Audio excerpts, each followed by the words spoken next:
Hey, test 1 2. Levels tal-microphones ħajkunu xi ħaġek. Hey, test 1 2. Testing, test 1 2. Test 1 2. Yes. Yes, santik iktar. Hey, test 1 2. Iktar minn hekk. Hey, test 1 2. Testing, test 1 2. Għalek frikasek, puxej l-ek naqra zaħir oħra. Hello, mux kolla ħajajdu daqsi. Test 1 2. Testing, test 1 2. Test. Tajab.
Hello everybody, Makadini Yenyu. That is Shauna to say, how are you all doing? Thank you so much for having me. I'm so excited to join you in Malta. I wish I could be there in person, but that's a story for another day where we start talking about freedom of movement in our global context. Today I am happy to be here to talk about women in governance. I am going to center my brief discussion. Hello everybody, Makadini Yenyu. That is Shauna to say, how are you all doing? Thank you so much for having me. I'm so excited to join you in Malta. I wish I could be there in person, but that's a story for another day where we start talking about freedom of movement in our global context. Today I am happy to be here to talk about women in governance. I am going to center my brief discussion around women in local governance in Zimbabwe. So I am from Zimbabwe. I live in Marondera in Mashonaland East. Marondera is mostly a farm community. And if you look at the Zimbabwe population generally, you have 52% of our population being women. So it is very apt and very important that we have these conversations about what is happening with women in governance. Our work as we start to discuss women in governance is about change issues. What barriers are we pushing? The social, the cultural norms. And when we look at the legal frameworks, what are these legal frameworks presenting? And finally ending this with a call to action. How can we strengthen our mandate together to further the agenda of more women in local government? So when you look at Zimbabwe contextually, before the colonial era, you had a lot of women in political participation. You have the likes of Mbuya Nihanda, very well-known matriarchy in Zimbabwe for her fight for freedom for Zimbabweans. You then went to the pre-colonial era. In this era, a lot of women shifted towards the more domesticated roles. They spend more time at home, and then come independence, there was another huge shift. At this shift, we saw more women joining the professional careers. So we saw an increase of Zimbabwean women going into medical fields, into the engineering fields, into the legal fields, and less concentration of women in politics. Now, if you look at our legislative framework, Zimbabwe's 2013 constitution imposed a 50% quota for women's increased participation in parliament.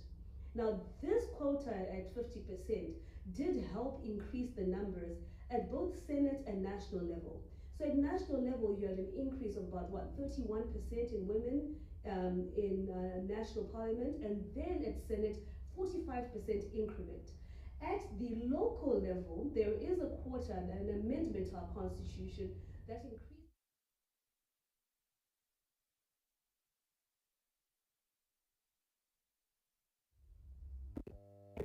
How might we increase women's participation at local governance in Zimbabwe? We find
Hi, everyone.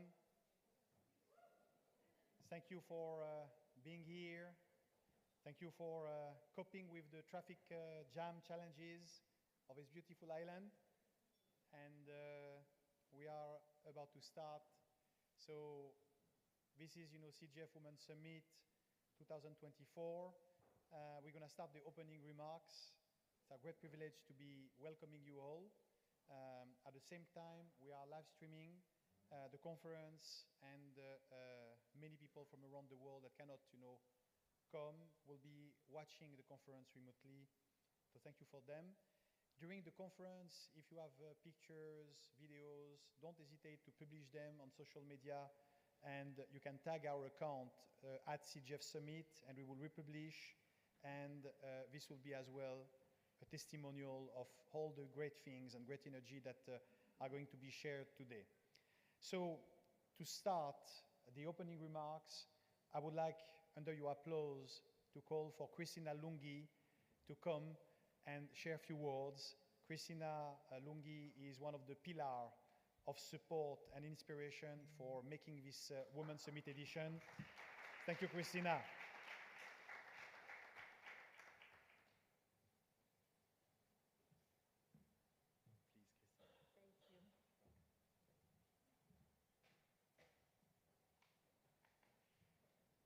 Surprise.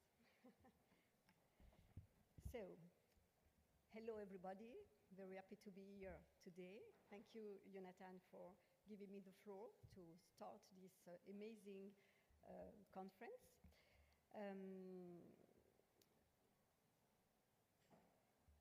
So I am very honored to have to moderate two roundtables, one this morning and one this afternoon.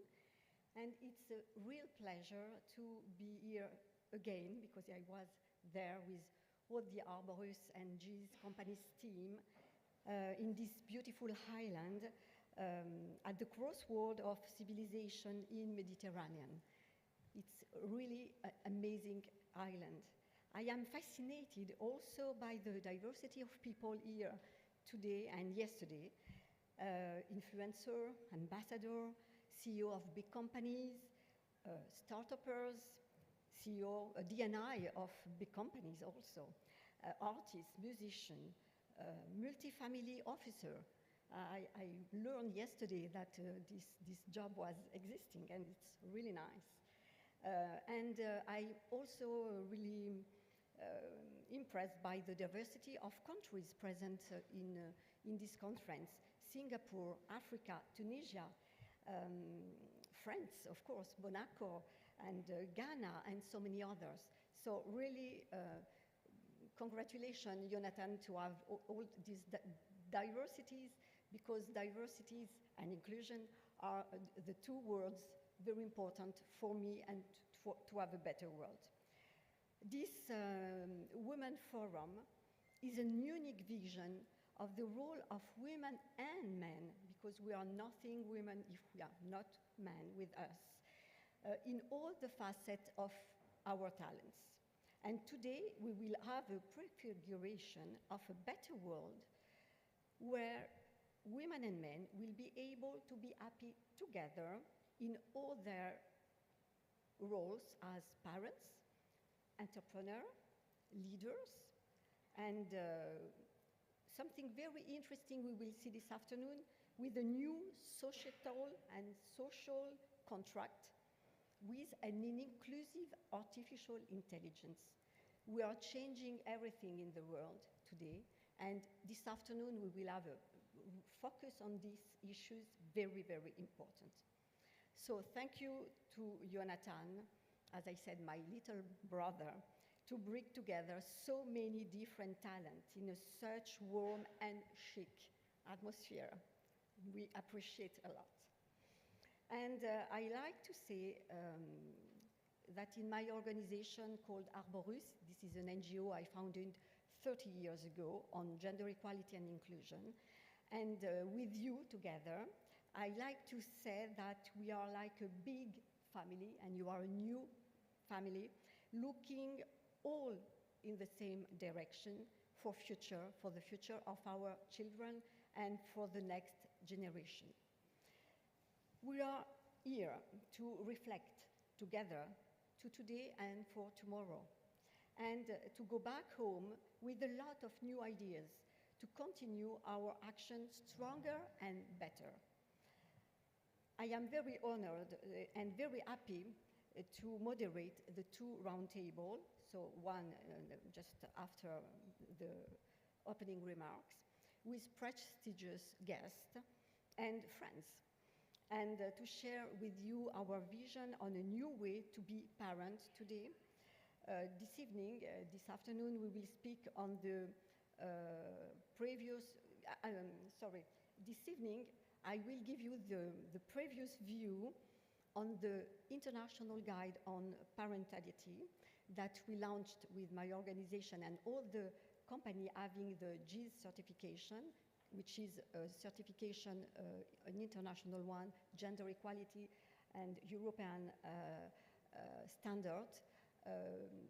And it's around a world tour of the best practices on parentality. And this afternoon, I will moderate a second roundtable to speak about AI, which is a very important issue for a better or for a worse world, and a lot of suspense because we have to wait this afternoon to know if it will be better or worse. We hope better. For now, let me say again, thank you, Jonathan, for all you are doing, and I am really delighted to be here with you in Malta and to share with you our experience and to listen and to learn a lot about you. Thank you.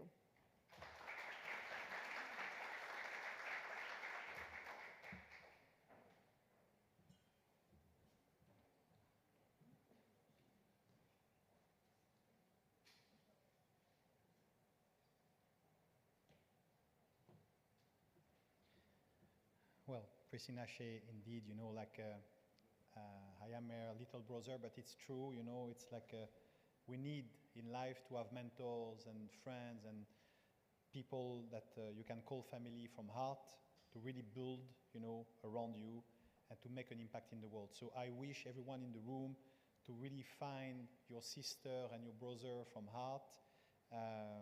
That would be the best gift we can contribute. This conference is really mobilizing many energies and many, you know, people that are here or that are, you know, in Switzerland or in different jurisdictions to happen. And that can happen as well because we have sponsors, people that understand what is at stake and the vision around the SIGEF Women's Summit. And with a gesture of art and a gesture of wisdom, they decide to support and stand financially for enabling those type of events to materialize and to happen. So I'm very honored to contribute with the Horyou Foundation and with the Horyou Group to this conference, but that will not be enough. We need, you know, as well, external partners that understand what is at stake and enable me to call on stage one of those visionary and good heart, a person that stands with us as one of our strategic sponsors in the person of Gabrielle Amiel. And Gabrielle, who is a great universalist and a true supporter of the woman cause, is going to share with us a few words. Under your applause.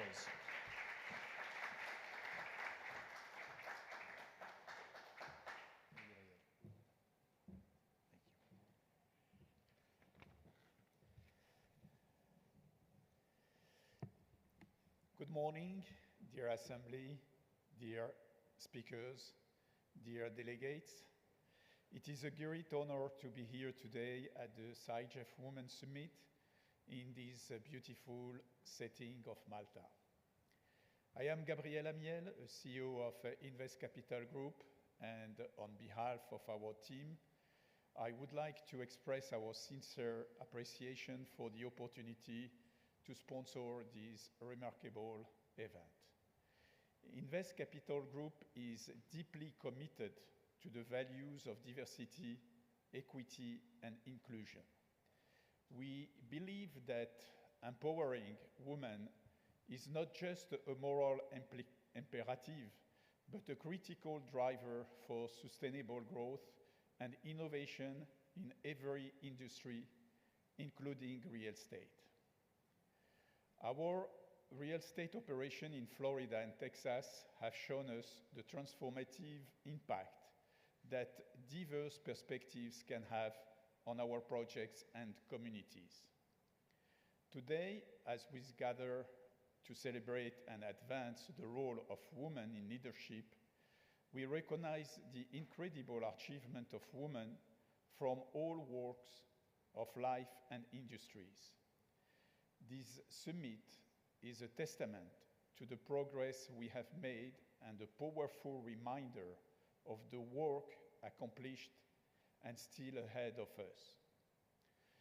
Supporting the SIGEF Women's Summit aligns perfectly with our vision at Invest Capital Group. We are committed to fostering environments where everyone has the opportunity to thrive and contribute to their fullest potential. This event is a vital platform for sharing knowledge, experiences, and strategies that can help us all move forward together. We are particularly excited to learn from the inspiring speakers and sessions planned for this summit. The insight and connections we gain here will undoubtedly enrich our approach to developing inclusive, resilient communities in Florida, Texas, and beyond. Thank you again for allowing Invest Capital Group to be a part of this inspiring initiative. We look forward to a summit filled with meaningful dialogue, actionable insights, and the continued celebration of the extraordinary contribution of women worldwide. Thank you.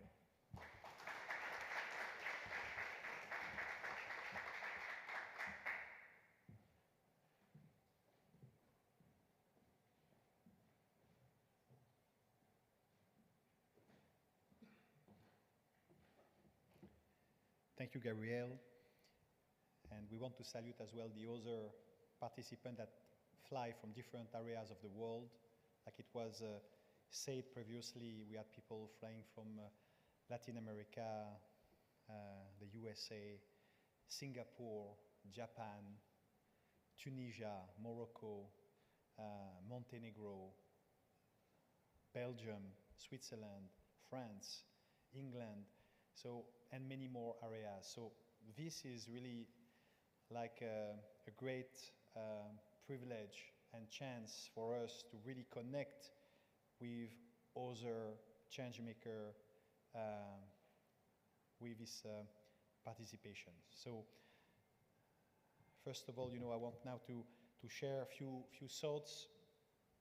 So we are, as the Horyou team, the Horyou Foundation, deeply honored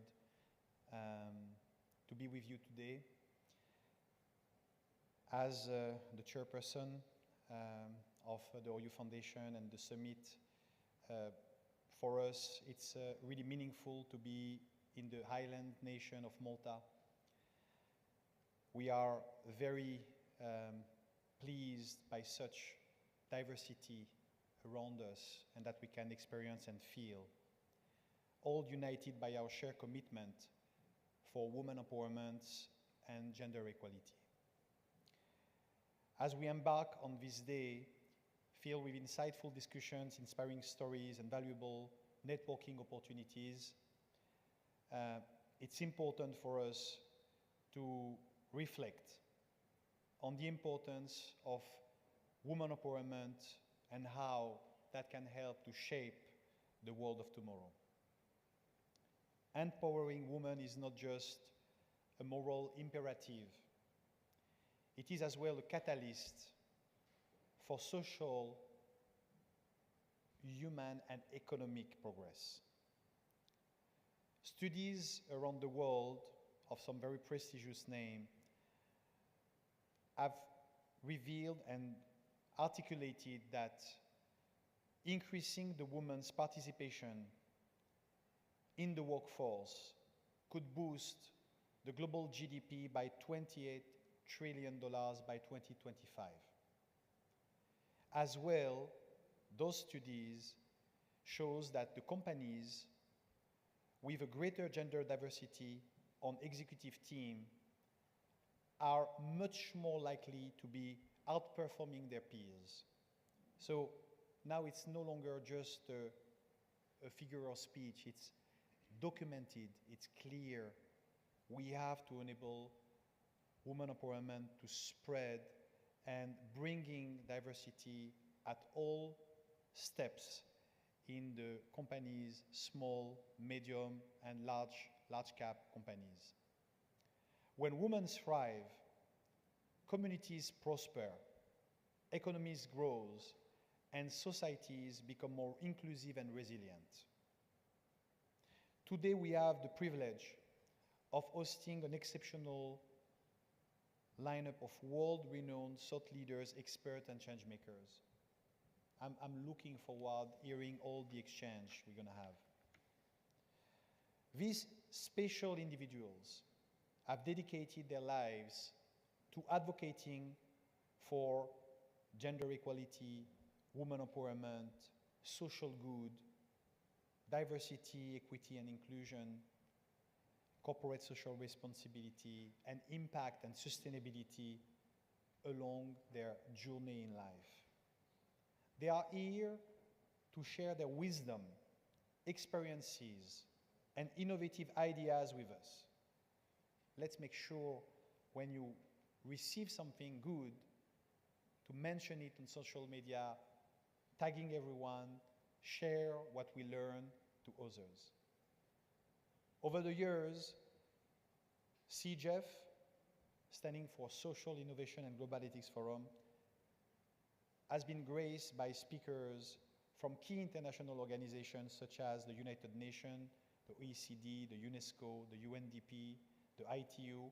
Some of them will be today represented, and as well welcome many government officials, leading stakeholders from 400-500 companies, and disruptive innovators from all continents, startups, innovators.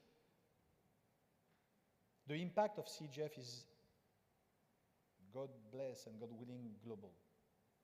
We have to expand that even more thanks to all the people that are here with their energy, with their art, with their passion. With all what we do and we share over the last 10 years, we have been able to outreach somehow, directly or indirectly, through the different media channels, social media, more than 420 million people. So what we do and what we say here matters. SIGEF stands as one of the force for good. Sustainability and advocacy of the United 2030 agenda is one of the pillars that we try to support over the last decade. We started even before the Sustainable Development Goals. It was at that time the Millennium Goals. This incredible outreach is a testament of the power of collective actions and the importance of supporting innovators that have projects and platforms that can connect people, because we need to be connected. Connected, gathered, we are stronger. Our agenda today will highlight the diversity of topics and perspectives that we will explore, from inclusive management and women in entrepreneurship to governance to inclusive coding. We will delve into the various dimensions of women's empowerment. Each session is designed to inspire, educate, and motivate us to take action in our respective sphere of influence. As we navigate through today's sessions, we are encouraging you to engage actively, to share your insights, to build connections with fellow attendees. Let us make sure we can learn from each other, and by the end of the day that we can be filled by positive energy, hope, trust, and courage, because we need courage as well. In this society, we need courage to wake up and stand for what we believe. We would like to, again, be grateful for all our partners, sponsors, local partners, from Horyou Alphaverse, Catherine Luxury Flowers, what you see here, magical flowers. It's because we have partners that believe in what we do and stand for it. As well with RC Manpower and all the local partners that you can see on the logo, and our media partners, LG Magazine, AFS, and many others. We are as well honored by the support of Her Excellency Ambassador High Commissioner of Ghana, Barbara Benissa, who is sending her best support and supportive message to us watching the event and maybe joining us later on because she has some challenge with a little surgery. So thank you, Barbara Benissa, for your support. In conclusion, we would like to express our gratitude to all the team members that support the organization of this summit, to our distinguished speakers for their invaluable contributions they're going to share with us, and to each of you that are joining as delegates and as well with their heart, values, and passion. Together, we can create a world where every woman has the opportunity to realize her full potential, where every human being can have a chance to embrace sustainable and inclusive growth. Thank you, everyone, and let's have a wonderful SIGEF Women's Summit 2024 in Malta. All the best to you.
So, let's get ready for the first session of this morning. Enable me to call on stage our future moderator, Dr. Christina Lungi, that you hear a little bit before. We will have as well the pleasure to welcome Rashid Bensanloun from Inditex Group and Caroline Brumelius, founder of the Next Woman Tunisie, as well as Nourdine Hadji, Director General, CEO of EY Tunisia, and Ernestine Villerozer, DI Project Manager, Global Human Resource for Danone. Please come on stage. Be welcome.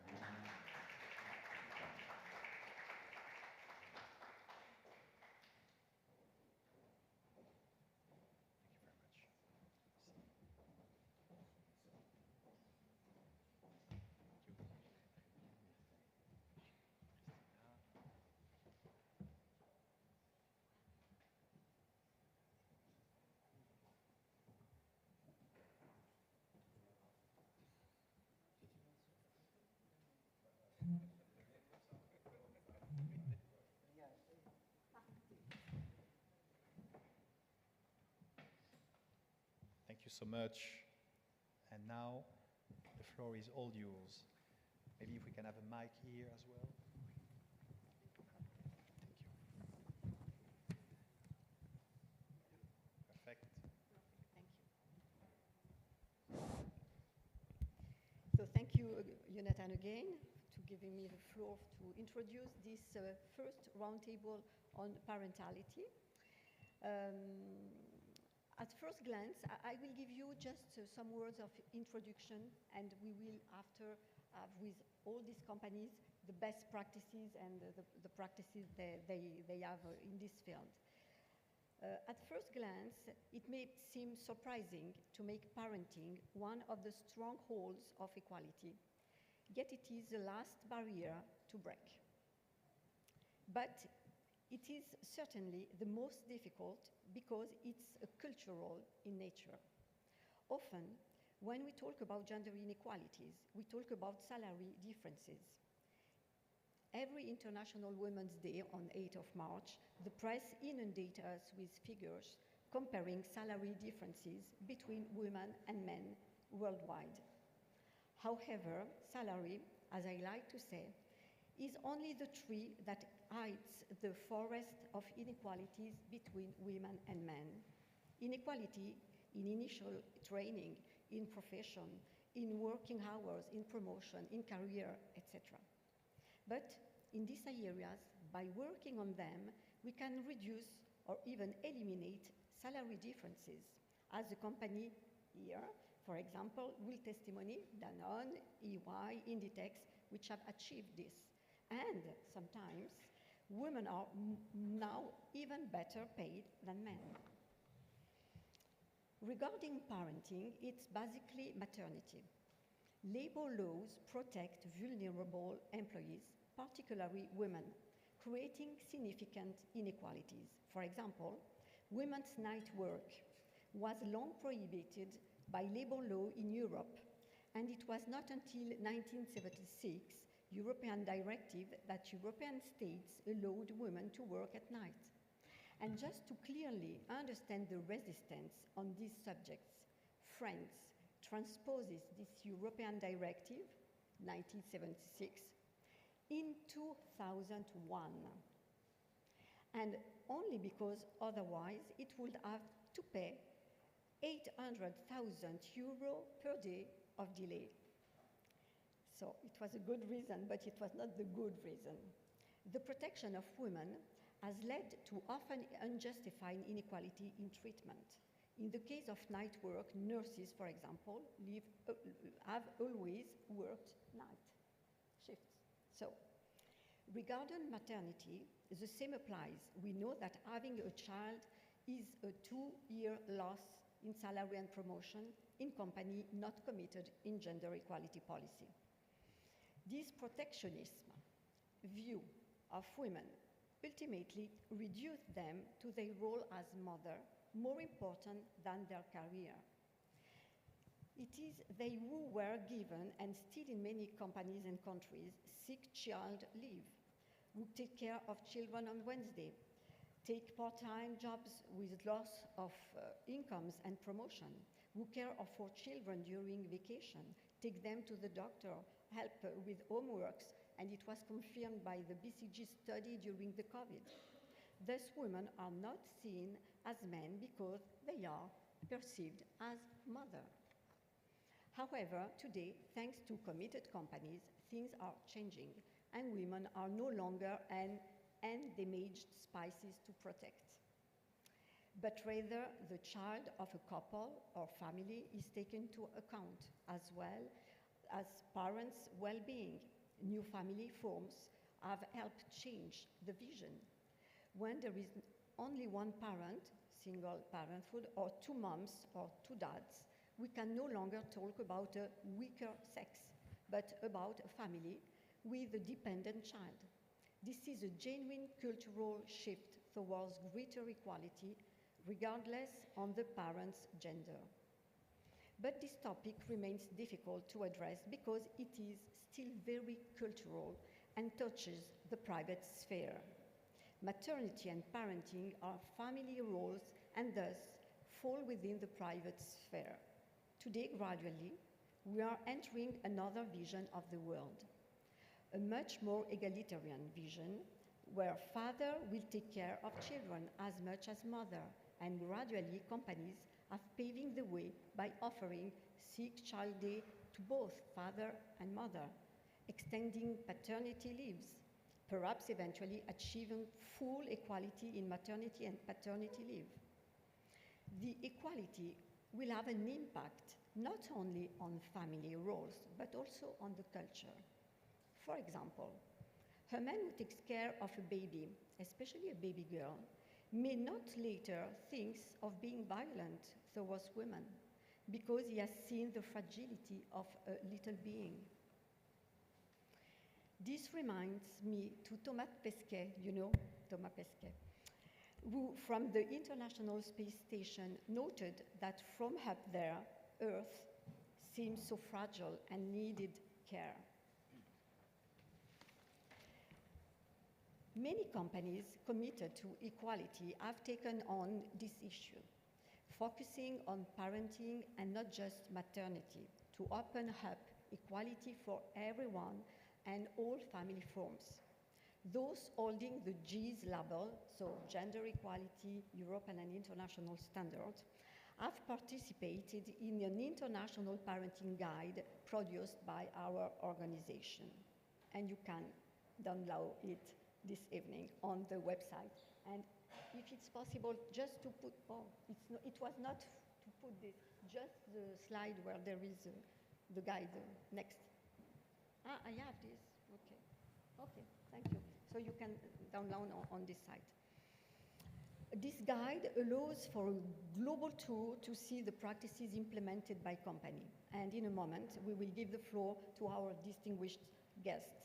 It is very interesting to note how much companies have outpaced public authorities in truly embedding this cultural evolution into facts and procedures. Because as long as women are put under protection regimes, they cannot be placed on an equal footing. It is therefore fundamental to change our stance. Already, in many countries around the world, companies are taking over the public authorities. Not far from here, in my country, in Italy, for example, companies are taking over from public authorities by offering childcare solutions or childcare vouchers. We see how important this phenomenon around children is because it also represents a demographic challenge. Without children, there is no possible social protection. And in the end, nations lose out because women no longer have children, and there is no generational replacement for pensions. We see how all our issues on gender equality and paternity linked to equality are major and macroeconomic issues. Too often, these topics are considered just women's and family issues, but not, they are a strategic one. So let's ask our panelists how this works and in each of their companies.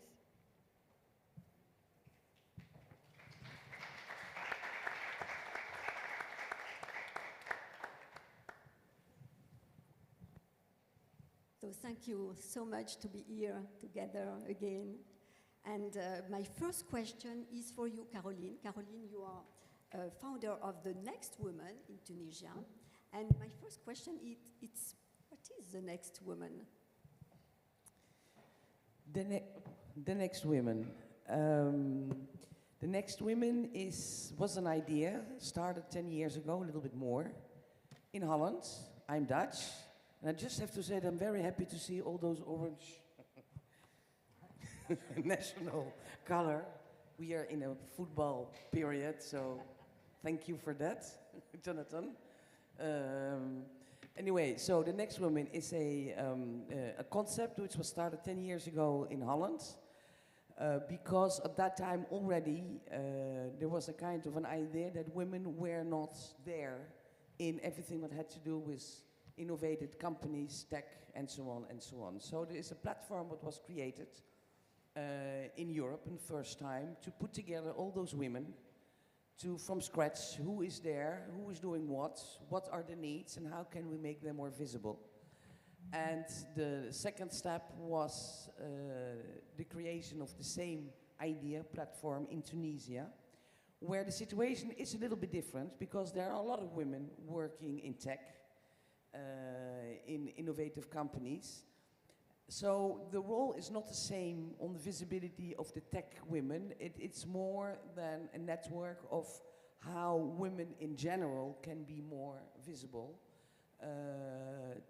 Owners, women-owned businesses, but also women in corporates, and that is the thing we are doing with the Next Women Tunisia, make women more visible through different activities, networking activities, pitch competitions, publications of women-owned businesses doing more than 1 million turnover, putting women together and talking about a lot of topics, and one of the topics is, of course, how do I balance my career and my private life, which is really the question for all the women.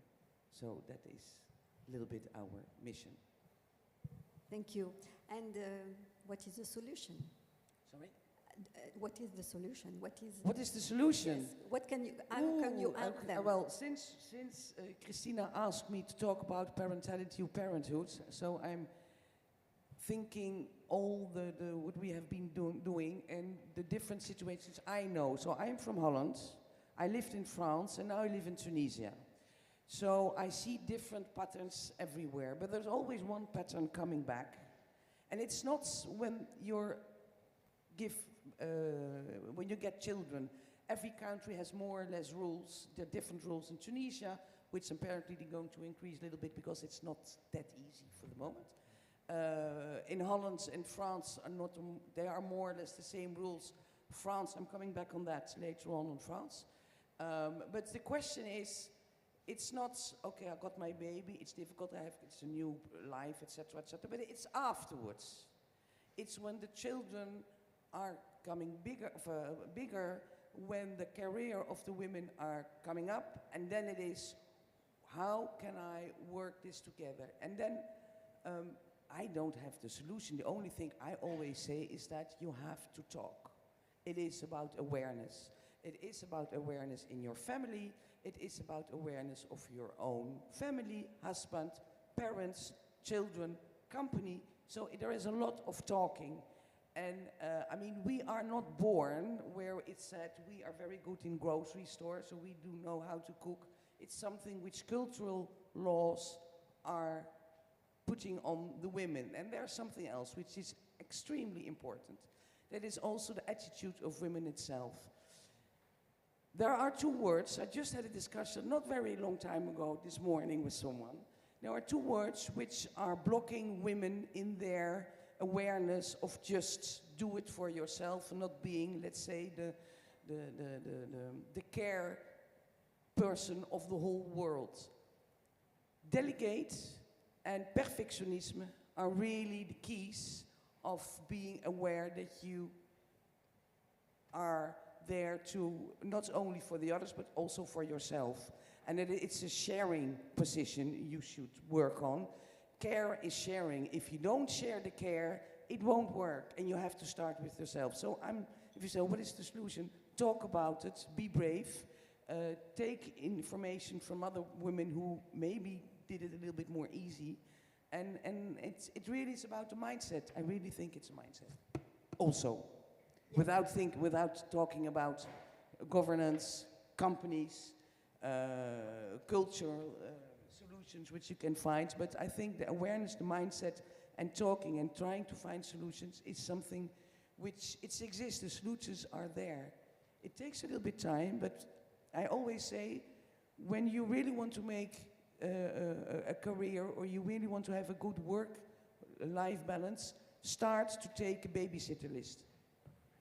You won't know how many women don't want to use babysitters because they are not them, so they were perfectionists. They don't use it. It's a very good solution, babysitters. But to share the role with the father also, it's... of course. And you have a very global vision because you are from Holland, you come in Paris very often, and you live in Tunisia. So can you compare the differences between these three countries? Yes. Well, you think that because Holland is in the north, you think it's Scandinavia. It's not. And it's not such a modern country as it can be in France. Just to give you an example, I've got two sisters. And one of my sisters, when she got a baby, she had to take 2 au pairs from South Africa to continue to work on a full-time basis. I lived in France, and I had my kids in France. And it was organized also by the company, but also about the state, that gave me the possibility to go on working on full-time. And the rules in France are absolutely very modern. Maybe the French themselves, they don't know it, but we can tell you from comparing to other countries, France can be a very example. And then in Tunisia, it is a huge thing in Tunisia. You have a lot of very well-performed women, and they've tried to find solutions, but just to give another anecdote, the same thing, I was working with a big French company in Tunisia, but only Tunisian people working there, IT, and one of my questions was, in which way your private life can be a barrier for your career? The guys, they said, nothing, and they didn't even understand the question, and the women, they said, tout, because they have a triple life in 24 hours. So if you've got a little bit of money, it's maybe a little bit easier because you can hire people to work for it. And it's again, it's talking, and it's maybe a little bit more difficult in, let's say, in the Mediterranean area. But the difference is, it's not because it's Holland, it's North, it's better. I think that France could be kind of a leading country in Europe because it makes laws, which is for the rest is following by the other countries in Europe. And they think, I mean, I don't have any friends in France who work part-time. In Holland, 75% of all the women work part-time. So, you know, but I'm absolutely convinced that mindset is something which, and awareness is a key of a lot of changing, I hope. Voilà. Thank you, Caroline, for this testimony, your testimony for the next woman in Tunisia. And we will stay in Tunisia with you, Nourdine. I had the big honor to come on the 8th of March in your company at the headquarters in Tunis to give to you the GIZ award, the GIZ certification. And you, when we spoke about this, you told me something very, very interesting, and it's the reason why I invited you to come here in Malta. You told me that parentality was in the heart of your strategy.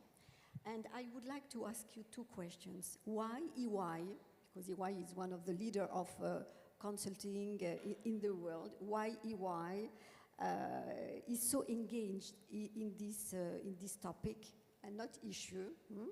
And you spoke about a methodology, about KPIs. You reached KPIs very, very quickly. So I would like to share this very interesting testimony about what you did and what you are still doing, and you are an example. Yeah, thank you, Christina. Thank you for your invitation to take part to this great event. Thank you, Elizabeth, for your testimony about Tunisia. Maybe what I was talking about, let's say, is to some extent in line with what you were saying. Christina, as she said, asked me to talk about our own experience in Tunisia. We are part of a global firm, which is Ernst & Young, or EY. It's operating in the audit and consulting space, management consulting, but technology consulting as well. We are present all around the world. Big firm, I mean, more than 300,000 people and 50 billion US dollars in revenues. As a global firm, you know, we are, let's say from the outset, culturally committed to let's say, the benefits of diversity, and in particular, the promotion of women. This is for us as Tunisians, this is particularly true in our country, where the promotion of the status of women has been the most successful in the Arab Muslim world. And I would say maybe beyond the Arab Muslim world. Despite the fact that the Arab Muslim culture is by definition conservative and let's say to some extent male dominated. Indeed, most of the countries' economic and social policies since post-independence, which occurs in the mid-last century, has been based on the liberalization of women and their integration as the driving force behind the country's development. That's why today, and this is what Elizabeth has confirmed, today you will find a high proportion of women in different sectors: education, healthcare, engineering in all disciplines, and more recently we see this in the entrepreneurship space. And its high proportion may be higher, and maybe will surprise you, than what we observe in developed countries. For years now, the proportion of women succeeding in school at different levels and in university graduates for women is higher than that of men. So I'm talking about this just only to have an idea about the context we live in Tunisia as a firm. But maybe I will disappoint you, and I will be frank on this. It's not because we are committed to the cause of women that we have implemented gender equality policies within our company. In reality, in fact, it was business imperatives that lead us to do so. It all started in 2019 when we were, and hopefully we are still, a pioneer company in our field, the largest one in the market, with 1,000 people for a small country, Tunisia, of 11 million inhabitants. And we had, and we still have, the best image in the marketplace, the best notoriety in the marketplace. But we have noticed that the level of engagement of our people was falling. This is what you call the engagement index.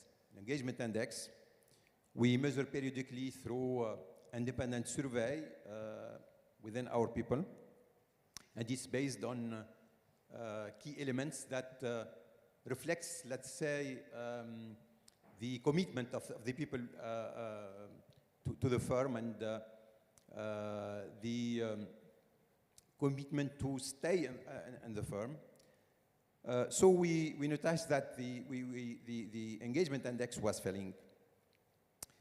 And in particular, it was the level of female engagement that pulled down the engagement index at the firm level. Uh, Indeed, this was totally matching with what we observe in the ground. While we were recruiting more women than men at junior level, just because they perform better. That's it. We were losing a good proportion of women at the stage when they were in a position to move up to the managerial level. While the rotation of our people, particularly the most talented, is key for our continued success. So for us, this was a major wake-up call. And it was at this point that we took the issue seriously, and we carry out an in-depth study internally to understand better the situation. The outcome was clear. With no surprise, we confirmed that our HR policy and practices was indeed fair from a gender perspective. No bias or desire to segregate male over the female. No. But we did realize that we had to consider the personnel constraints of our female, regarding the status of our female staff, if we wanted to retain them and lengthen their stay within our company. As a result, we took, with courage, a set of measures for a better work-life balance. A part of these measures are specifically addressed to the female population. But a large part of the measures are addressed to all the staff, regardless their gender. But beyond the operational measures that we took in 2019, we set up a genuine gender policy drawn up and communicated within the firm at different levels. We set up a clear vision, and we define a quantified goals. And we build up a gender committee with a group of employees with the role of promoting the gender policy within the company, to monitor the application of the measures we've taken, and to make, let's say, a continuous evaluation of where we are and what to improve. And this gender committee has a principal sponsor, myself, the CEO of the firm. Miraculously, the results were not long in coming. They even exceed our expectation. Even thought we were starting from a very low base in this area. Let's say, let me share with you some figures that illustrate the situation in 2019. At that time, the proportion of female in our firm were 52%. So we had more female than men. At the same time, the proportion of women at the managerial level were 26%. The proportion of women at the upper level, what we call the partners, were 0%.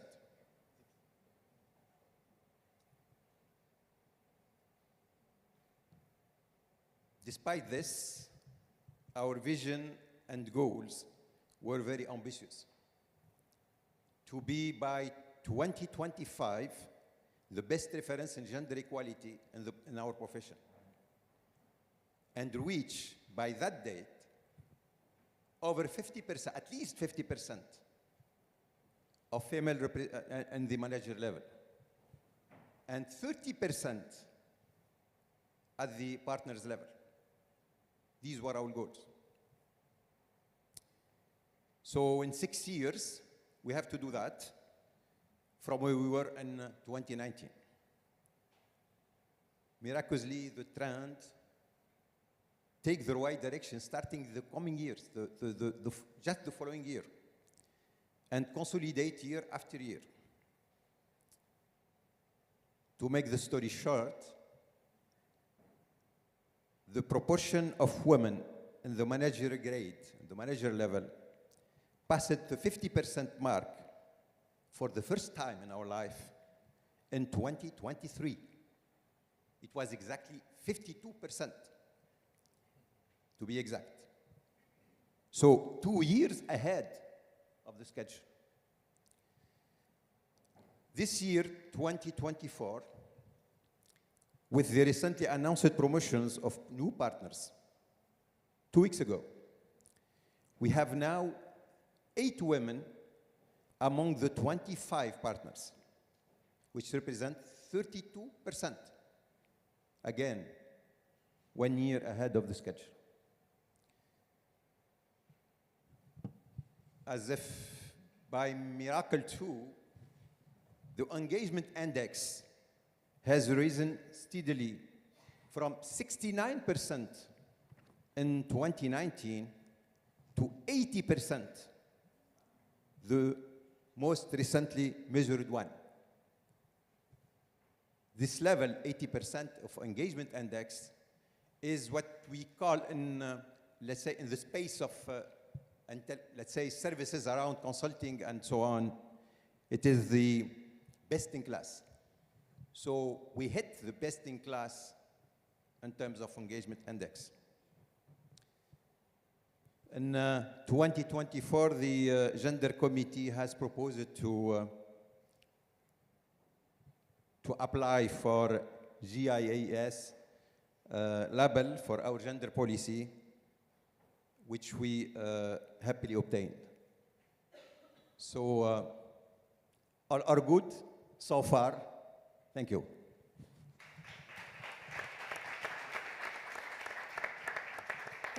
Thank you so much, Noureddine, for this incredible testimony. And to link with Caroline, it's very interesting to see that in the case of small companies or medium companies, it is a mindset and it is organization, and in big companies, it is the process, and you reach your goals very, very well. And we will continue with the big companies, with Danone, with you, Ernestine. You are the global D&I in Danone. Danone is a company whose mission includes taking care of nutritional for mother and babies, especially, and it's very natural to be committed in parentality, in global parentality in this topic. But what was, it's very interesting, it is that you have a global policy of parenting, and you use something very interesting to explain to our guest, the neutral, the way to be the neutrality in your way to implement this policy. Can you explain us what is neutrality and what is your global policy and how you decline it? Thank you, Christina, and good morning to everybody. And Noureddine, great, amazing job. Congratulations. So happy to hear that. So, when we look at Gina Davis Institute report, Rewriting Motherhood, it indicates that in the US, working moms, 41% of them contribute at 50% to household income. And another 25%, at least a quarter to it. Nevertheless, the burden of childcare lays on the shoulder of women. And at the same time, if we look at TV advertising, we see that 80% of moms are featured by young, slender women with perfect makeup, hair brushed, brightly smiling, when they are doing their childcare and work. So it seems like it's faultless. It is like, you know, magic. Well, but we all know that's not reality, isn't it? So how can companies contribute to support working parents? And at Danone, we have a proud legacy established by our founder, Antoine Riboud, during the French Employers' Union meeting back in 1972, so 50 years ago. And he set forth Danone's dual project, which means that economic success and social progress have been together.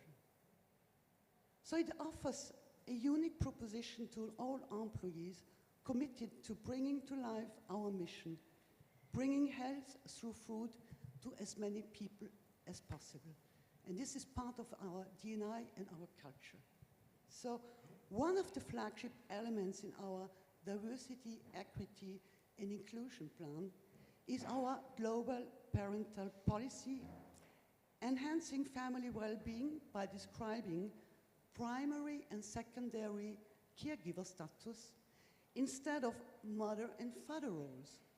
So we understand that each family is unique and therefore propose unique solutions and support to our parents.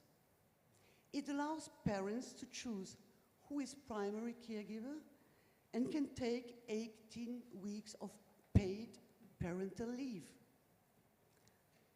So let me share an example. I recently met one of my young colleagues who became a father. And he told me that he felt so included in his role thanks to the global parental policy, because it allows parents to choose who will take the benefit. And he was so proud to have the same level of responsibility and possibilities as his wife in taking care of the baby. So finally, they decided that his wife takes this first parental leave because it was her first baby, but they agreed that for the next one, he will take the parental leave.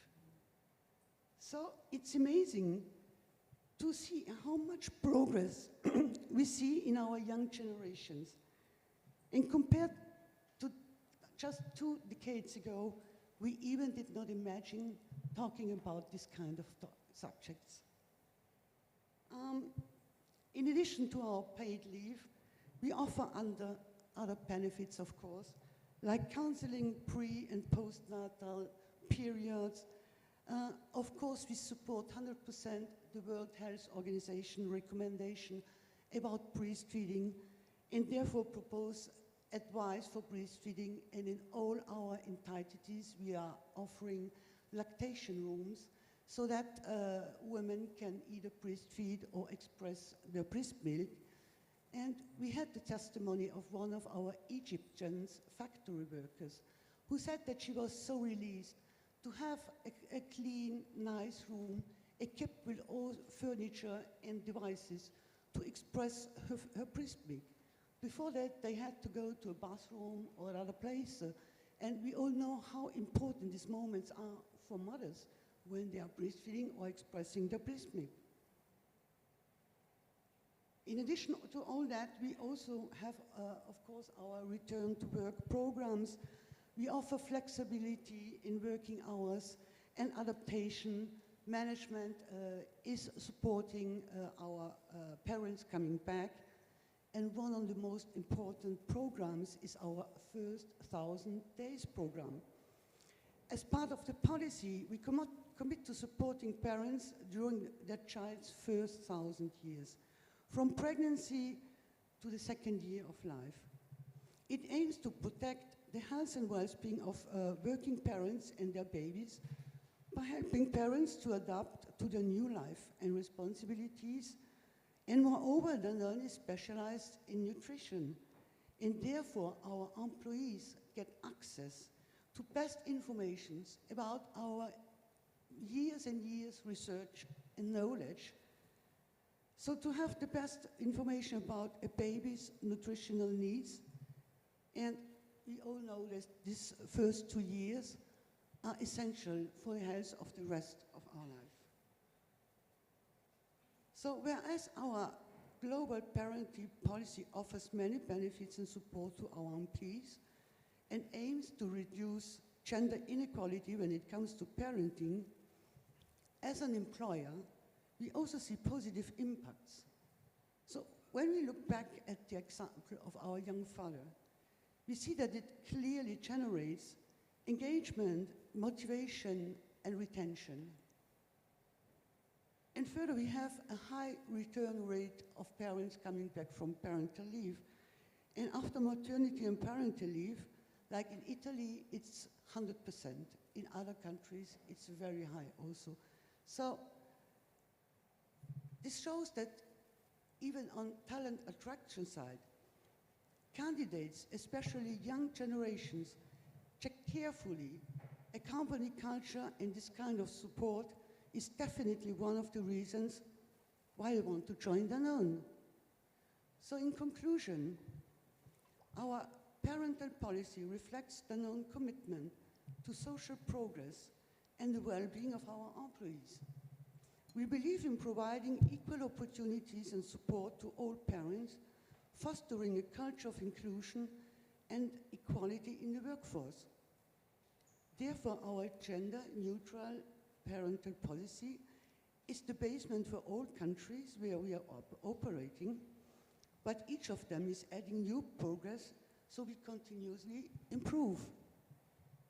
And we do hope that many other companies and governments could take the same direction.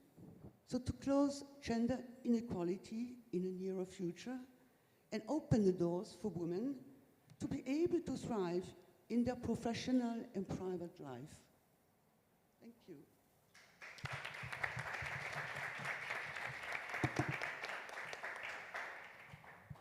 Thank you, Ernestine. You see how big companies can change the world by having role model processes, new vision, and they give the answer to everybody. They are inclusive. They don't leave someone on the side, and it is very, very important. So thank you for your two beautiful testimony. And now I'm giving the floor to Rachid. Rachid, you are the D&I Large Europe, more than Europe, at Inditex. And as an Ernestine, you are very committed in new forms of parenting as a significant challenge for promoting equality between both parents. And I know that you are very committed personally, but also for your company in this kind of things to have an equal treatment and equal and equity treatment with single parents, to moms, to dads, etc. And can you explain how do you do this? How do you implement this in Inditex with another challenge, because you are a lot of very young people? Yes, of course. Thank you for having me. Just before to answer to your question, let's have some parentally language. Inditex is the mother company of Zara, Massimo Dutti, Bershka. We have 7 brands. We remain a young company because Zara will celebrate 50 years old next year.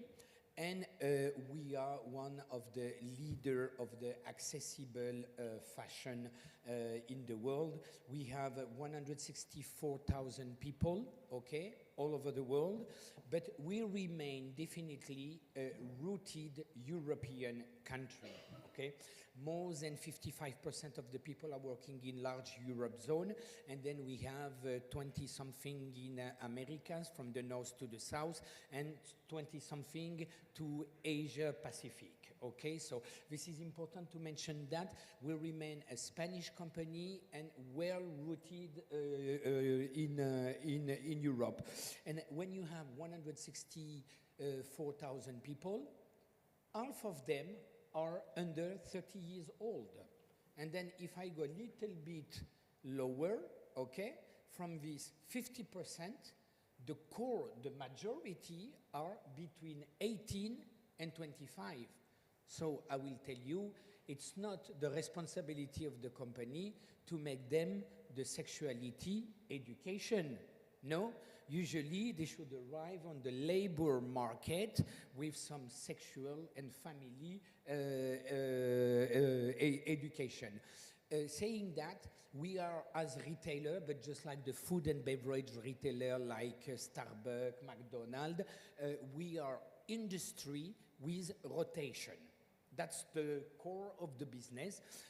But our responsibility is that anyone from any age who is coming to work for us for 3 weeks, 3 years, or 3 decades, just like we have a senior store manager above 50, 55 years old. This is our responsibility to give them the best value and also the best orientation in best practices and bad practices. You know, I am member in different committee. I always see people sharing best practice. When they invite me to share best practice, I share a bad practice which has been a failure, because this is the way you learn, okay? Because all intention were around the table, everybody was excited to do it, but we failed in the assessment, in the profiling, in the implementation of the project, and then we said, okay, it was absolutely not what we should have done. And when you share it with other company, trust me, they are happy to say, okay, we save money and time and failure in front of the people. So this is our responsibility to set up things. And I will explain what I mean by things, because parentality is a suitcase word or a shaker. Put whatever you want inside. Okay, in the US, they're gonna say, oh, now with the surrogate motherhood that L'Oreal subside and underline, because I used to be a decade at L'Oreal. I'm happy to see that they do that. And then you're gonna have also company who say, oh, you are only diversity and inclusion. Why don't you put equity in the middle? You know, it's trendy. No. It's difficult to put equity in the middle. Going back to the US, even if you are a European company, okay, and the abortion is forbidden in the state where you work, companies support you to go to another state to do it. But if you are a global player, yeah, and you have someone working in Dubai, for example, where we have our biggest Zara from the world, said, I am a local employee, I need to do an abortion. You do it in the US. Invite me to France. Give me a flight ticket and also annual leaves to do it. So in terms of equity, you need to be well established and to have covered all your process in front of your employees and stakeholders before branding the equity word, which is quite powerful. But if I go back technically, in the parentality, first of all, you have the legal framework. No company can go against the legal framework, and I take the opportunity that we are in the Pride Month almost everywhere, and many people, when they are talking about the new typologies of the parentality, they do a shortcut, just like in IT, you know, quick shortcut of it is linking to the LGBT plus community. No, I'm sorry. New parentality is also linking to new way of life. How many women, okay, decided to make a child alone, okay? How many fathers are taking care of their children because the mother passed away when they were young in an accident? And in parentality, this is also not in the descendants, the kids we're gonna have. This is also the kids that we are. I am from Algerian roots, Berberian. I don't have my parents anymore, but I can tell you in my family, no way that one of my parents would have been hosted in a retirement house for elderly. This is against the education we receive. And by the way, we are 11 children, so it was easy to take care of them, you know? Yeah, it's almost 1 month each and 1 month holiday for the year, you know? But it And for other, they're gonna say, okay, I have money, or I have the pension of my father, or I do it. And they ask to the company also some days. Many companies also now you can give your left holidays to another colleagues if they have to take care of children with disability or someone from the family with disability. So in this suitcase that you put whatever you want, this is not the topic, you need to have strong diversity and inclusion policy in the company and communicate.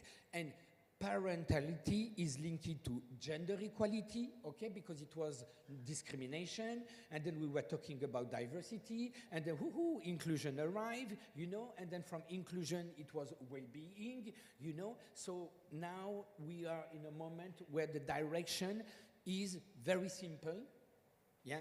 If you have to do it much better than the law.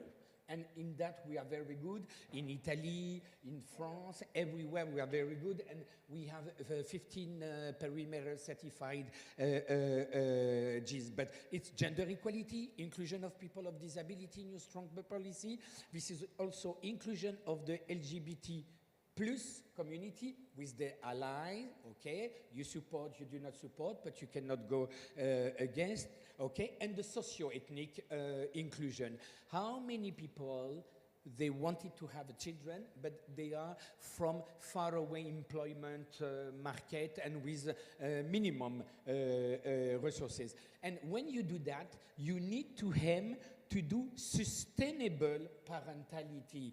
Because if it's just a pop-up action, you know, that will solve the problem, okay, I'm going to divorce, okay, take 1 week free, we will pay for you. No, it should be sustainable.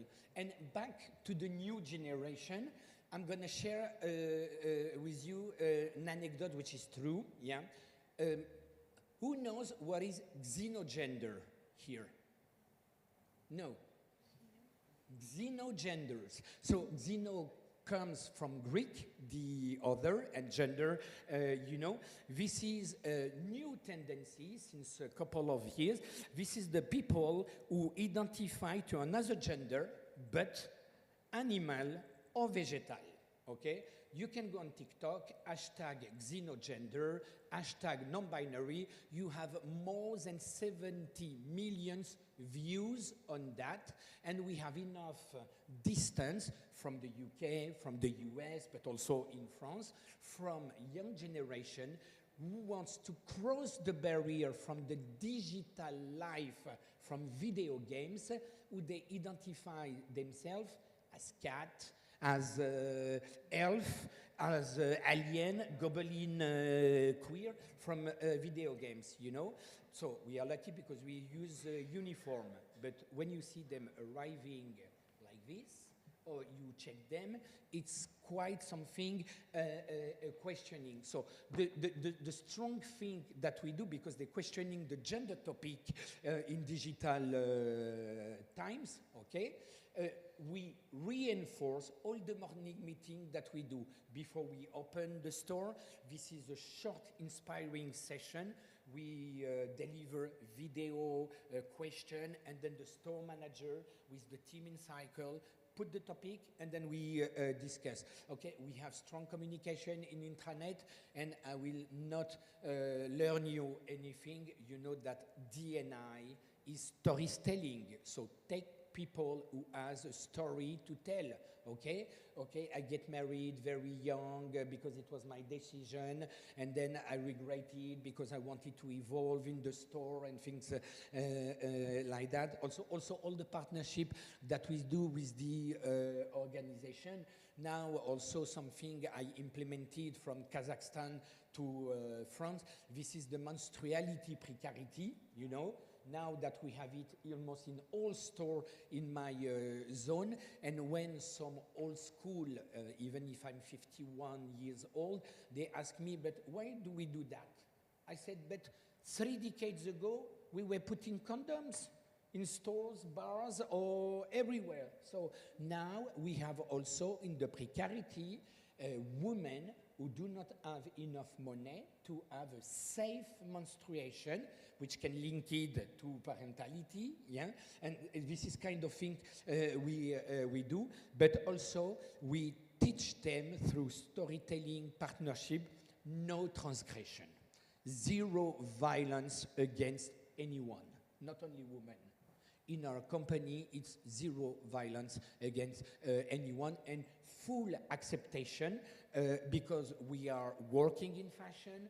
Don't tell me it's easier to be non-binary or to work as a transgender or FTM, because we speak a lot from men becoming women, but in the society, I mean the worldwide society, we have also the FTM, the female becoming male, and we have some in the company. This is also the way we put tolerance to them to accept that one day, no matter the way, they will be parents if they want. And no matter what parents you are or from, it is having given birth, education, out of love, roots, and responsibility.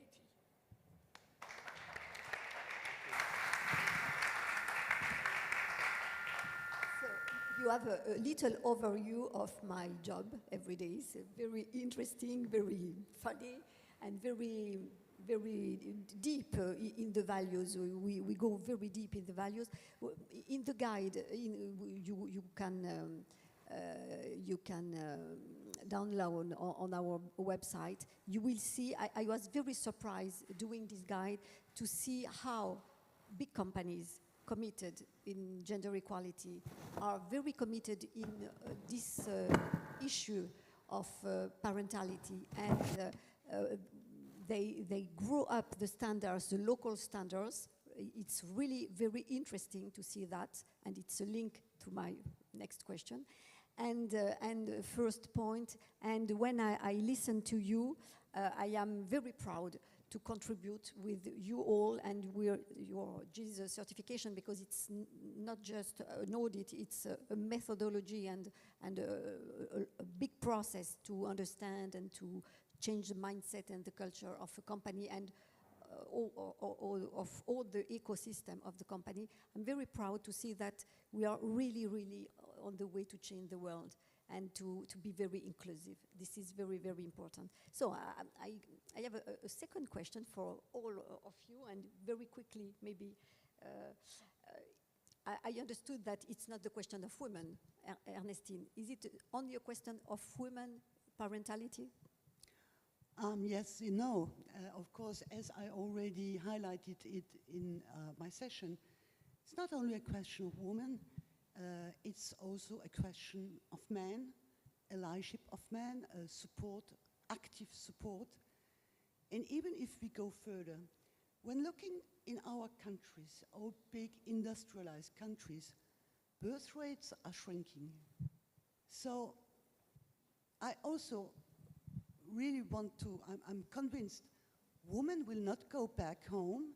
So if we do not find solutions so that women are equal and can parent like men and have the conditions to do so, well, in our societies, we will have a big problem. So it's urgent to do something. It's not the question of women, it's the question of everybody. Noureddine, what is your point? I was thinking about the next steps for us, for our firm. Maybe the first idea that comes to my mind is just to enjoy our achievements, because we worked so hard for that, and we have to take some time to enjoy it, to be proud of it,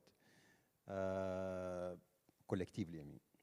But more seriously, maybe we have to really jump on this achievement to consolidate this cultural move, because beyond the numbers, beyond the business standpoint I was talking about, I personally feel something which is a cultural move within the firm, and we have to consolidate it. I mean,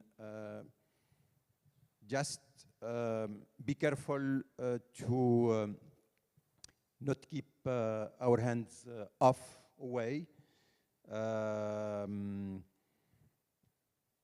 Work on this consolidation of this cultural move, this good spirit for better well-being. Second is, let's say, manage the move from, I would say, a pure gender equality standpoint to a wider parentality perspective.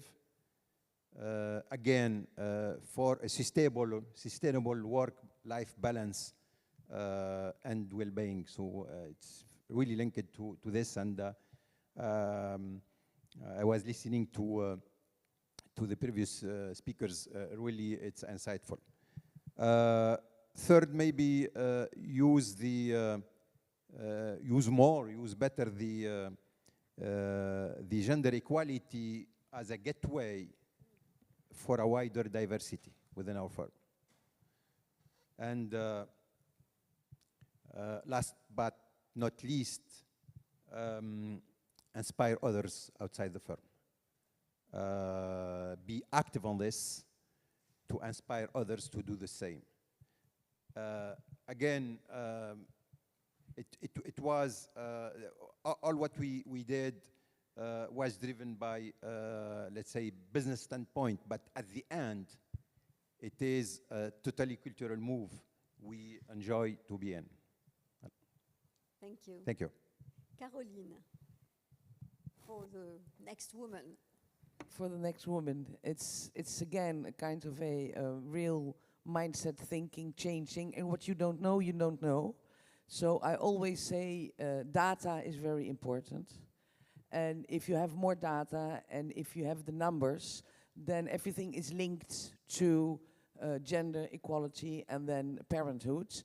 And I always say also, which is that mothers, when they change, I always say the world will really change if the education, sorry, I have a very loud voice, I think, I always say that the world will really change if the mothers of sons change. Because it's and that is not only a country thing, I think it's a real cultural thing. I've got only daughters, and I can see mothers when they have sons. It is not the same thing, and I think there should be, it's a really important point, and I say it a little bit as a joke, but it's not a joke. I really think it's true that it comes from the new generation. And just give you a last anecdote. I've got 3 daughters. I make it more personal because maybe people then can understand, because it goes always to your personal life. I've got 3 daughters. 2 of them have a Dutch boyfriend, and those Dutch boyfriends, their mother didn't work. The sons have a totally different way of thinking already about the idea of that mothers do work or do not work. So it is also, and because those young boys are surrounded by girls who talk about it, I think it's very important. So I give the micro to you. So please, mothers of sons, do change them a little. So Rachid. Yeah. No, as I said previously, no matter what parent you are or from, it is having given birth and education out of love, roots and responsibilities. But talking about responsibilities, sometimes, and I'm talking more from my zone that I have under control, the public institution or the public government sometimes do not support enough. Sometimes this is because the company and small, medium-sized or major player, they are elevating the diversity policies in terms of maternity, paternity, whatever, that after that, the politics say, okay, we are the last one, we should do it, you know. But to answer to your question, it's definitely, you were talking about mindset, but at the beginning, for me, it's more a question of behaviors. This is the way you behave. You have the right to not be agree with your colleague who is divorced 3 times and has 6 kids. You have the right to not be agree with me that I'm coming from a numerous family, and it has a sociological sense. It calls the demographic complex that mention numerous family, they don't have a lot of kids, okay? And small or unique child family, they do a lot of kids, yeah? You have a lot of research regarding that. Me, I decided to never have kids because I have too much enough nephew and nieces, and I'm gonna put my child in the middle. Yeah, so that was my decision. But, you know, to answer that, you know, it's in terms of behaviors, okay? You have the right to understand that in some part of the world, you get married with your first wife and you will keep it for the rest of your life because you don't want to disappoint your parents, you know? Nowadays, in many countries, we still have new generation hanging on that, you know? They are coming back to old value or process. The only thing, behave right, because when I saw from the SIGEF, dream, we all dream to have a family, okay? And then we have inspire, okay? Get inspired from your colleagues, from your company, your best friends, or your parents, okay? But act. The last word is act. Nowadays, okay, you build your own comfort zone of parentality, but act and behave as someone living in 2024, because the next decade will be a little bit rodeo and rock and roll. Yeah? Thank you.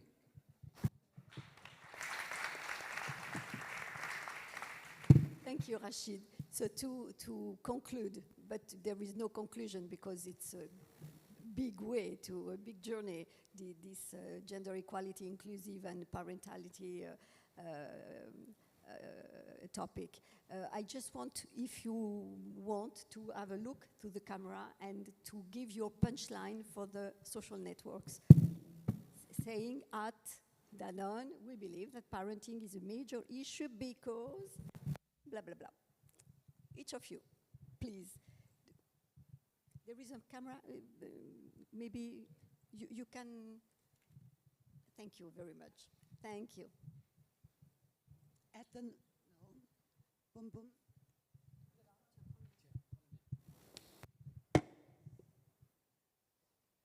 At Danone, parentality is not an issue because we think that supporting families, parents, with solid policies and solid management, inclusive management, this will bring the topic forward and open the doors for our women to be able to thrive during parenthood and also their career.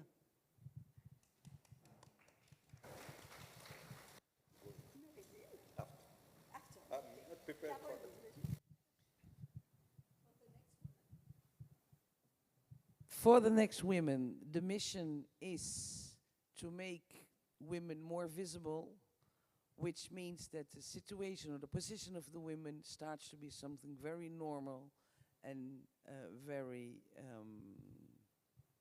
understood. That's not a good word, but that's not pas grave. I only will say share the care. I really think that's the whole thing, share the care.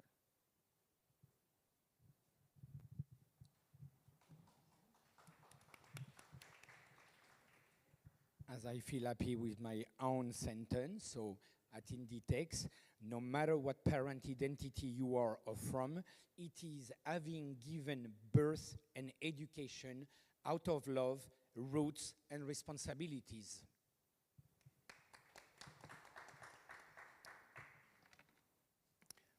At EY, we are committed to manage the move from a pure gender equality standpoint to a wider parentality perspective for a sustainable work-life balance and well-being.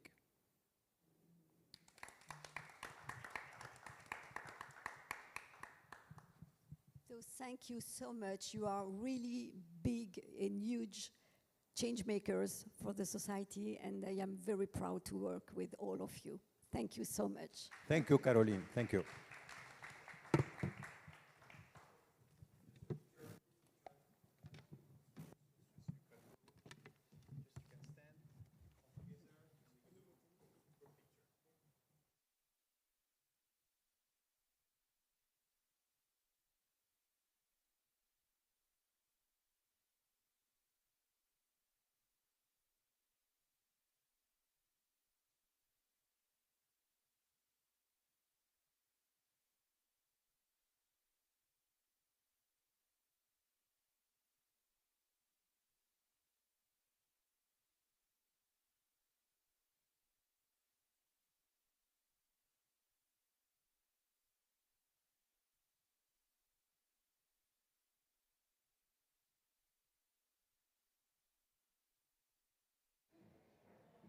Thank you very much. So we're going to start in 5 minutes the next plenary session. Okay, if you want to refresh yourself, you have 5 minutes. Thank you.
Imminently, please, everyone, take your seats. Thank you.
Please take your seats.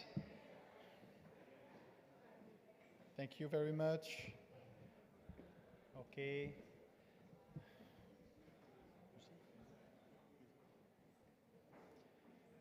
We're going to start soon the second plenary session.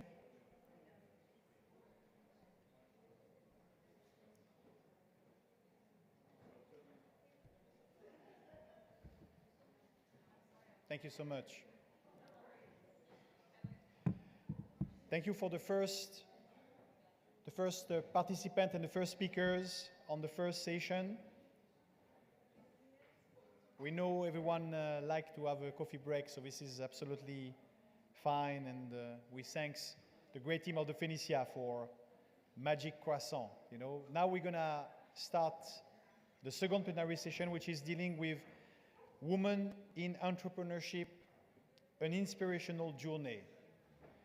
So we know that to achieve change, we have to have new decision makers, people that will have the courage, the vision, the inspiration to apply new model, new ways to deal with human resources, to be able to give more opportunities to talents, to women.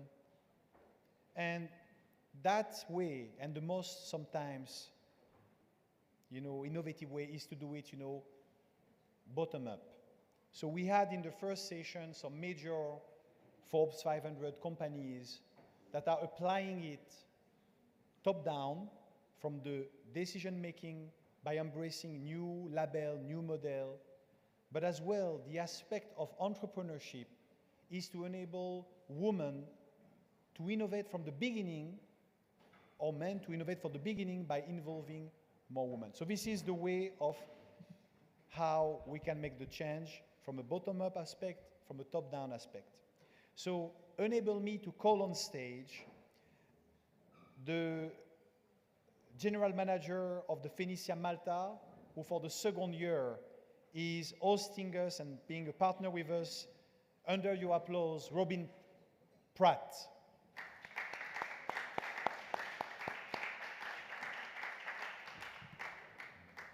Thank you, Robin. Great to have you. Where you are. In addition to that, we are going to welcome on stage a woman who is a true change maker, giving a voice for women in United States and beyond, in the person that is joining us, especially from the US, Elizabeth de Moraes, under your applause, CEO of Eli Productions.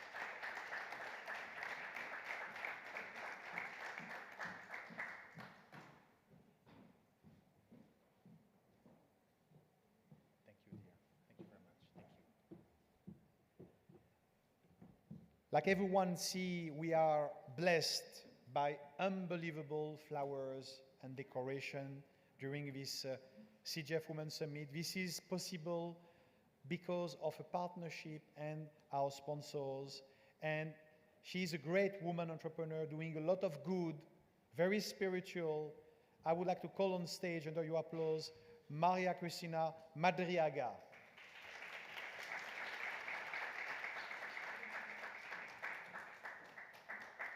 Thank you.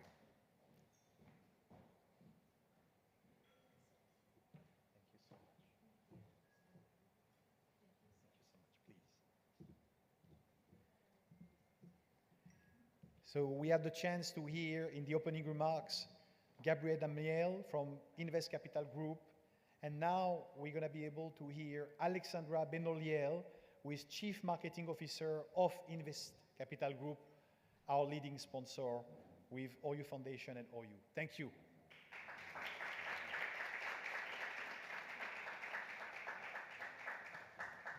Thank you, Alexandra.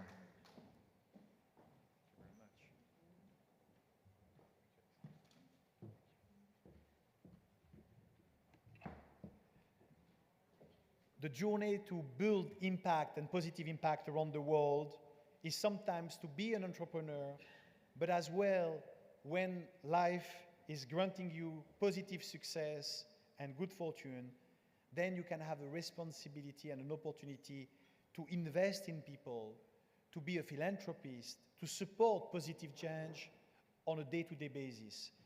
So I would like, under your applause, to welcome a woman that is an investor, an entrepreneur, and a philanthropist that is flying directly from Singapore, making us the great pleasure to connect Latin America, USA, Europe, and as well Asia, in the person of Mamta Shahani.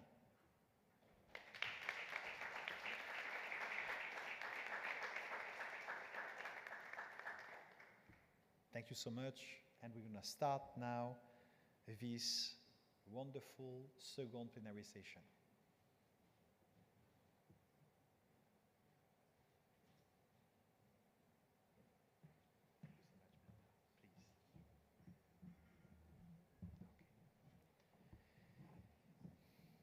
Thank you, everyone. So, first of all, I would like to ask for each one of you, you have built so much, you have been able to go through many challenges to be in the situation of doing and acting for good. But first of all, where is the source of your inspiration coming from? So I would like to start with Robin. Firstly, may I really warmly welcome you all here, and thank you, Jonathan, for having this with us again this year. It's wonderful to have you here. So I guess the source of my inspiration comes from my childhood. I think it was Carolyn who mentioned previously how important a mother is to her sons. I have 3 sons, and I greatly believe that. But my source comes from humble beginnings in Queensland, Australia. I lived in the country. I went to primary school, didn't wear any shoes to my school for 7 years, but I had an amazing mother and grandmother who always instilled in me that I could do whatever I wanted in life. It was really up to me. And they provided me with that mindset, that mentality, that it really was up to me. And I'm very proud of where I am now. Unfortunately, my mother didn't live a long life, but through my grandmother, who lived a very fine life and did so much for the countrywomen of Australia, has instilled in me this purpose to be the best I can be, but also to help people to be the best they can be. So I think that is what my source of energy is. Thank you, Robin. Thank you very much. Hello, hello. Thank you. First of all, the inspiration that I'm gaining from all of you is what's driving me this morning. Your courage, your stories, your presence here is so inspiring. So thank you for that, and thank you so much, Jonathan, for having us here. Thank you. Like you, my beginning was very humble as well. I was a very, very shy little girl. And I wanted so much to connect with people, to communicate in ways that would make change happen. But I was so scared to speak. And so I fell in love with dance. It was a way for me to really be present, make an impact, and connect. And now, fast forward many years, I teach speaking. I teach how to communicate effectively, how to captivate your audience. And the reason why I do that, and what inspires me so much, is that I know how devastatingly scary it can be to open your mouth, to speak, to communicate your thoughts, your opinions. And I have figured out ways in terms of how to unlock that for you. And that's what inspires me, to see the transformation that occurs in people when they come to me and they're very shy and quiet, and their body language is very small. And when I see them transform into who they're supposed to be and who they're called to be, it's out of this world. So that's what inspires me. Thank you so much, and I love the image of blossoming. You know, this is a beautiful image that you are sharing with us. Maria Cristina, please. Good morning, everyone. I am Maria Cristina, and I was born in the Philippines, and I'm living in Italy for 24 years, and now we are in Malta, but I go from Malta to Italy, and we have also in Lisbon, we have also in Barcelona, and the thing that inspires me is to make a difference. Wherever I go, I want to make a difference with the life of the people, because it is an encounter that maybe tomorrow you will not see them, but today they are with you, and you have the opportunity to change or whatever, to make a difference in their lives. So that inspires me, and also to help a lot of people. I go with that. Like, when you help one person, you can help entire generation. Because if you help like a father, like I am, we are a manpower agency, and we are 10 years in Malta.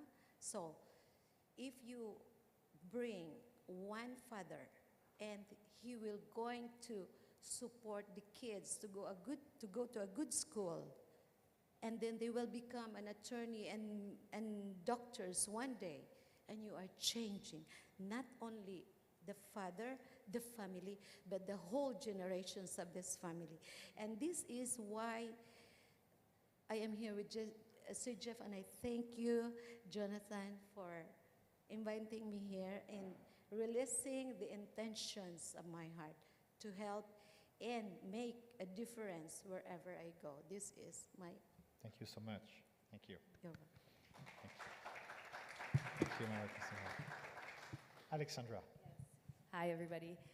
So my source of inspiration is definitely my father. I'm sure many of you met him, the CEO of Invest Capital Group. He, from a young age, he taught us to be resilient, hardworking, transparent, and as we moved from France to Belgium to the USA, I always saw him creating, and that's something that I love personally.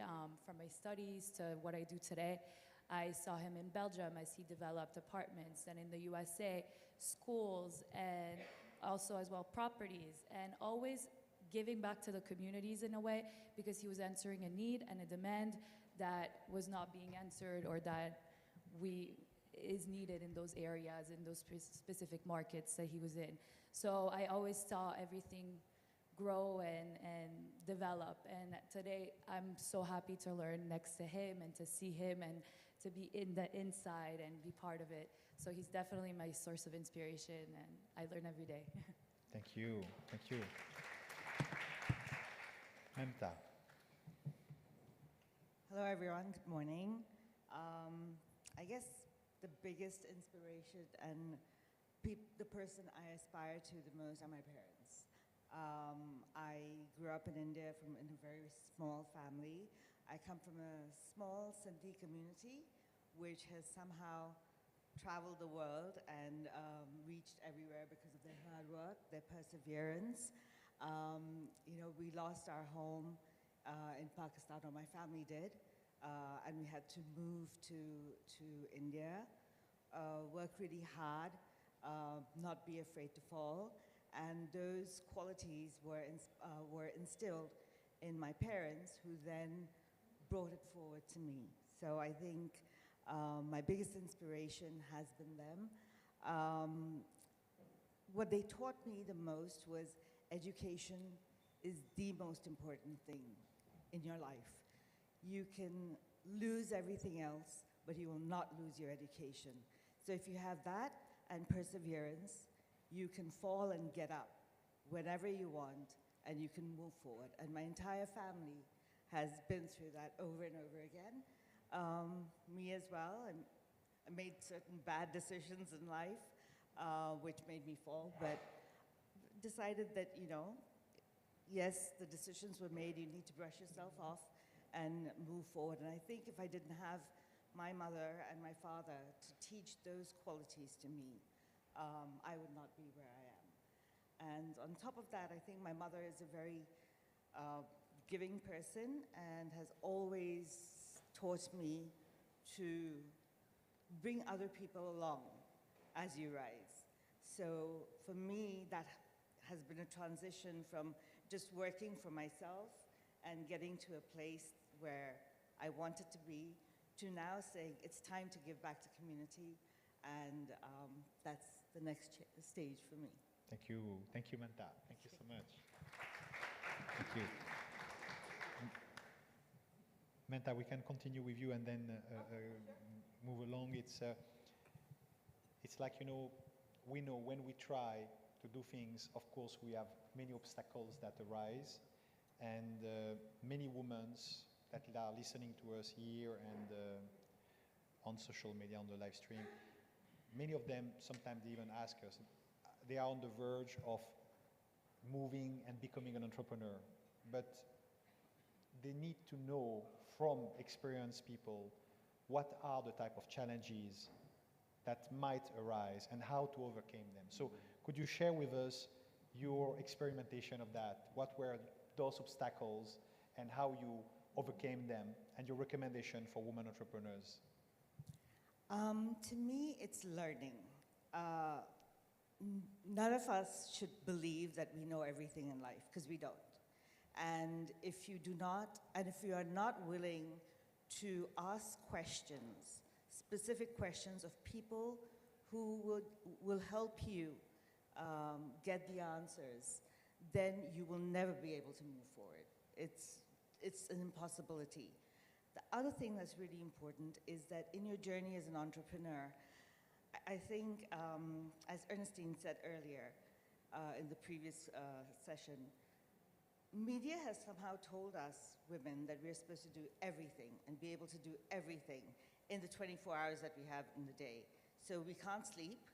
You know, we have to cook, we have to clean, we have to look glamorous, we have to earn the money and take care of the children. Everyone knows that that is not possible. And the only way to move ahead is to be vulnerable and ask people for help. Create your village. I mean, I wouldn't be there unless I had my friends, my families.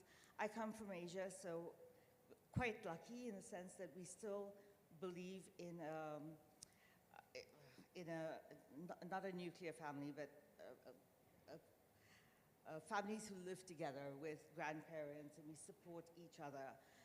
Unfortunately, I think in the Western world, the concept of a nuclear family makes it a lot harder sometimes, a lot easier in some ways, but a lot harder in others, to be able to do everything that you want.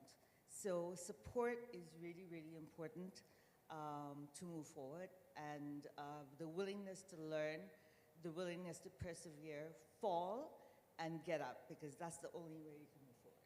Thank you. Thank you so much, Manta. Alexandra. Yes, so for me, definitely my obstacle and what I've learned recently is balancing my professional responsibility as well as my personal commitments as a mom, a woman, a wife, and of course working alongside my family. It's hard sometimes to balance and to understand how, like you said, how in those 24 hours you can do it all. And I think in the recent years I've learned that, especially, I forgot to mention, working on a worldwide level is a little hard because you have people emailing you in the middle of the night needing answers, and I like to answer right away, so whether it's when everybody goes to sleep and I have to answer, it's continuous. And so learning to balance everything out, and it was very tough in the beginning, and now I've learned to delegate.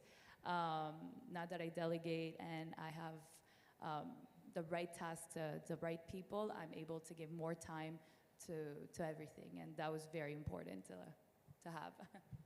Thank you. Thank you very much. Maria Cristina. Allora, in facing obstacles, I have to thank my dad and my mom. Why? Because they have given me the foundation of trusting God. It's in every obstacles that I have, even from my childhood up to now, I pray first. I pray. I'm sorry, but I have to tell you that that is in my heart. I pray, and I tell him, I tell the heavens about everything, because the heavens knows what is happening.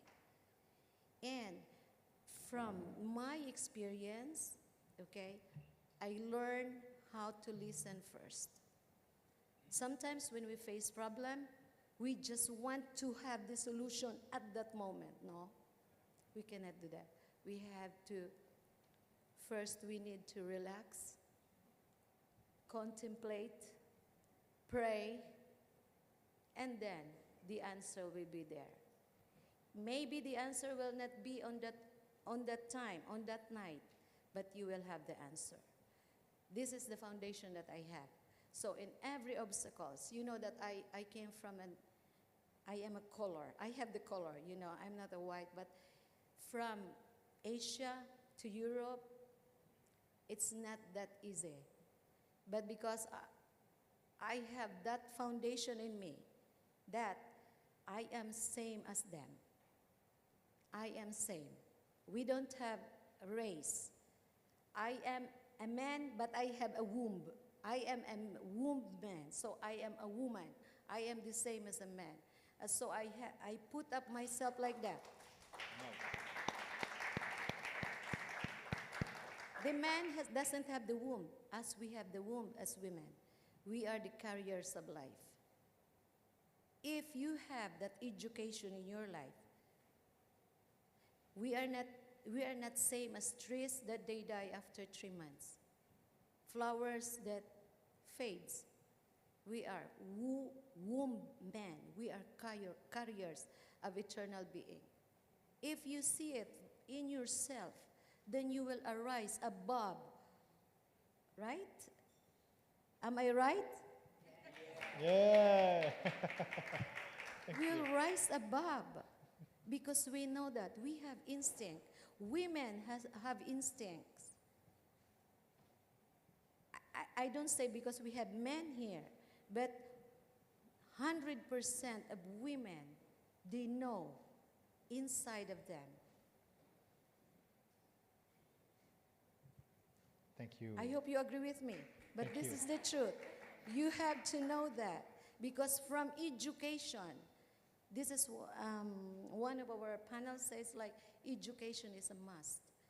We have to know and we have to learn. By knowing, we will stand. If you know who you are, nothing is impossible. With him, nothing is impossible, right? Thank This you. is it. Thank you, Maria Cristina. You're Thank you very much. Thank you. First and foremost, it's important to know as an entrepreneur that there will be challenges that come our way. So many times when we come up with an idea for a product or a service, or we step into our gifting, and we're so excited to put it out into the world, and we think everyone is going to answer. We put together our website, and we think business is going to start. And then it doesn't. And then it's so easy to get so frustrated and want to give up throughout the whole entrepreneurial journey, whether you're at chapter 1 or chapter 20. And so it's super important to understand that. Just accept that and know that you will have the ups and the downs. In terms of challenges that I have experienced, things from messaging, branding messaging falling flat, launches that yield no results, to the pandemic happening. How do we transition? How do we pivot in terms of the business? And by the way, that pandemic year was the best year of our company because we did pivot so well. To my husband being laid off from corporate and bringing him into the business, figuring out how can we expand that. So there have been challenges with that, but at the same time, some beautiful things that have come from that as well. And what I would say, my biggest challenge is my mindset. So like Caroline, she said, they talked about mindset. From me wondering, am I enough? And so see if any of these things resonate with you. Am I enough? Do I know enough? Am I worthy enough? And I'm not sure, at least in the States, we have the term imposter syndrome. Do you all use that in other places? Okay, so experiencing imposter syndrome, perfectionism, and all of those things have really gotten in my way. I am the one consistent common denominator of everything. And let me tell you a story real quick and see if you see yourself in this. And it's a story of sitting in the wrong chair, whether sitting in this chair or sitting in the audience. I was part of a series of events or of conferences for women, and I was supposed to speak in the second conference. The first one was the inaugural one. I hosted the VIP cocktail hour. I was very present in that event. And one of the panelists didn't show up. I was supposed to speak. I was already vetted to speak in the next event, but one of them didn't show up. But instead of saying, oh, I'll step in, I instantly said, oh, there's someone who is the campaign manager of one of the presidential candidates from 2016. There's another world-class designer, another world-class restaurateur. What am I doing thinking that I could be up on that stage? What if I get up on that stage and have nothing to say? And so, do you all resonate with that? Does that happen to you, right? You don't think, oh, I don't belong there. So instead of saying that, I sat in the back in a dark theater, crying my eyes out, knowing that I had self-betrayed. And I knew in that moment, I'm never going to let that happen again. And so through a lot of personal development, healing, working through, what are those thoughts that are coming through? Are they really my truth? No, they're not my truth. And then getting curious. What is the truth? What happens when that, in a sense, unicorn opportunity comes up? The message that I got from your team, would you like to participate? Let me get curious. Instead of saying, oh, no, there's no way I could do that. I got curious. What do I need to do to make that happen or to help it happen? What do I need to shift? How do I need to show up? And that has been a game changer for me. And so I really invite you to, if your mindset is impacting your business, get curious, heal, question. Thank you. Thank you very much. Thank you. Wow. So following all of those wonderful comments, it's a little bit, I think, like a wrap-up, to be honest, because I agree with everything you've said. When you first asked the question, I was thinking, it's up to me, don't let the environment be my looking glass, effective listening, all of those. But maybe if I tell you a story from my background and what really was a major impact for me, when I was 40, so about 23 years ago, we moved to Brussels from Australia. And not long after, I had a need to have a medical operation, which I didn't think was going to be such a difficult thing. And up until then, I had been quite successful as a general manager. I'd always wanted to write a book because I had done quite a lot. And from where I'd been, I felt that I had a story to tell. But that imposter syndrome, well, who are you to write a book? No one's going to read a book by you. And as a result of this operation, which was quite a lot longer, it was around 7 hours, I had a major allergic reaction to the chemical in the anesthesia. And so I lost my memory. Wow. and I didn't know my husband or my children, and that's a whole other story. But I had just learned how to be a Six Sigma black belt. I'd learned all these things, and I was a complete blank page. And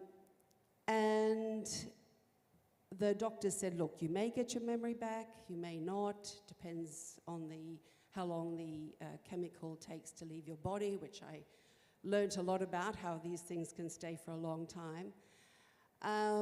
And so my husband, who's American and quite a glass half full type of person, said, you know, we could sit here and be sad about this, or we can create new memories.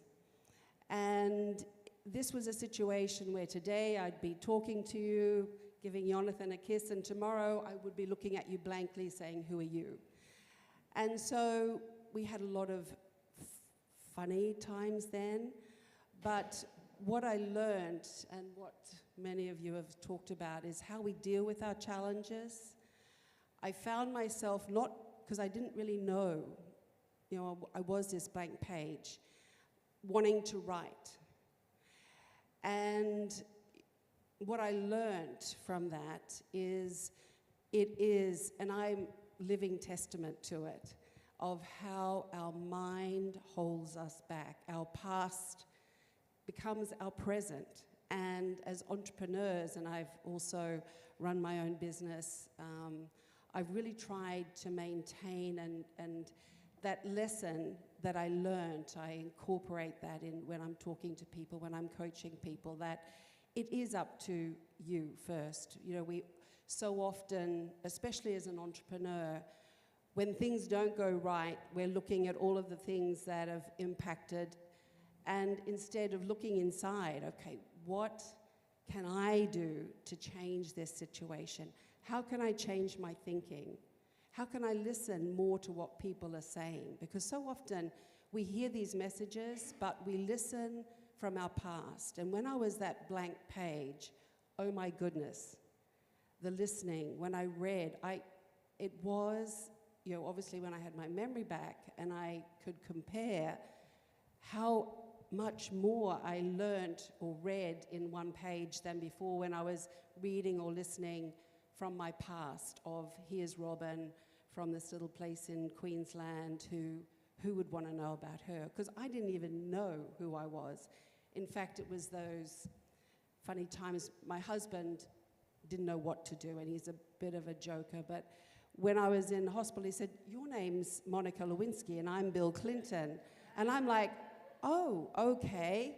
But, you know, like, and he said, oh my goodness, you really do not know what's going on. But we had some funny moments, but we created those. And I think as sort of a wrap up to what the ladies, these wonderful business people have talked about, it is up to you. Whether it's gaining the education, whether it's listening, whether it's believing in yourself, whether it's really knowing how much intuition counts, whether it's men or women, it really is up to you. Thank you. Thank you so much. Thank you. And because I know, because we had our wedding, you know, in the Phoenicia, and I had the pleasure to meet your husband, I can tell you that I understand, you see, how you have been able to overcome that, because he's so good-hearted and fun, you know. So I think, you know, a little bit of fun as well helps. Thank you so much. Thank you. It would be nice to have, you know, from each of you a little, because you are entrepreneurs, investors, contributor, just a quick update on your current endeavor, the current project, the current actions that you are doing. So Robin, maybe you can start. Well, whilst I do work with the owner of this hotel, who is an amazing entrepreneur, I think that's why we get on so well, because I have had my own business, and our current project is to develop the additional area on this property, which is 8 hectares, and we're going to restore the old stable and coach house and create more of a wellness feel, lots of gardens, and all done really in keeping into mind the amazing history of this beautiful property. So 76 years of history, and really creating even more ways to celebrate the heritage of this site. Thank you. Thank you. I'm now more motivated than ever to help make this world a better place. We are in a huge transition right now. We were just speaking about that, Henri. And it's important that our voices are heard to make that positive change. And so 3 things that I'm working on right now is, one, I've been speaking all throughout the United States. I speak globally, virtually, but what I really want to do, and today starts that, is I want to start speaking internationally in person, not just virtually. So that's one thing, to help inspire people to step into their purpose and into their gifts, and to open and unleash their voice. Another aspect is to, that I work on, and what I'm really wanting to step into even more, is also globally train speakers to speak more effectively and to connect, whether that is someone who wants to add speaking to their current business so that they can expand their brand, and also to those who are in leadership positions, how do they speak more effectively? Because we can so often be very successful in business, but when you are then put in front of your audience, of your workforce, or outside of the company, you fall flat. And so I'm very motivated to help that. I also have a show that I'm producing called Dare to Unleash with Elizabeth de Moraes, and it's about telling stories of people who have overcome those mental obstacles that have kept them small, and what they are now doing, and how they are inspiring the world by finally stepping into their power, into their gifts. So those are 3 things. Thank you. Thank you very much. Thank you. Mayor Cristina. I have a lot in my heart. I have a lot. We're going to continue the Catherine Luxury Flowers. It's a new innovation. It's about, like, it's silk flowers, so I will continue it in Malta. Okay, and we will have, by God's grace, we are going to open a lot of manpower, by God's grace. And we are also doing training for chef, the Michelin chef that will come to Malta and introduce 15 new menus. So I have a lot in my heart, a lot. And I hope that I can help this world to be a better place to live.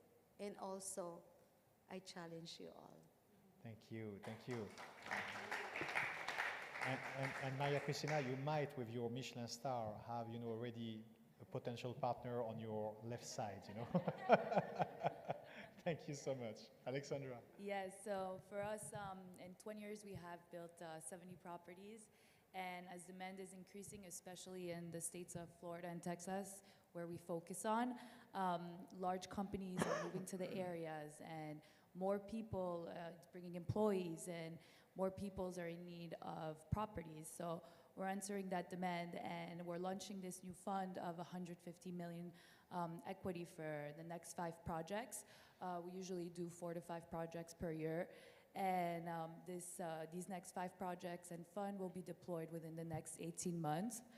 It's attracting new and current investors, so we're very excited about that. As well, today we have around 500 million in project cost, and we're looking to, hopefully in the future and this next year, to do around 1 billion in project investments.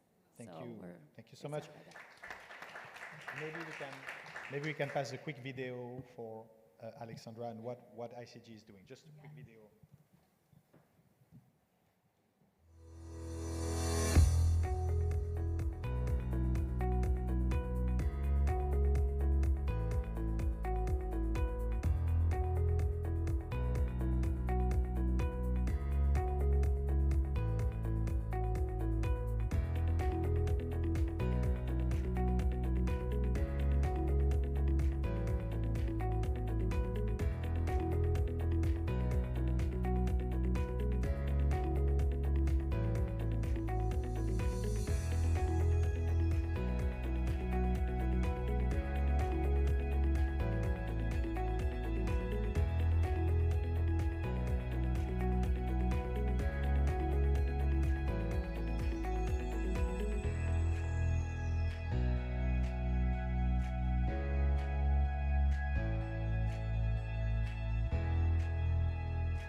Thank you so much, and feel welcome, to outreach to all our women entrepreneurs, exchange details, business card, and do great things together, okay? Now, we would like to have the message of Menta. God has been good. He's given me a lot of opportunities, and I've taken advantage of as much as I can for my benefit till now. And just before COVID, I had decided that I wanted to move away from just accumulating stuff and giving back more to society. So at that time, I went on a quest as to what that would be and what that would look like. And I guess the business person in me said, yes, I want to do a project, but what would that project be? And in what area? So ultimately, after a lot of soul searching, digging, getting information, I decided that my next step would be to do philanthropic work, but in the water space. Water and sanitation is really important to me, I feel, because it really is the base of all diseases. It's the base of why women can't be educated, because they're the ones who have to go and fetch water in the morning and bring it back, waste 3 hours, and are too tired to gain an education and uplift themselves. It's also a problem when, they get there's seven days in the month where they can't do anything if they don't have sanitation around them. So I have decided that for me, my calling would be to do work in the water space and help in projects that uplift women and children in Asia thus far, because that's the closest environment for me to reach to. I mean, I have links to India and I have links to Indonesia, so that would be the space I would like to focus myself. But I need some help in understanding more of what is available in terms of technology, in terms of spaces where we could create a business out of it. I don't want to just throw money at a project. I want it to have sustainability.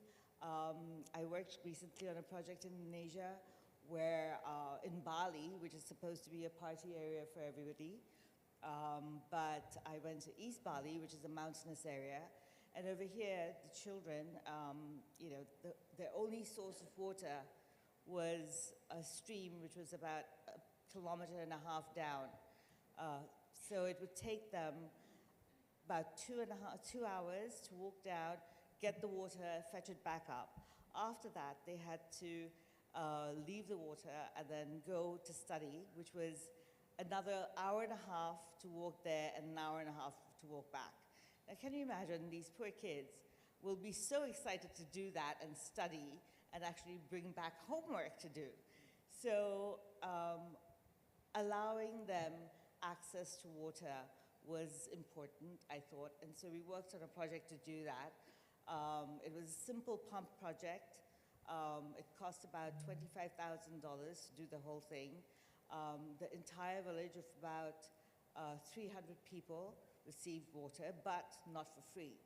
They had to, whatever they used, they had to pay to the community, who then built community centers, built a library, gave, for younger children, built a creche, and helped with education. So a process that is more sustainable, allows growth for the community, and anything in the water space that can do that and is sustainable is what I'm looking to do for it. Thank you, Manta. Thank you. Very good.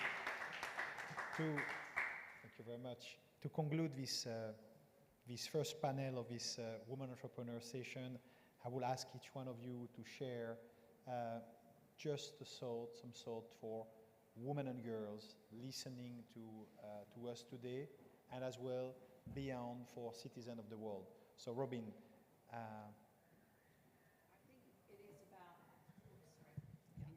I think it is, what comes to me is truly believing in yourself. And if you don't have that village around you, like some women are fortunate to have their families around you, some like me who are on other sides of the world do not, but it really is important to build the right support system and be willing to admit that you need that support system to support your family and yourself in being the success that you need to be.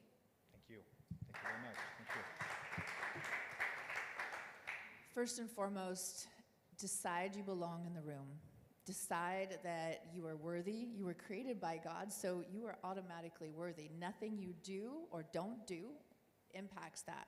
So wherever you go, decide, wherever you have been asked to be a part of or where you're feeling drawn to be a part of, you belong in the room. Those of us who are up here, we belong here. You in this room who are going to be speakers up here later, you belong here. And so many times we can be so fearful. I'm sure some of you even were fearful to walk into this room today, maybe a little nervous. So you belong, and you have to make that decision that you know that. Secondly, step into your gifts. Whatever is very easy for you is the message that you are meant to really expand on that and fully unleash it to the world. So many times what is easy for us, especially as women, we kind of think, oh, well, that's not going to be that important. That's not going to change much. But that's your message to say that that is what you were supposed to go do. So, for example, last night, we had so many people coming to sing. Our photographer, where are you? She just belted out the most beautiful song. But she hadn't been, I think she hadn't been doing it for 10 years or so, right? I want to hear more of that. You change the world when you step into those gifts. And finally, wherever you go, bring and leave your essence, your energy in the room. Leave it as if you just sprayed perfume and you left the room, but you've left your essence, your presence there, because it will make an impact. And not so much for women and children, or for girls, but I do want to conclude my part that please, I want to meet each and every one of you, and please think about what type of person you would like me to connect you with. So if there's anyone that you're thinking, if I could meet this person or that type of person, I may not know them, but I can figure out someone. So please let me know that. Thank you. Thank you very much. Thank you. To all the women of the world and to all people that is here, you are a woman of worth. You are a woman of worth, and don't be afraid to risk. And everybody, you will be there. You will be there. You will see through. You can go. You can go there. Wherever, what is in your heart and what is your dream, don't be afraid to risk. And always remember that you are a woman of worth. Thank you. Alexandra, please. I was raised with the saying, quand tu veux, tu peux. And whenever I would say I can't when I was little, it was always, the answer was, when you want something, you can. And that's something I use every day in my head, and it's in the back of my head. And whenever I think I can't, it's in my head. And to have a no-limit mindset is very important, as well as a positive thinking and to never give up. Yeah. Thank you, Alexandra. Thank you very much. Mamta. I think one of the biggest things, especially in the way the world is now, is that change is constant. And if you're not willing to accept that, you will stagnate. Whether you're a man or a woman, doesn't matter. Change is constant, accept it, be willing to learn, and learn from others. So you need to create your village in order to learn. Now, it can be your family, it can be your friends, it can be us around here, but build a support network and move forward together. And I think that really does apply to men and women, not only women. So, yeah. Mamta, thank you so much. Thank you. Thank you, everyone. Under your applause, I will ask all the speakers to stand for a picture. Thank you.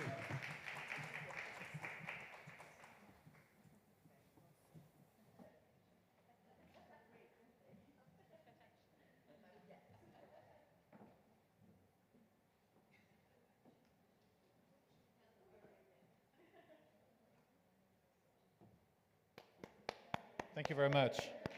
Thank you.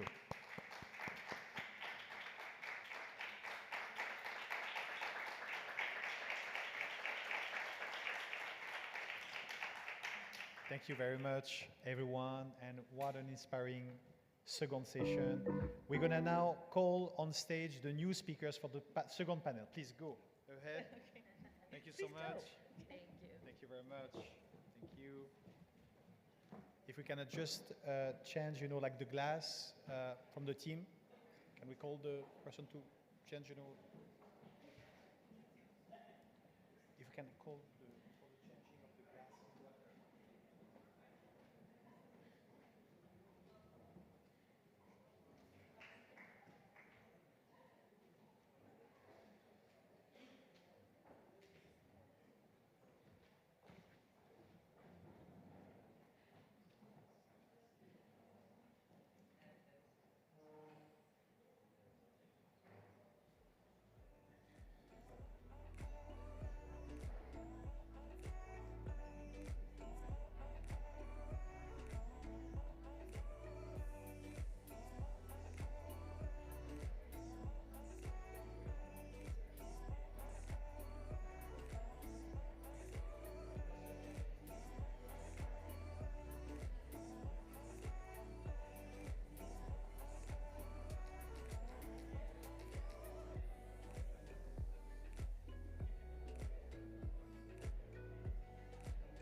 Okay, please everyone, take your seats and we're going to start imminently.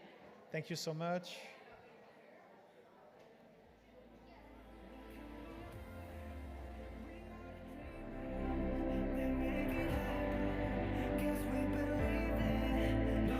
I love this song. It's great. It's a great song.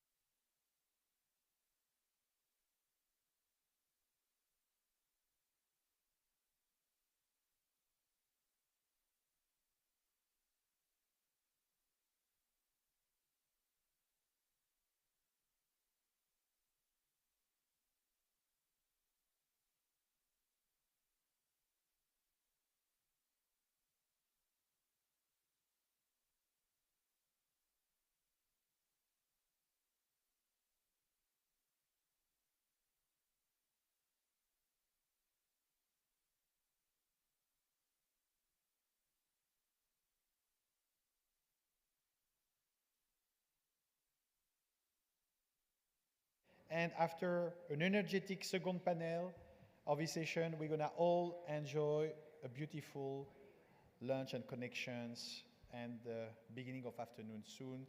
Thank you again, everyone, for being here, giving your energy and attention to all our speakers and to yourselves as delegates, because you are the foundations of everything that we do is for all of us, for all of you. So I will call on stage, first of all, Mushka Sigal, who is the founder of Rabat Malta and Foundation. Please, under your applause, Mushka is doing a lot for the community here. Thank you so much, Mushka. Thank you. We are as well going to call on stage, because now we need to have as well, you know, like people from Malta. It's so important. So Larissa Bonacci, who is producer and actress. Larissa, thank you so much for being with us. Thank you, Larissa. Thank you so much. Thank you. We're gonna welcome now one of, in my opinion, one of the women that is shaping the real estate business in Malta and doing it with her own style and own positive energy, in the person of Graziele Camilleri. Under your applause, please.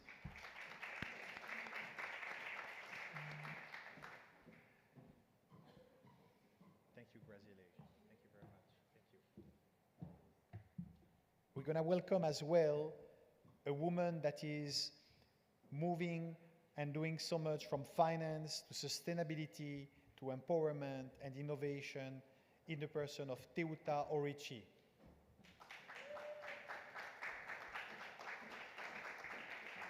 Thank you. And last but not least, we will have as well, thank you so much, Teuta, thank you.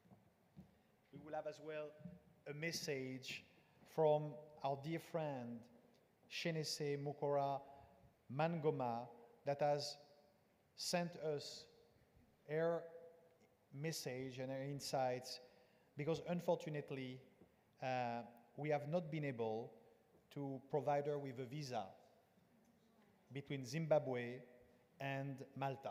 I'm just saying it to you to showcase how difficult and sometimes unexplicable the situation are, despite our energy, messages, and all the things. It's very surprising, but Shenese, you see, is going beyond that, and her message will be heard today for the women in Africa and the women around the world. Thank you, under your applause for Shenese. Thank you. So let's get started.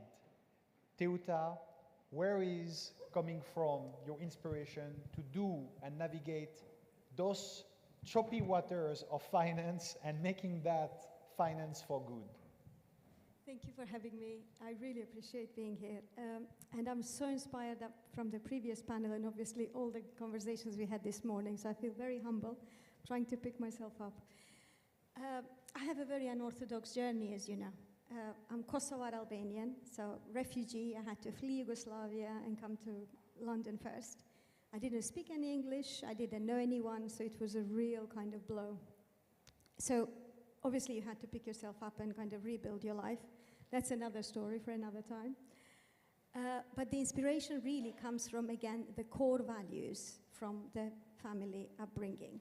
Because my dad used to say, as long as you go to bed at night and you can always pass your blush test, everything else is okay.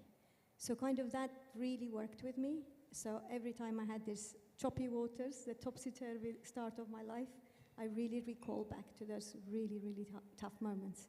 And then, of course, from there on, I was a fish and chips waitress.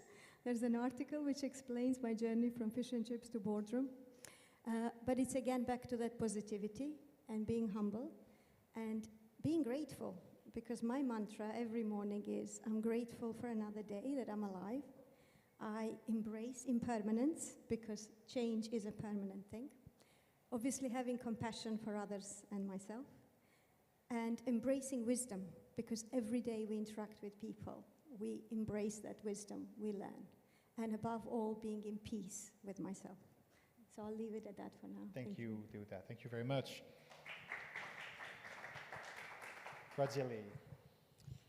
Hi, everyone. Thank you for having me. My inspiration comes from my daughter. I have a 9-year-old daughter, and her name is Luna.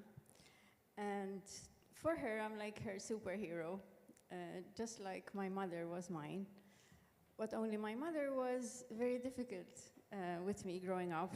The communication was not easy. So my inspiration has always been for me to be the best mother I can be to my daughter and to raise her in a way that is the future of children. So for me, my daughter represents the legacy that we are all leaving, not just as mothers, but as humans.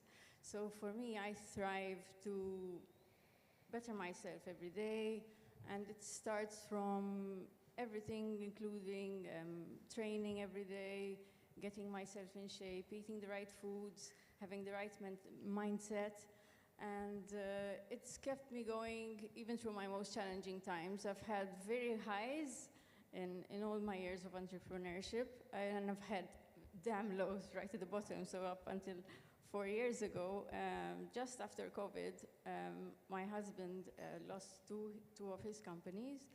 They had to be shut down, and a lot of work to be done to close them down. And all of my businesses stand still as well. So I had to start from the beginning, from scratch, and it was tough. But I looked at my daughter, and I remember there was times where I didn't know how I was going to pay lunch for her, but I said, we're going to get through this. And that's how I got into real estate. So it hasn't been very long, but I've been working very, very, very hard. And I'm up with the A-listers, and I'm loving it, and I'm so grateful for the opportunity, and I'm learning so much. So yeah, my inspiration is my daughter. Thank you, Larissa. Thank you very much, Godzilla. Thank you.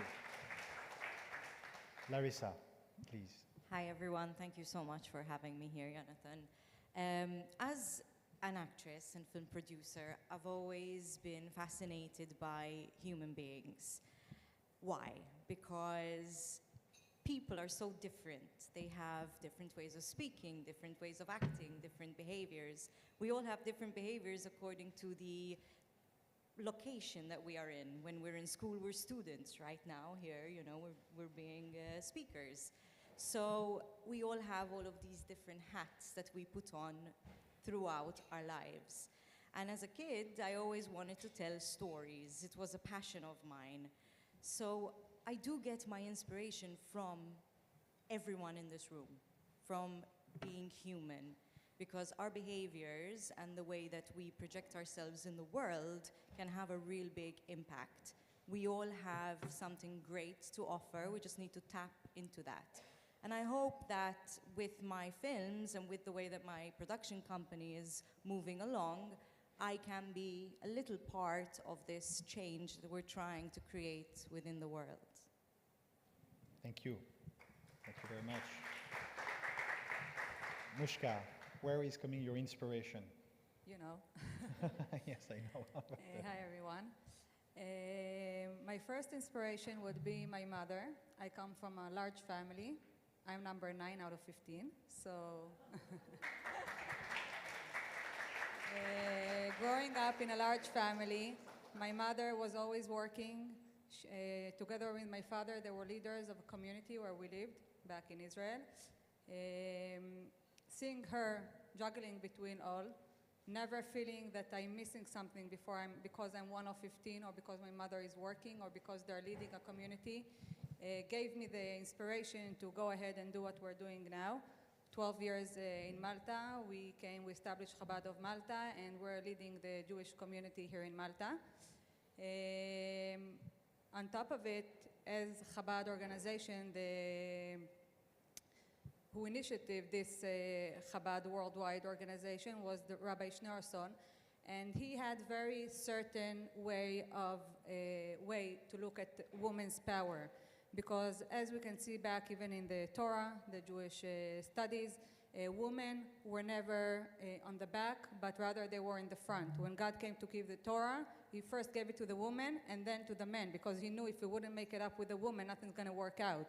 So first he made sure that the women are with him, and then he moved on to the men. Even in the creation of the world, we see that the man was created from earth, the woman was created from the part of the body of the man. So our first, our initial state was a bit higher, but we're not about putting higher or lower, but we know that in Judaism it's about each one has their own place, their own agenda. So we're not trying to be equal, we're not trying to be on top.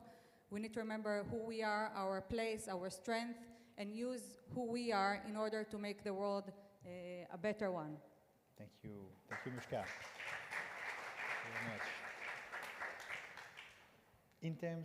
In terms for each one of you, as we say earlier in the older panels, to do what you do, you have to face some challenges, and you have to find the resources to overcome them, to be where you are now, and to be empowered and free to deliver and to impact the world positively.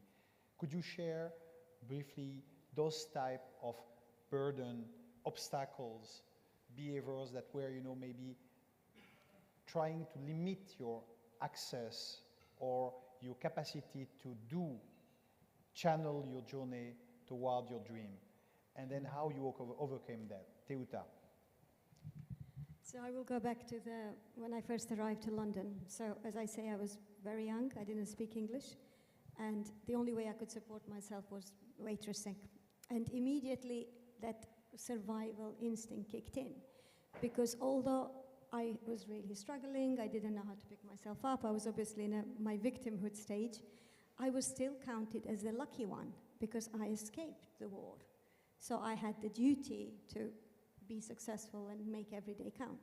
So how did I do this? Obviously, funny enough, the waitress where I was obviously waitressing in this restaurant in London was full of a Jewish community.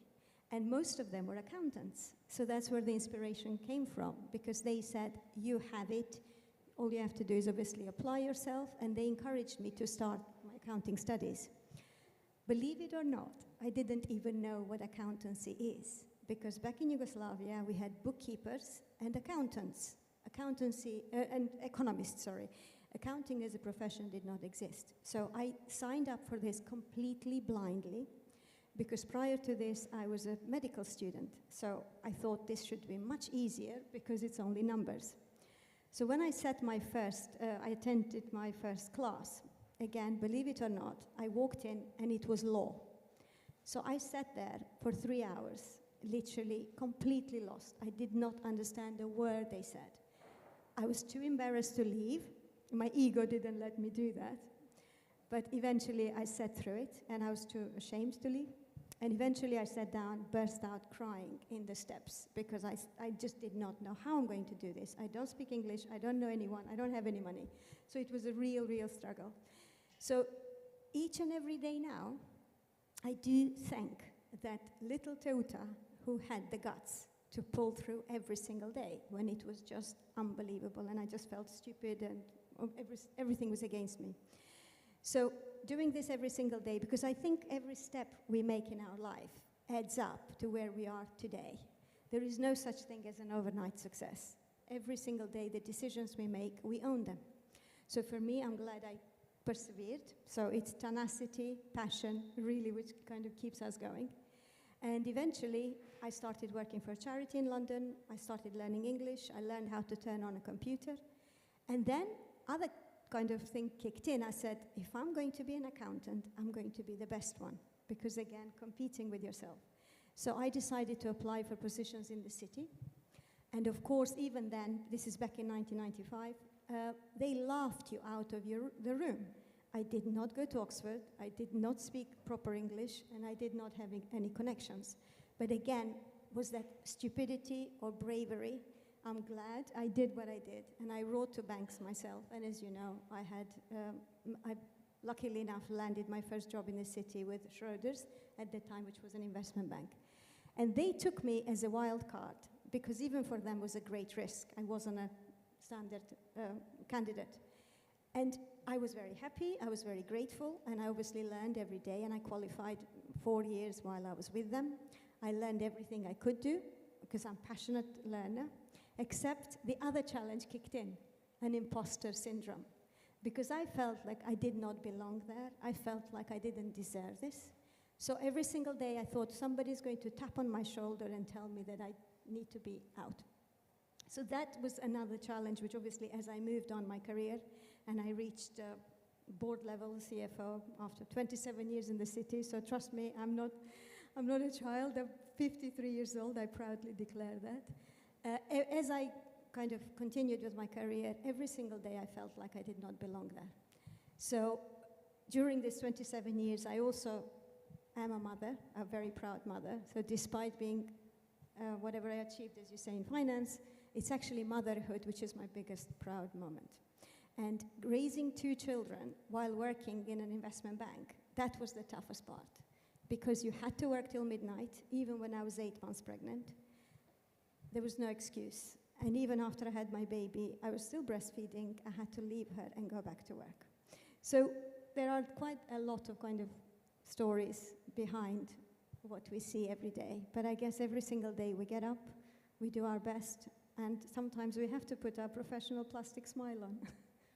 Thank you, Deuta. Thank you very much. Thank you. Grazie. How inspiring. Of course, we all have challenges. I've had my fair share. And one thing I've learned in my life, which I can share, is that I've always learned to deal with the things that I can control and solidify those and let go of the ones I cannot control. So what I've been working on most of my life, especially the last 5 years, has been on my mental health and well-being. And because what's happening is it is a time of change, as our friend here was saying. There's a huge shift in consciousness. There's lots happening. There's the wars happening. And all we can control is how we feel within and how strong we are and how sane we can be amidst all the torrential storms. So whatever culture we're from and whatever country we're from, the most thing we can work on first and primarily is ourselves.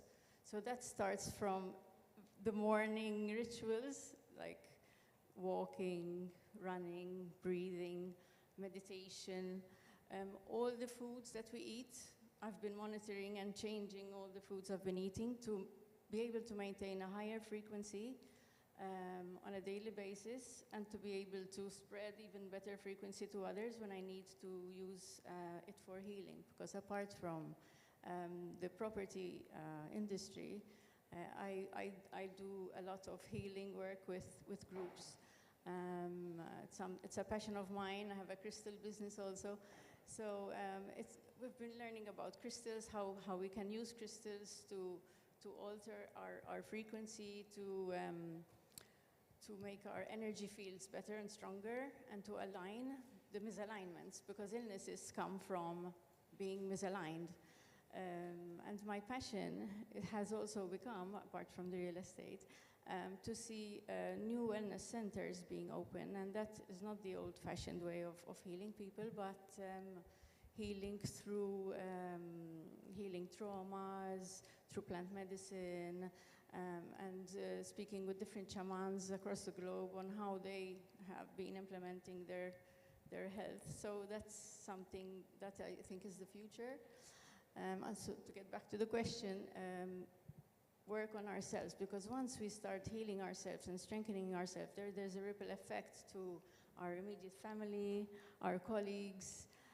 I see ripples happening around my work. From the moment I've started, everybody has a different mindset, and their families and their children.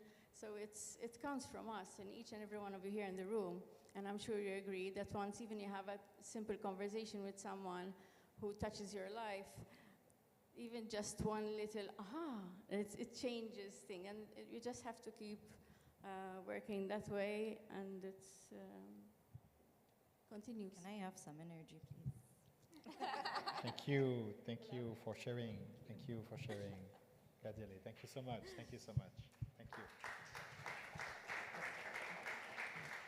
Larissa, highlight a little bit, the journey when you want to be a producer or an actress and doing things, moving things in Malta and in Europe.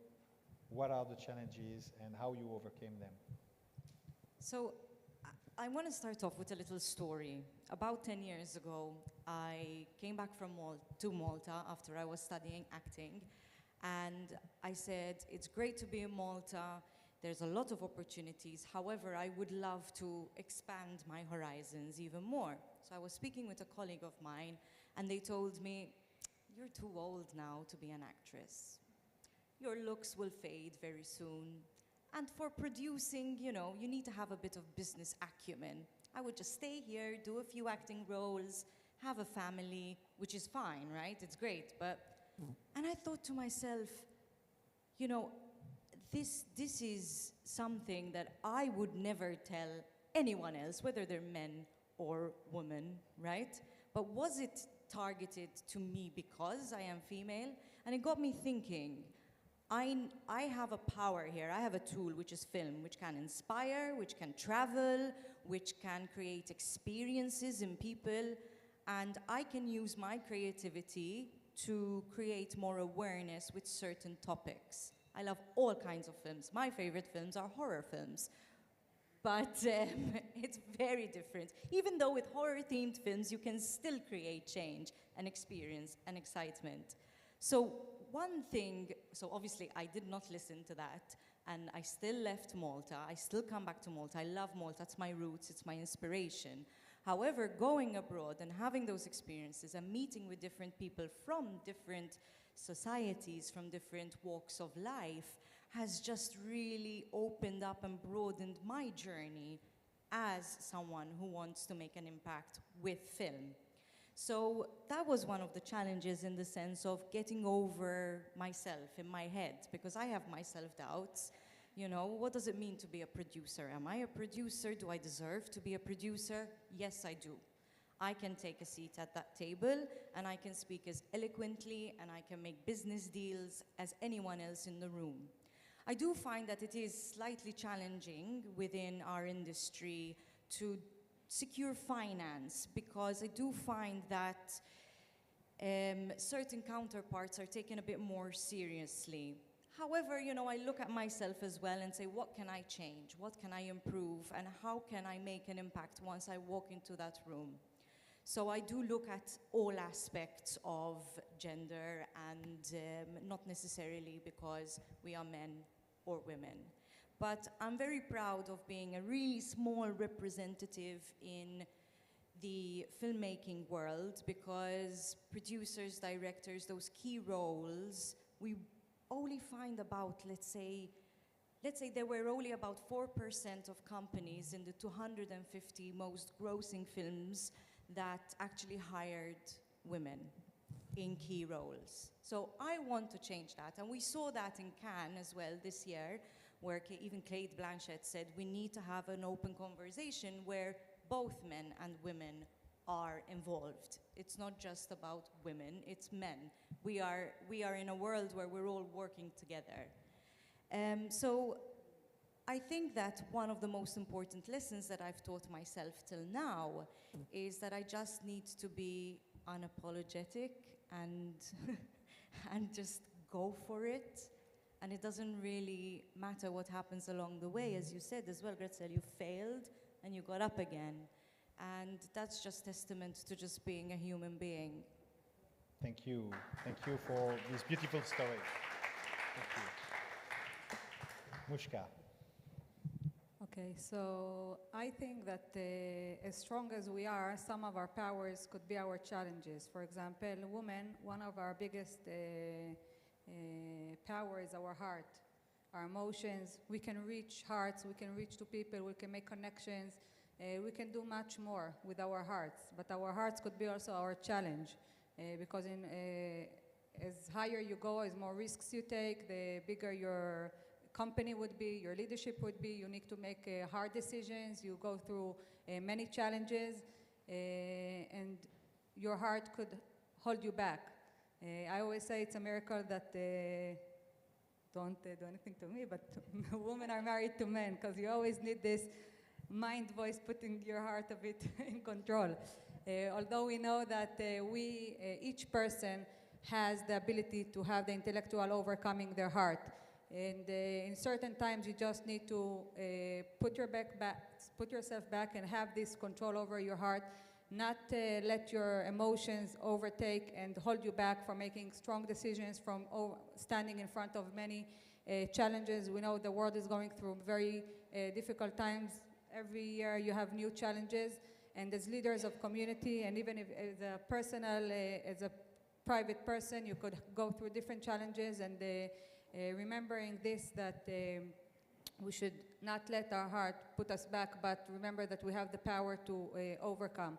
In every step in life, we always, what helps me is to think, where am I needed? Not only to run after what the moment of desire is, but if Jonathan told me I need to be here, so I'm here, right? Although I had my daughter's celebration this morning, so I was a bit late, but where I'm needed, that's where I am. And I had one more point. And I think that I was speaking about my mother, but me personally, thank God, I was blessed also with a nice growing family. And I think sometimes people might think that family is something that holds us back. It's something that it's either family or career, either family or you move ahead. But I think it's the opposite. The family gives us strength, the family gives support. It's in our hands to give the family the feeling that they're part of what you're doing, to share with them the successes, to share with them the impact that we have on the world. So they're proud of their parents, their mothers, who at one side give them the most that they can, but on the other side make a great impact on the world and make the world a better one. So it's about, once I heard this, for like juggling. So when you juggle, you always have these two balls on your hand and one on top, and we always, the family, the career, and everything in between, we always need to make sure we hold it strong and to make sure we give each one the right attention, to do the balance, to do it in the best way. Thank you very much. Thank you. If it's possible, we're going to pass the video of Shenese Mangoma. Thank you, Shenese, for watching us from Zimbabwe.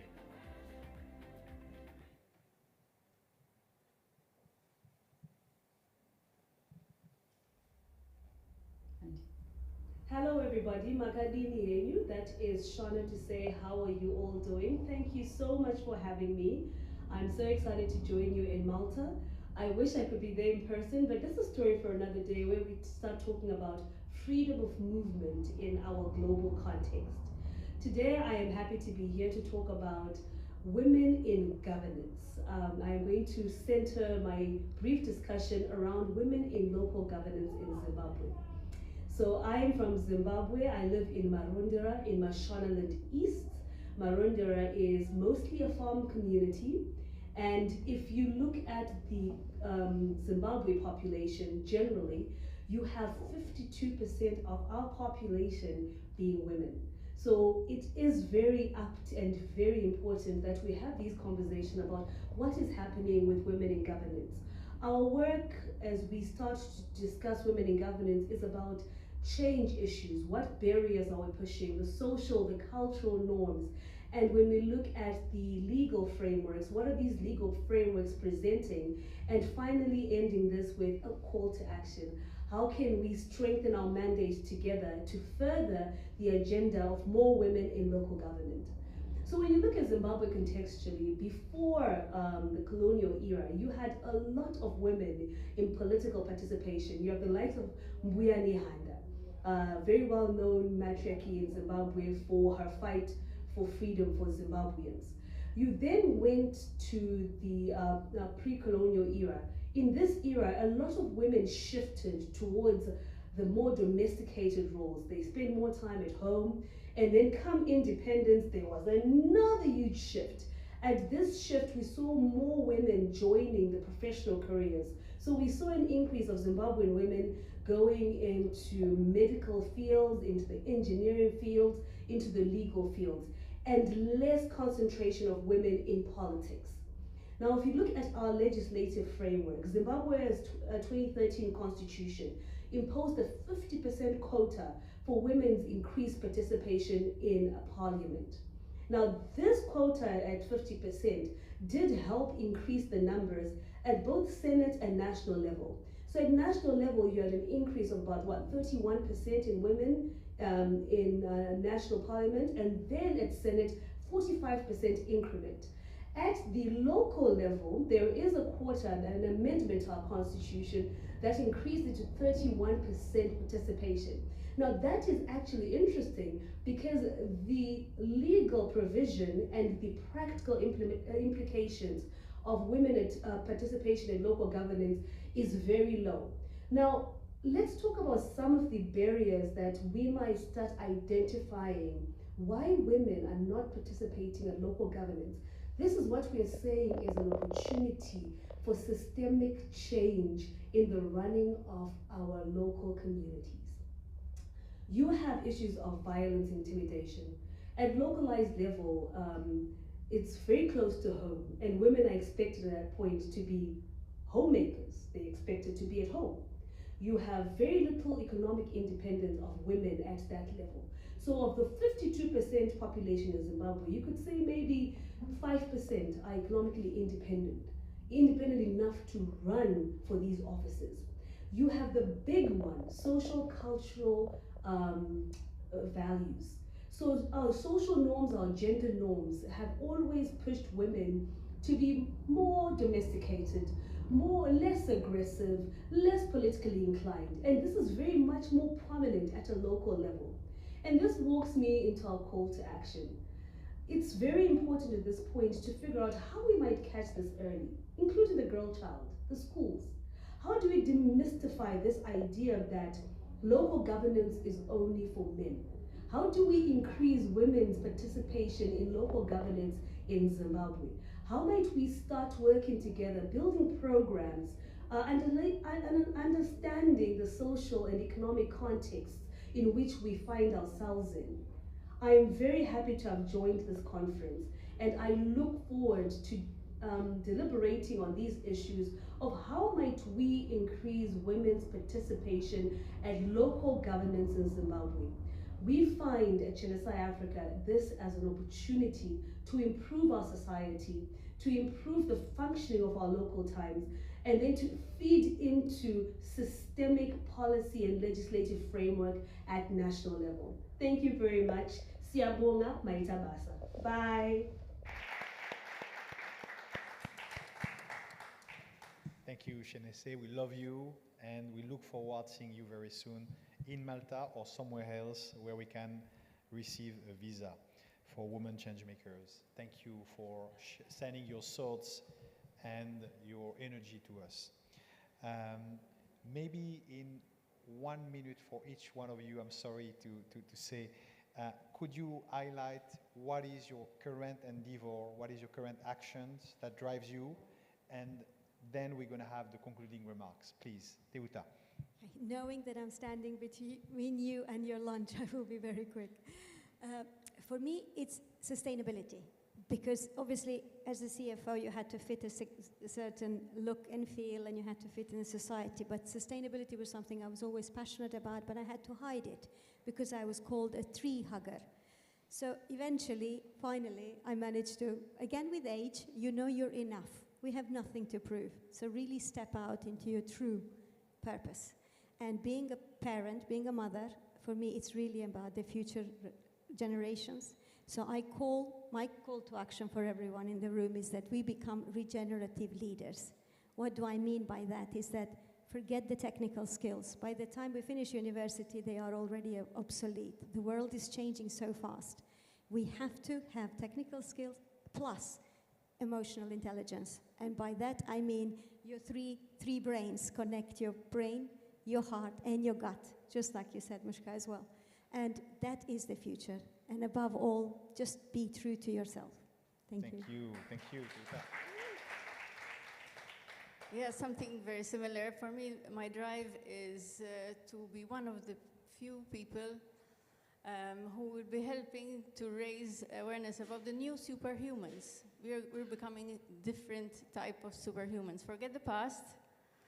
we are in a time of change and we need to adapt to change. So like the chameleon, we need to adapt to what is happening and learn how to rise above it and be the new superhuman. And that includes working from the heart in alignment with our intellect, and if need be, involve AI as well, and everything that's coming along, and aliens landing, and everything. So let's adapt, let's be ready, because it's gonna be a really rough but fun ride.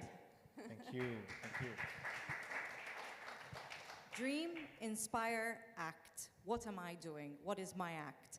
At the moment, I'm in development for a documentary called La Force des Femmes, with Suad Dibi, who was here last year. And this is to celebrate the resilience of women, specifically in Morocco. But we're also looking at, thank you. Thank you.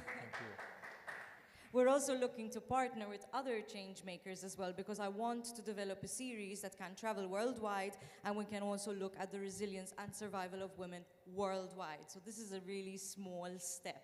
I also have founded a podcast called What's in a Film, giving a platform for female filmmakers to come on the platform and discuss their career and what they do in film. Thank you. Thank you, Larissa. Thank you. Mushka.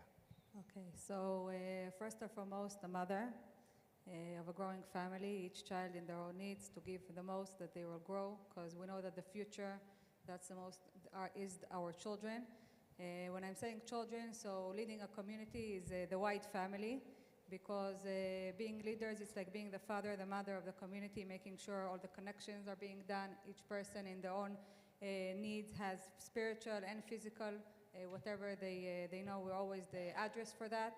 In order to fulfill this, we're now actually in the middle of a very historic project of establishing the first Jewish center in Malta, which will include basically the hub for all anything related to Judaism, both for the community and tourists and locals who are interested about the great Jewish history of Malta and generally about Judaism.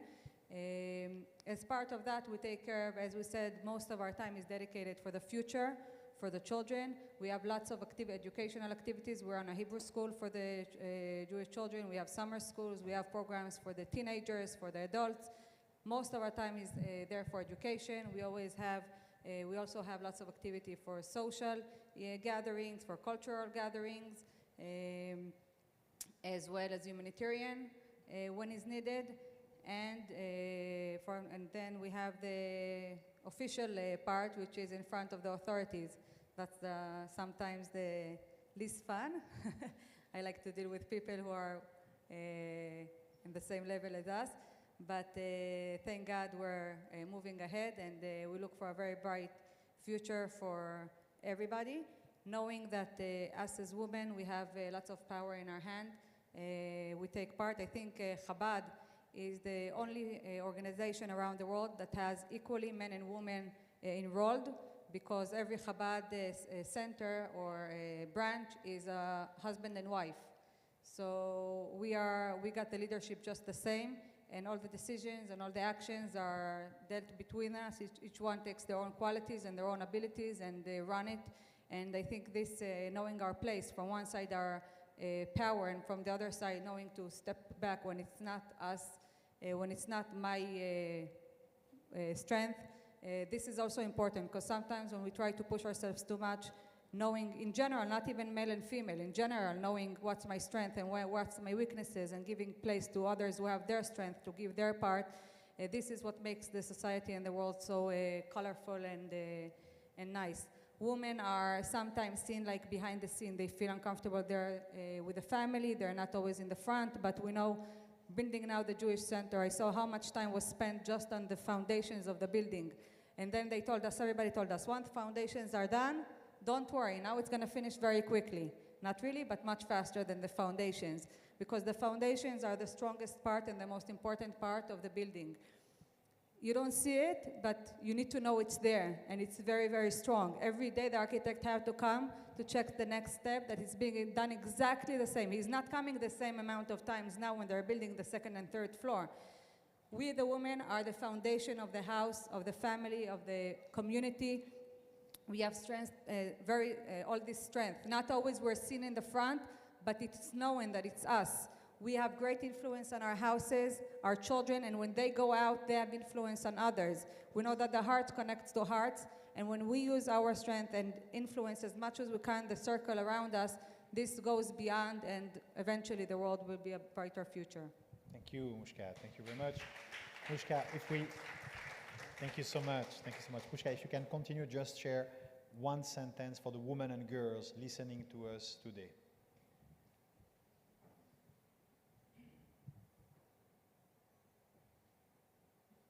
So I think it's kind of conclusion to remember your top step, to go with the heart, to use all your qualities, never give up, and it's all about us.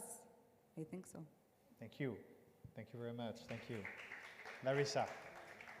So to all the girls, all the women, all the citizens of the world, I encourage you to be unapologetic. Go get what you want to make change in the world and tell your stories.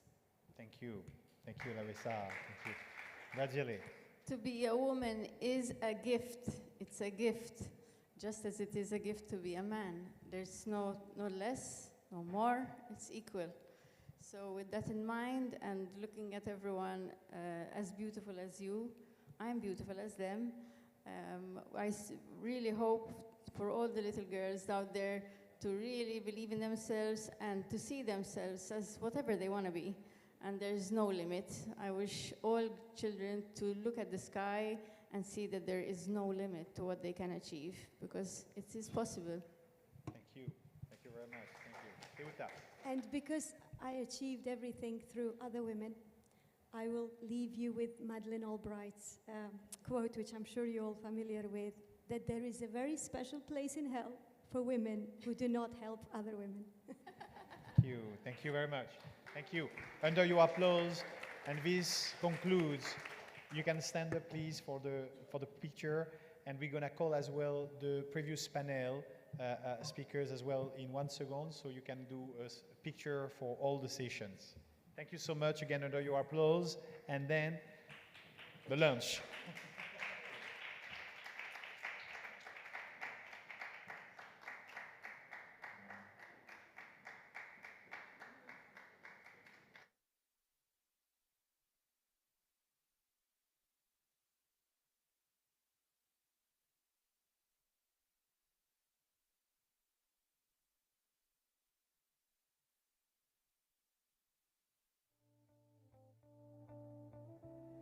Feel it again,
Hi, everyone. Thank you to take your seats. We're going to start imminently. Music. Yes. Thank you very much. Thank you. Thank you for the energy shared so far. Thank you, everyone. Are we good on the live stream? It's good? Okay, live stream is on. That's perfect. So, after very powerful sessions in the morning and a great networking lunch where we had enjoy the great taste of the Phoenicia, we are now going to start the afternoon sessions.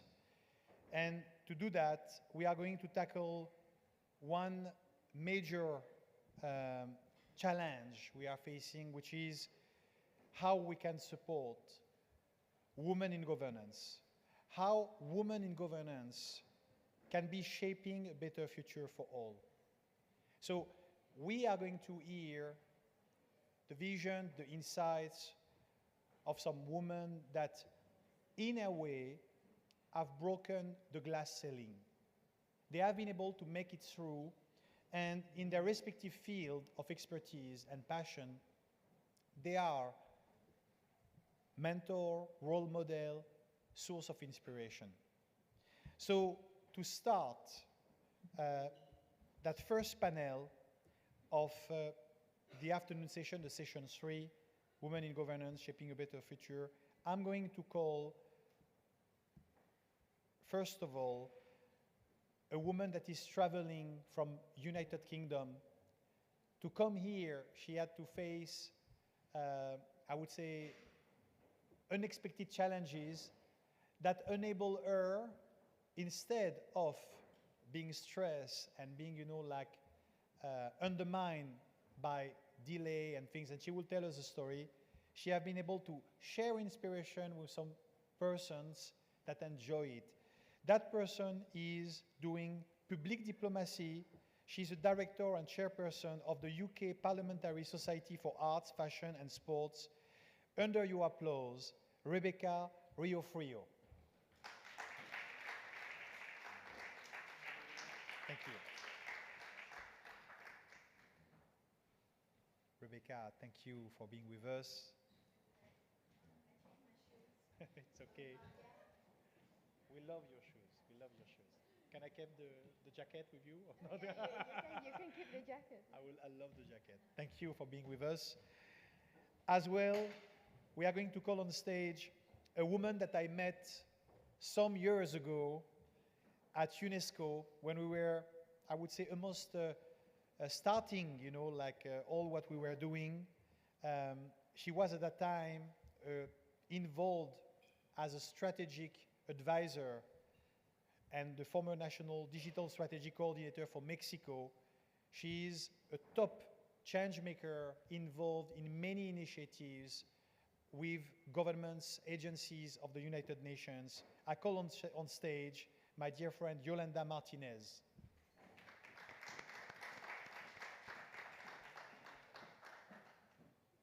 Thank you, Yolanda. Thank you. Please. Thank you.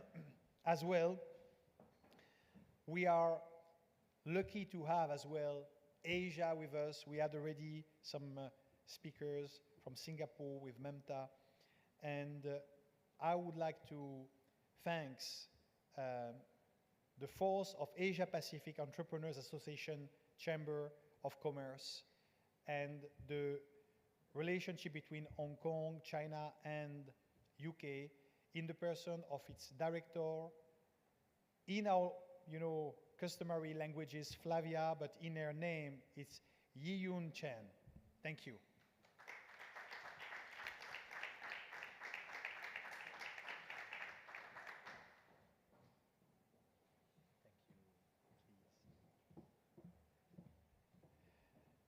Now I'm calling on stage a woman that is in Malta and in the Mediterranean Sea, a source of inspiration because she is a champion, she is an athlete, she is 3 times gold medalist of the GCCE which is organized by the European Olympic, which is the competition for the smaller size country in terms of population.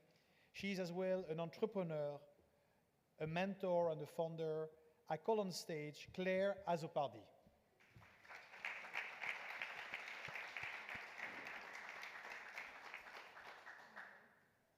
Thank you, Claire. You see, she is the athlete. She can do that, I cannot. Thank you. Last but not least, she is coming from Latin America. She is inspiring millions in Latin America and beyond. She is with us, and she was with us a few years ago in Marrakesh during the conference of the parties in 2016. She has done so much, and she does so much. I call on stage the Goodwill Ambassador, actress, and philanthropist, Carla Ortiz.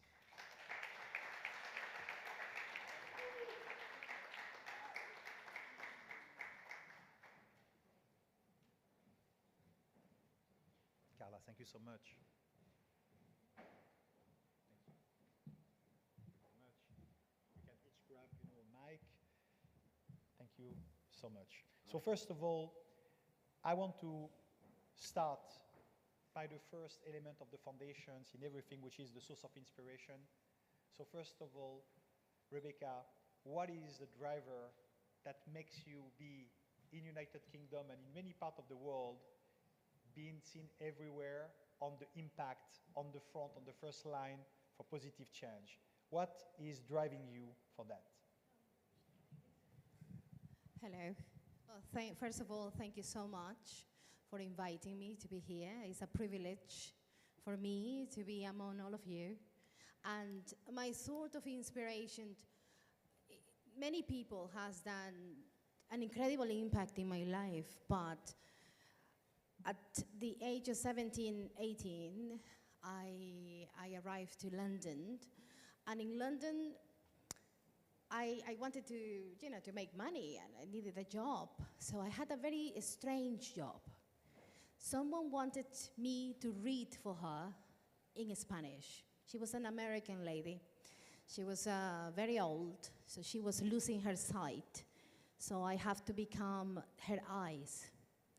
And I was reading for her while she writes, and through many, many things, she became an inspiration in my life. She was the second wife of Ernest Hemingway, and she became like a mother to me. She helped me with my education and showed me the world.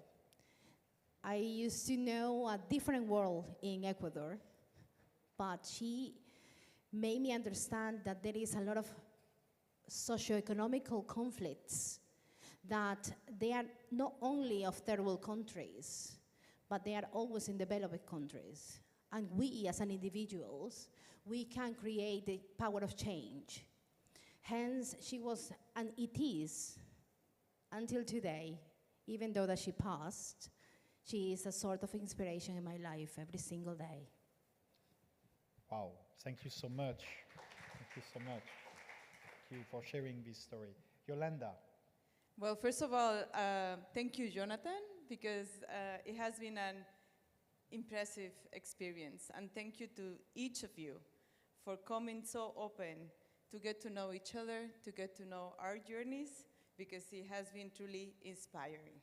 And I feel so honored and so humbled to be here. And my area of expertise is public policy and technology. And I'm convinced that technology is the most democratizing tool that we have in the world right now. And one of the biggest challenges that we face, especially in the global south, I'm from Mexico, is socioeconomic inequality, lack of productivity, and lack of trust in government. And the good news is that technology can really be a game changer in changing those three challenges. Something that inspires me a lot is to see elders using for the first time a digital service, for example, to check their pension balance. before, and not so long ago, you needed to go in line to prove that you are alive with thousands of papers to a pension office to make sure that you can get access to your pensions. Or if you are a working mother or father, you needed to take 1 day off your job to go make a line and register your kid to go to school. When governments already know where you live, already know how many kids you have, and already know where is the school that is closest to you. So if we use interoperability, you can be proactive as a government and send a text message to any person that has a kid that is in age to go to school to say, okay, guess what? Your kid is registered to go to school. You don't need to ask permission to waste 1 day of productivity, but make in line and register your kid to go to school, which, by the way, in many countries is your right. And when you think about how important it is that governments embrace the challenge of the digital era, it's actually an amazing opportunity, and COVID gave us a big lesson when many governments really put a lot of effort to digitize thousands of services in months. But also, many governments didn't have the capacities to catch up and to be able to disperse fundings to families that were locked down, or to have good traceability systems for the vaccination. So having good governments using technology to increase productivity, to democratize access, to generate citizen participation mechanisms is technologically very easy, and something that we need to embrace and to promote, because it can really be an equalizer. And that is something that inspires me every day in my work. Every time I see a user say, no, I didn't know that I can do this online, no? And it's just so motivating. Thank you, Yolanda. Thank you very much. Flavia. Good afternoon, everyone. Good afternoon, France. Thank you for inviting me for this event. I'm so willing for this. I just introduce my experience. I'm Chinese. I was born in China, Hong Kong, and I went to Italy when I was just in senior high school. When I went to Italy, I can't speak Italian, and I just learn a little bit English. But I was be helped by many European people, so I love Italy and I love Europe for so much. And now I was working in Milan. I'm based in Milan. I'm working for fashion, and I also work in Hong Kong. I have an association in China for industry association. Now I'm working for the organized the Fashion Week in China and Europe, especially in Milan and Paris. And that is why, for this question, for next year is for cooperation from Italy and my country, China, for 55th for cooperation. It's a special year for us. So I have a good opportunity to, for communication with Asia and Europe, for China and Italy. That is why I choose my job, my working for nowadays.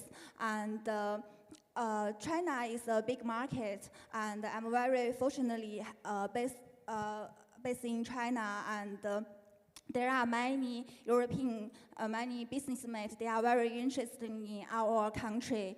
And in our association, is a big group. We have more than 2,500 just for the industry company. We have our own fashion week in China, in Shenzhen. Shenzhen is a city, it's a modern city nearby Hong Kong. If you drive in cars, just 10 minutes from the center of Hong Kong to Shenzhen, center of Shenzhen. So we are a city for for a special economic area. So we have many special project for develop the economic. So that's why we have so many industry companies in our city. We have twice for a year in Shenzhen for opening the Fashion Week. We also have twice in Europe, one in Milan and one in Paris. And next year we will have some special event for the cooperation from Italy and China for the Fashion Week. Yes. Thank you, Flavia. Thank you.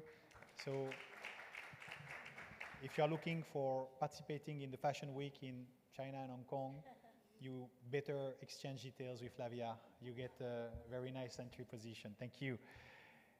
Claire, what are your source of inspiration to drive you beyond the limit? First of all, thank you for having me. I'm very happy to be here. I think something which inspired me over the years is growing up, I've always loved sports. I've been involved in sports since I was 3 years old. So it's been practically my whole life.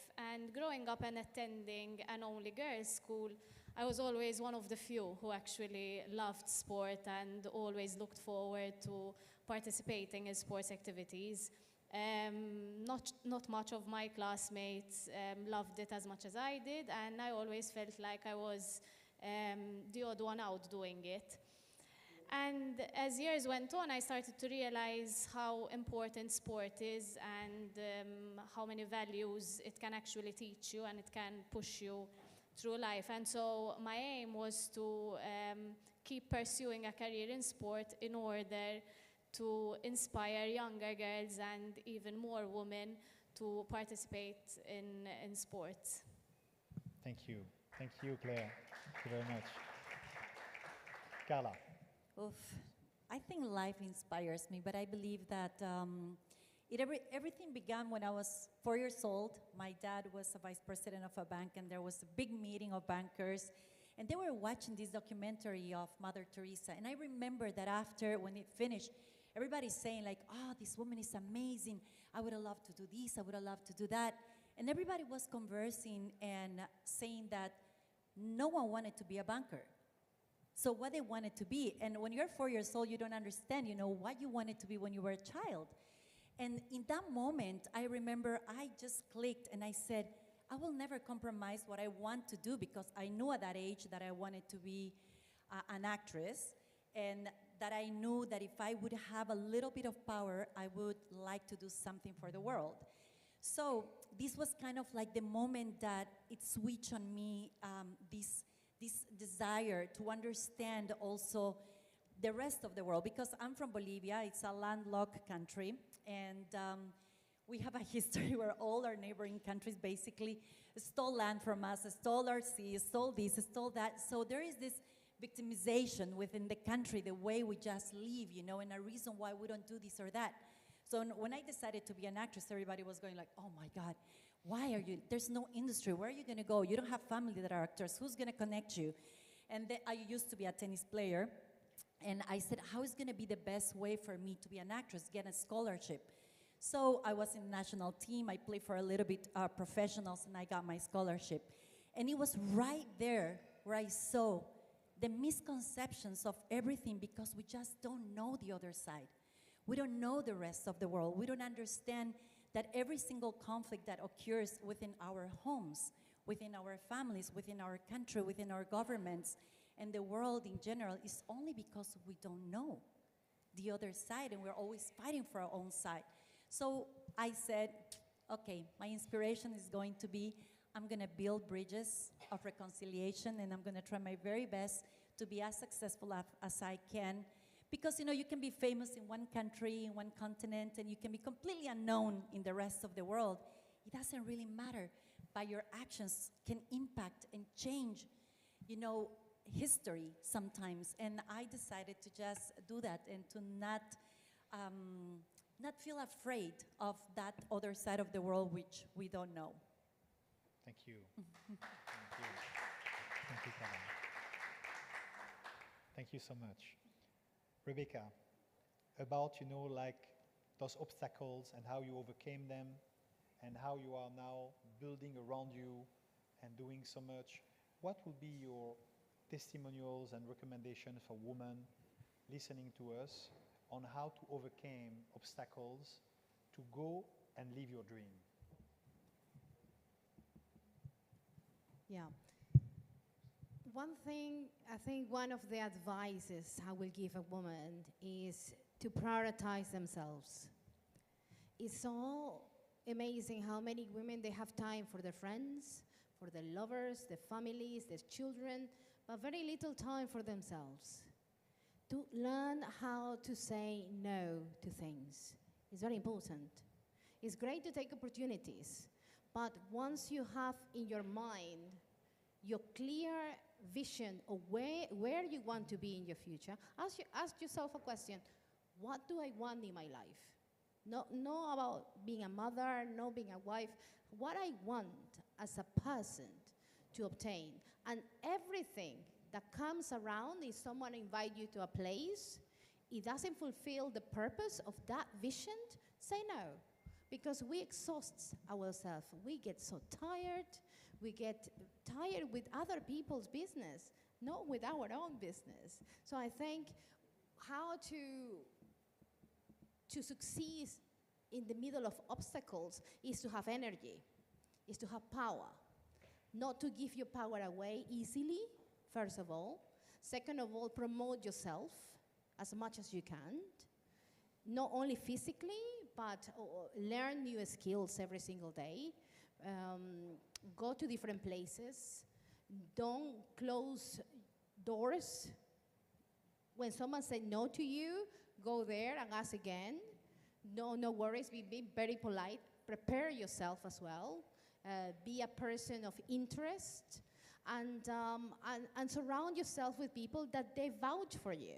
Surround with people that they applaud when you win.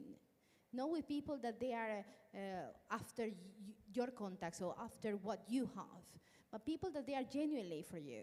I think is really important. I think to succeed obstacles, you need to be surrounded by people that they are there for you when the bad things are happening.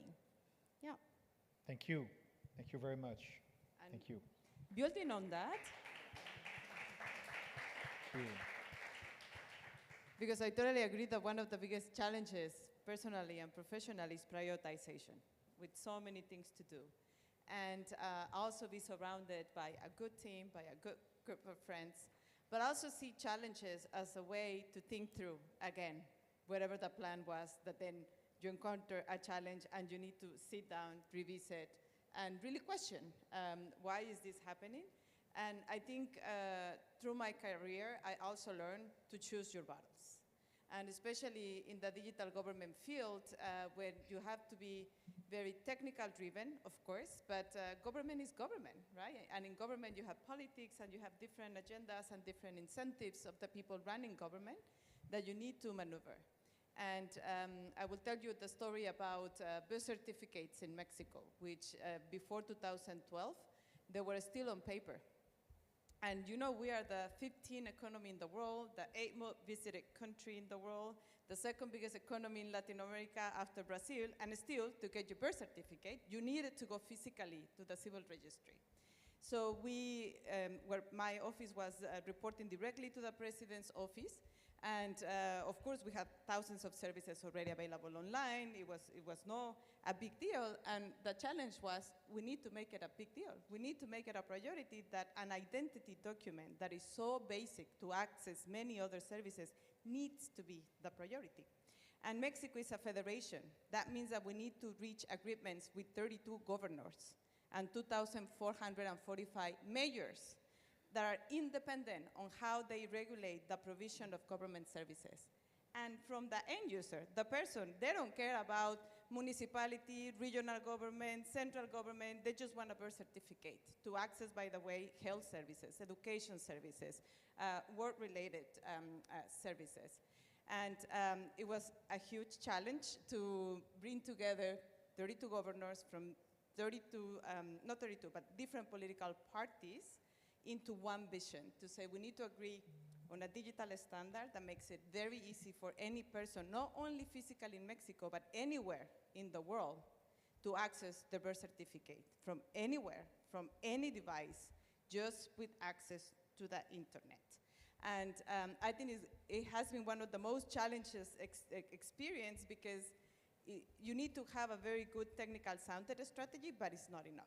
You really need to understand the incentives behind each of the political agendas to bring something so important for the population, which is access to a very basic identity document online. So we managed to do that, but it was a lot of understanding, not being disappointed, really choosing the battles, which meeting is really important, which negotiation is really important, which one I need to say no, to really move forward. And I'm very happy to share that in 2018 we launched birth certificates online. It's a national standard. It's one of the services with the highest citizen satisfaction index, and it's still up and running. So I'm happy that I had a group of support and people that helped me, choose what was important to move such an agenda forward. Thank you. Thank you. For this question, through my experience, firstly, I want to say you need to study hard, get a good education, continue study. If you continue study, working hard, you can get more knowledge. It's very important. It's the first important. If you have more knowledge, you can get your own value. If you have value, you can help each other. If for this question, for answer this question, I think help each other, help the other people is very important. Make your own networking, always help the other people, and you will get back for the help from the other people. This is very important. And then I think you need to go outside. The same as Rebecca said. For me, from my experience, I go outside. I go to different countries. I get cross culture. It's very, very nice for me, for my experience. I think these two is very, very important at first. Yes. Thank you, Flavia. Thank you very much. I think one of the main challenges I found when trying to pursue a full-time career in sport is the local mentality and culture that sports is just a hobby here in Malta. And so I've tried to fight it all my life. I've had people tell me over and over again that I should just focus on my education and just leave sports on the side. So what I've tried to do is, as they've already mentioned, I've surrounded myself with close family and friends who believe that sport is important and that eventually I can pursue a full-time career in sport. Thank you. Just clear, because I saw you had resonance with what was said and on that, but now it's much more easy because now you are a champion. You have your school, your gymnastic club, you are doing so many things. But before that, when all those people came to you with very, basic arguments to say, it's nice, generally it's not like that, it's nice, but you should do. What gave you the power to continue? Because at that moment, you were not yet a champion.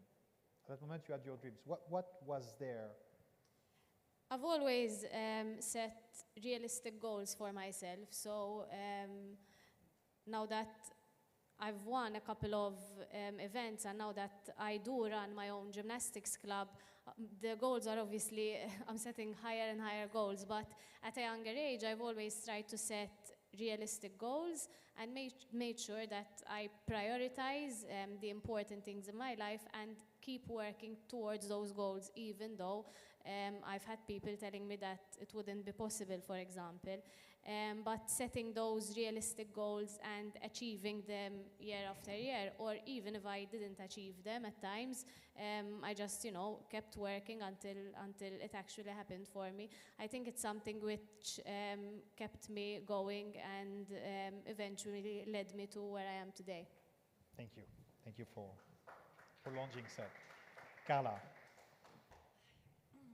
Well, I think the biggest challenge for me, and I guess for many people, is the opinion of others. Because once you're a woman, you should do this. You're an athlete now, you should pursue this. Okay, now you're an actress, you should not do this.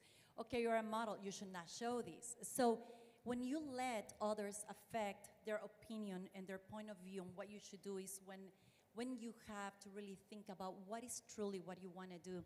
I remember that I was playing tennis in the university and I was invited by Televisa in Mexico to go and do soap operas. I was like, oh, I don't want to do that.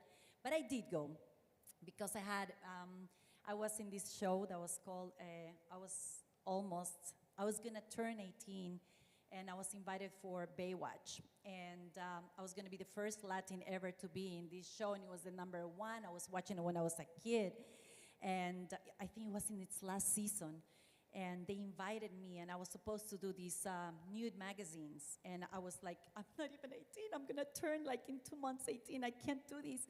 And I remember I was right, and everybody's going like, my God, why wouldn't you do Playboy? Why wouldn't you? This is amazing. I'm going like, in my country's pornography, my father is gonna take away my last name. I can't do this. And there was this decision of, I'm never gonna do soap operas. And there I'm like, hi, would you still take me? I'm gonna do soap operas in Mexico. And then right when I was getting right there, when I had all my success, now I need to go pursue my true dream, which is to make films. So then I go to Los Angeles, and then I start getting into these TV series. I get to make these films. I was able to work with this amazing actor that won the Oscar, Ernest Bernine, and he told me, always do what you want, not what people tell you. And this was such an incredible reminder, so I decided to make a film about the disappearance of people in politics in the 70s and 80s in Latin America, of the dictatorships. And it was so crazy because it's a huge piece of history in Latin America. And everybody I'm going, and we went to Cannes Film Festival, we met over there, we went to, like 17 festivals. We're winning all these awards, and every time I'm going, it's like, okay, can we talk to the producer? I'm the producer. No, but the producer. I'm the producer, I'm sorry. No, but who's like the person behind, like, I'm so sorry, I know you want to see, I don't know what you want to see, but I am the producer. And it was so like crazy because I was going for the red carpet, and I'm getting to the designers, it's like, come, I'm gonna put you beautiful, because when the producer comes, they're gonna want, and like, well, I'm actually so there is this fixation, you know? And then my team of peers going, okay, you're the producer, you're the main actress of the film, you're going all over the world. I was named one of the main producer, most important female producers in 2015 in Hollywood. And it's like, you should not be a model anymore. What do you mean? Like, okay, I get a lot of money for sometimes posing with a bikini. What is the problem? No, because you have to be serious. So what, wearing a bikini is not being serious. And it's like all these roles that you're supposed to fulfill. It was so tiring and exhausting. And you know, it's just this challenge that we have as women and as human beings. It's like, you should not. You should not. You fit here, you don't fit here. So at one point I said, okay, now I have the platform where I can really give voice to the voiceless. What am I gonna do with this moment? And I believe it was a calling. So I ended up going to Syria to make a film first to capture the voice of women. And my whole team, my agent, my lawyer, my PR, you're crazy, you're in the right moment in Hollywood, why are you leaving? You're so stupid, you're gonna commit suicide in war zone. This is 2016.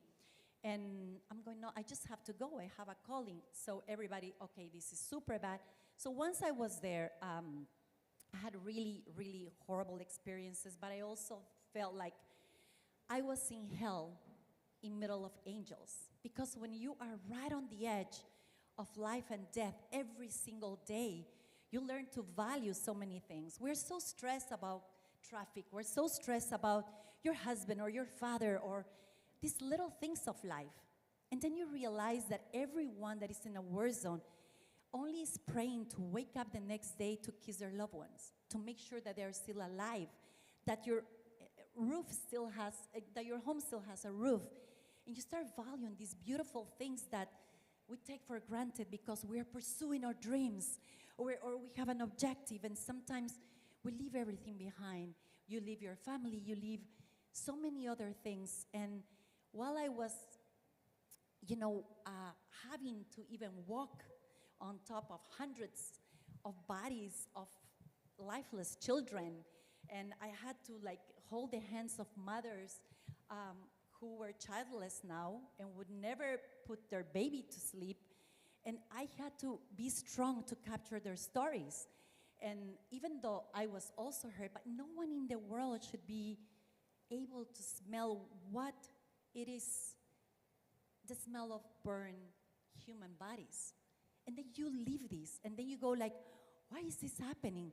So then I was very loud, and I decided to just tell my truth. And then I was invited to go to Yemen, and then I was invited to go to North Korea, and then I was in the side of the Golan Heights, and I was in Jerusalem, then I was in Gaza, and they were inviting me to all these places. And it was just so crazy to find out that every side of the war has its truth. And every side of the war is suffering. And there are mothers in every side of the war, and there are children and there are grandparents. And like us, the people have a little bit of power. We have that challenge, the greatest challenge, which is what can we do with the little power we have? How can we anchor light? How can we anchor empathy and compassion? How can we do this? So I was living in the government area with the people, with the bombing falling, with children who saw their brothers be beheaded by ISIS. But I had to tell the truth because on the other side, it was so much propaganda of the invention of the Western world imposing these wars in order to make business on the war and like selling weapons. I was in Aleppo, I was the only civilian in Aleppo, so I flew back to give interviews in CNN and Fox, but they didn't want to hear the truth. It is our governments of the Western world who are imposing these wars on these people. We are creating these things. And then, they go like, oh, you're so brave. So I'm invited to parliaments, to the United Nations, to be a goodwill ambassador for the Geneva rights. And everybody, okay, they give me these awards, I'm talking, and then now I'm really forbidden to use a bikini, right, for my team. Now I'm really forbidden to, oh, you can't do this, you cannot talk about this, or now you are, you're giving these important words, you're an ambassador, and all, again, like, why can't I just give a message to every girl who is doing a selfie that they can also give their voice to anybody, that we women can do whatever we want, just as men. And it was right in that moment when finally my films were sold. We got into the pandemic, and they bought my films, and they erased my films. They won't release it. And they released one for 2 days, the Syria one, and within 2 days, they took it out. I had thousands of messages, and all of a sudden, all my social media disappeared. And I was, seriously, this was so crazy. And then you have this other challenge, and then you have all your team and family and everyone that loves you saying, I told you so. You shouldn't have done this, you shouldn't have done that, you waste your time, what did you do? And then you go back within. And I think on top of all the challenges is that one where it's like you and your inner voice, you and divinity. What do I really want to do? Life really is so short. It's so short. And when you are in a war zone, you realize it's just a blink. If we need and we want to create peace or peace conversations, we have to go to the other side, thinking on the other side, not your side. If I'm going to go ask for my freedom or for you to understand my point of view, first I have to find the common things that you and I have in common and talk, because you want the same things that I want. You want to be happy. You want to make the world better. You want to be a good father. You want everything good. So the only way I think we can accomplish this is going to the other side and understand the other truth.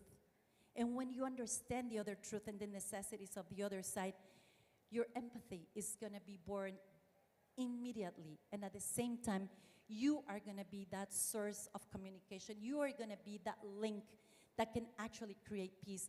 And I think there's nothing greater for our children, the next generations, that we can sacrifice just a little bit to seek for the truth, because all sides have its own truth. And really, if we believe in something that is divinity, God, whatever we call, I think understand that our spiritual evolvement, or being better as a person, it is what's going to stay in your children and your children's children, and hopefully you can just take that last breath and say, I did just a little bit. Even though with all these challenges that I had to go through, I tried my very best. Thank you.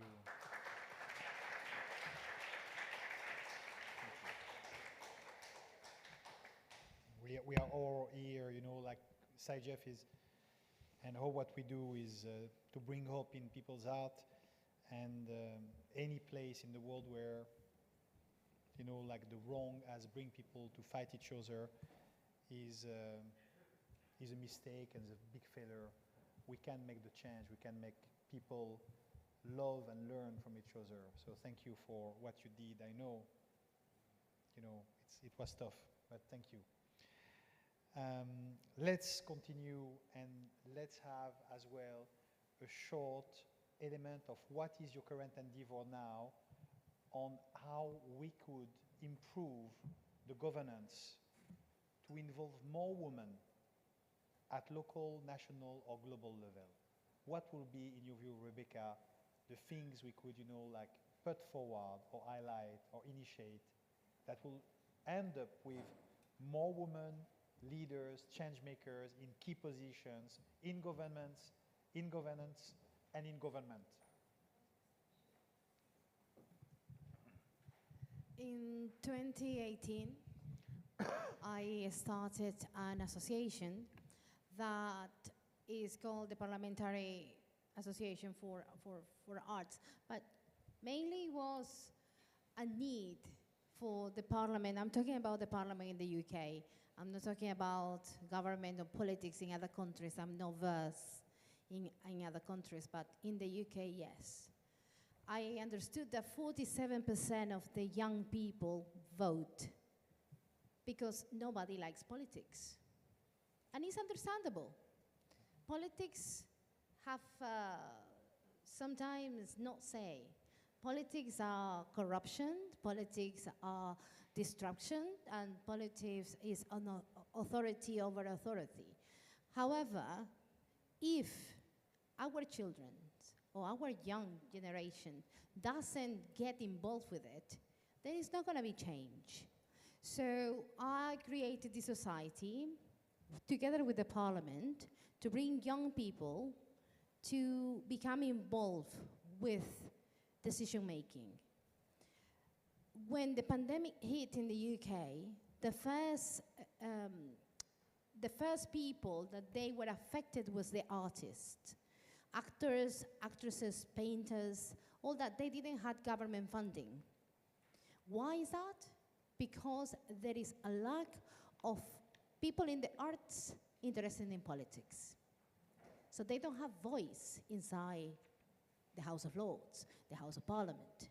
So by me bringing these young people especially in the arts, with, as you know, London, the UK, is a thriving city for theatre and for fashion.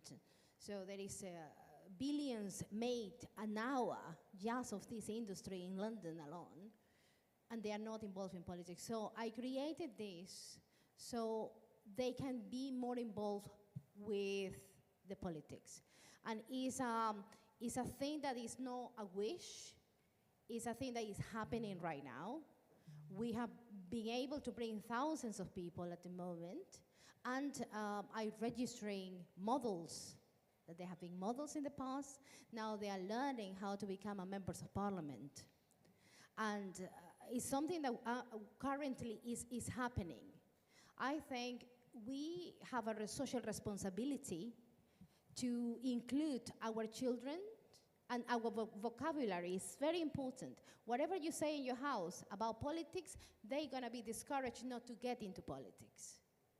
Oh, I don't like this government. The children, what they understand, I'm not going to do politics. What we need to do is to change the narrative. Last week, I was at a conference at Chelsea Football Club, and I was talking to one of the members here about this. Something that resonated with me. They said, a parent, a couple, mother and father, that they work and they do sports, the children will follow. But if a mother does sports and also have a career, 95% of their children, they will follow. If a mother doesn't work and only the father, 45%.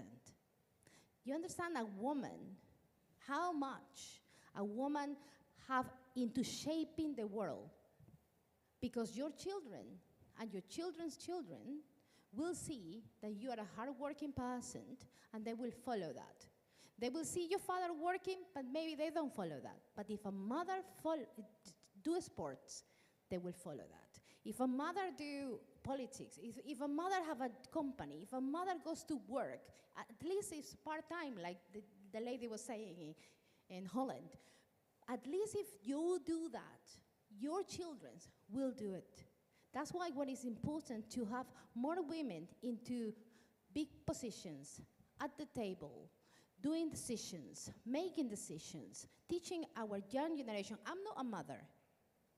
I'm not a mother, and I'm not going to be a mother. So me as a boss, it was very difficult to understand my staff taking time off when they wanted to go for the children. But I understood me as a child. So then the compassion came. I understood that me as a child, I needed my parents. So when my staff asked me for time off, because they have children, I put myself not in their shoes, but in the shoes of their children. So I let them go. So I think it's important, 100%, to have more women into power, into politics. In the UK, we have also a course that people anywhere, anyone that wants to be sponsored by the government to study politics, they can do so, especially females.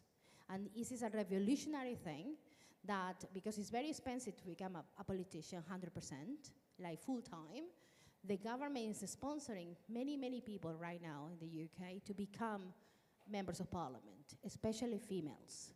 So I think in every country, they should have that. Thank you, Rebecca. Thank you. Yolanda. I would like to share with you one of the biggest challenges that we have in the tech sector, and I was very happy to see attendees coming from School of Engineering and then colleagues from KPMG, the data and tech branch of the company, because we are underrepresented. Globally, 27% of the tech sector has women. That means that you left 70% of the tech world run by men.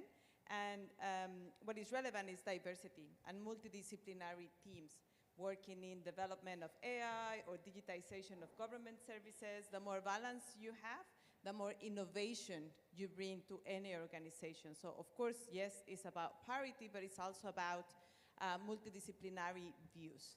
And what I would like to share with you is what we're doing currently in GovStack, which is a global initiative founded by the government of Estonia, the government of Germany, ITU in the United Nations, and DIAL. And the main objective is really accelerate the technical specification development, APIs, and everything that is required to put a government service online by generating a set of resources, a sandbox, open source software, and more importantly, capacity building initiative at scale.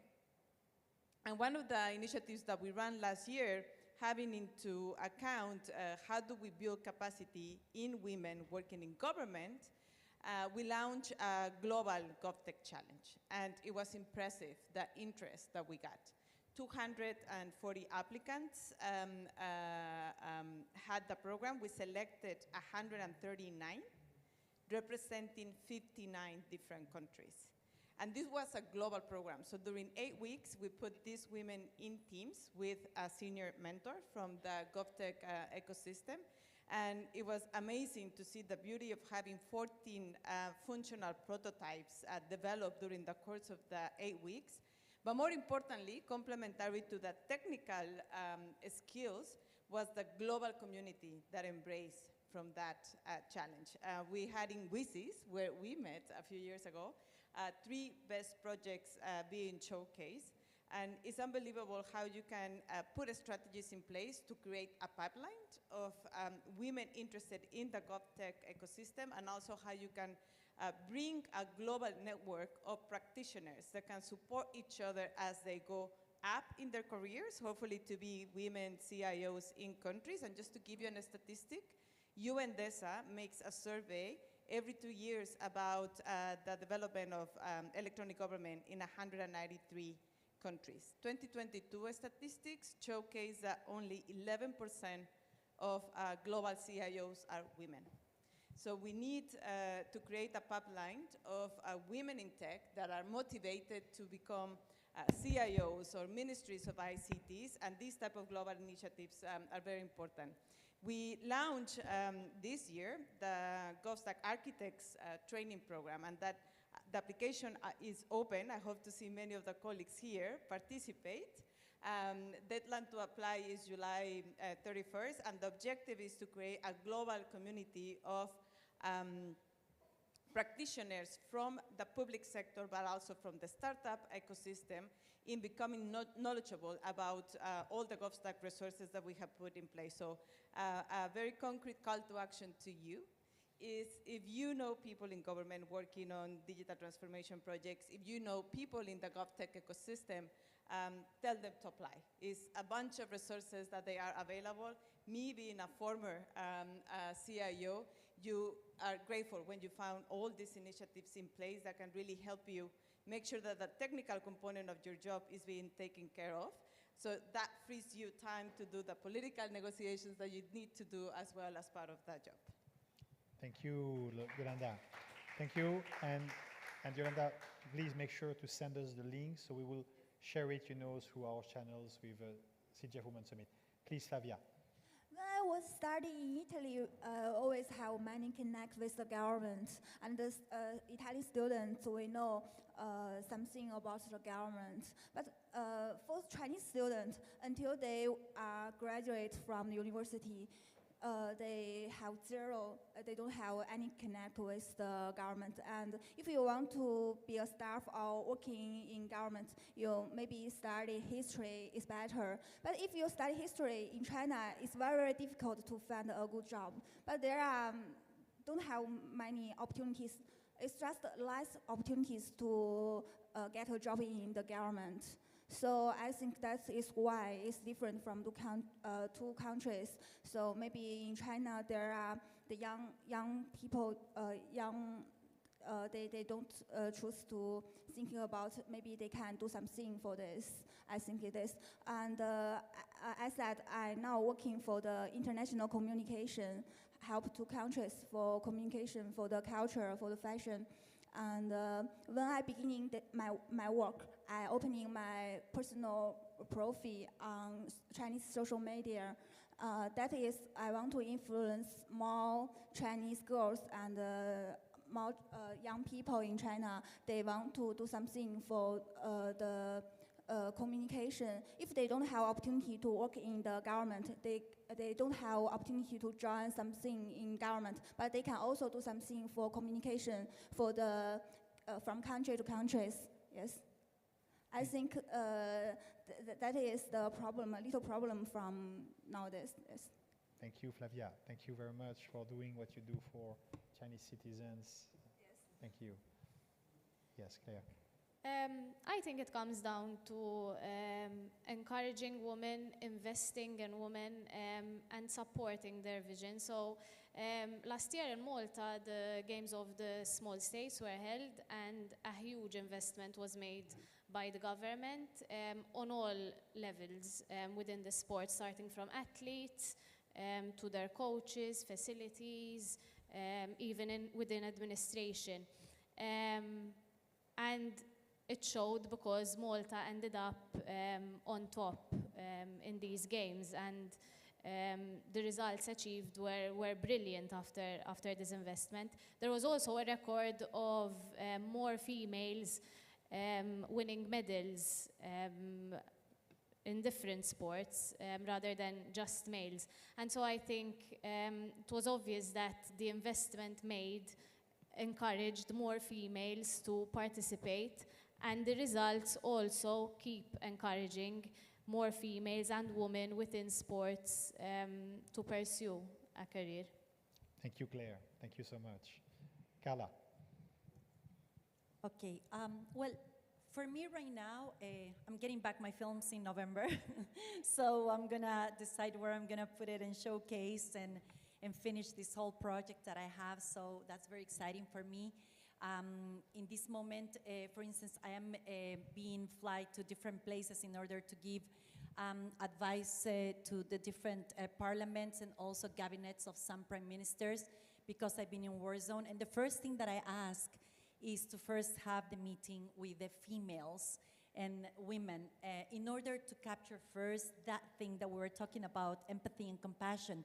And within that moment, then we follow up with men in order to engage this. But one thing that I realize is that the first thing we need to do as women is not fight men, because they are our biggest allies. They are our biggest, in a way, fans as well. We need to work with them. And it's not that we need to have positions, you know, because we are women and we need equality of opportunities. We just have to be the very best version of ourselves, and then our voice will be heard. And I think this is why it's so important, the work that everyone is doing and everyone that precede us has been talking. It's we need to be the very best version, not because we're women, just because as a human being. And then eventually we will find these opening and opportunities. And we just need to inspire these girls. We just need to inspire these women. My biggest project in this moment is in Bolivia, where I am putting together the whole artistic community.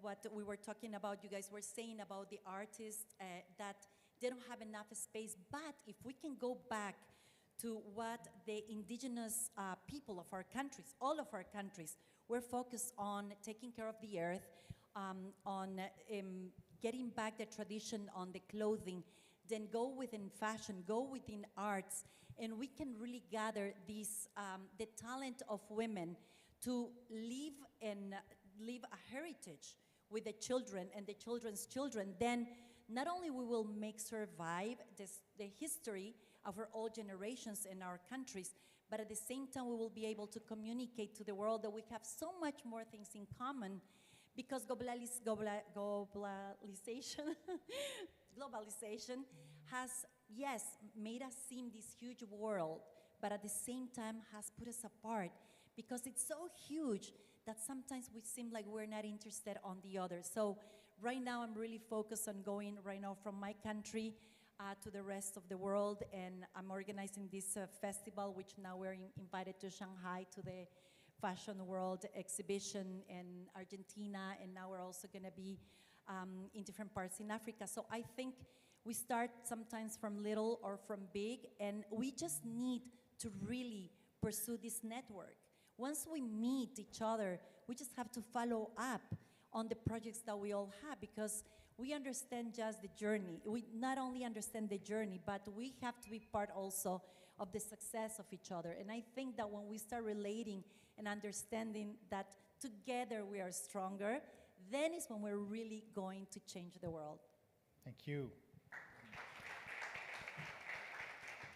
So we are going to conclude the very powerful and inspiring panel we had with one or two short sentences on messages you want to share for women and girls and citizens of the world. So Rebecca, what will be your message? Well, to never give up, first of all, to continue learning, and if you fail, remember that the next time you will fail again, and then the next time you will fail again, and guess what? After that, you're gonna succeed because you're gonna learn from your failures. So success is based off a lot of failing. So don't be afraid of failures. Be content that the success is coming very soon. Thank you.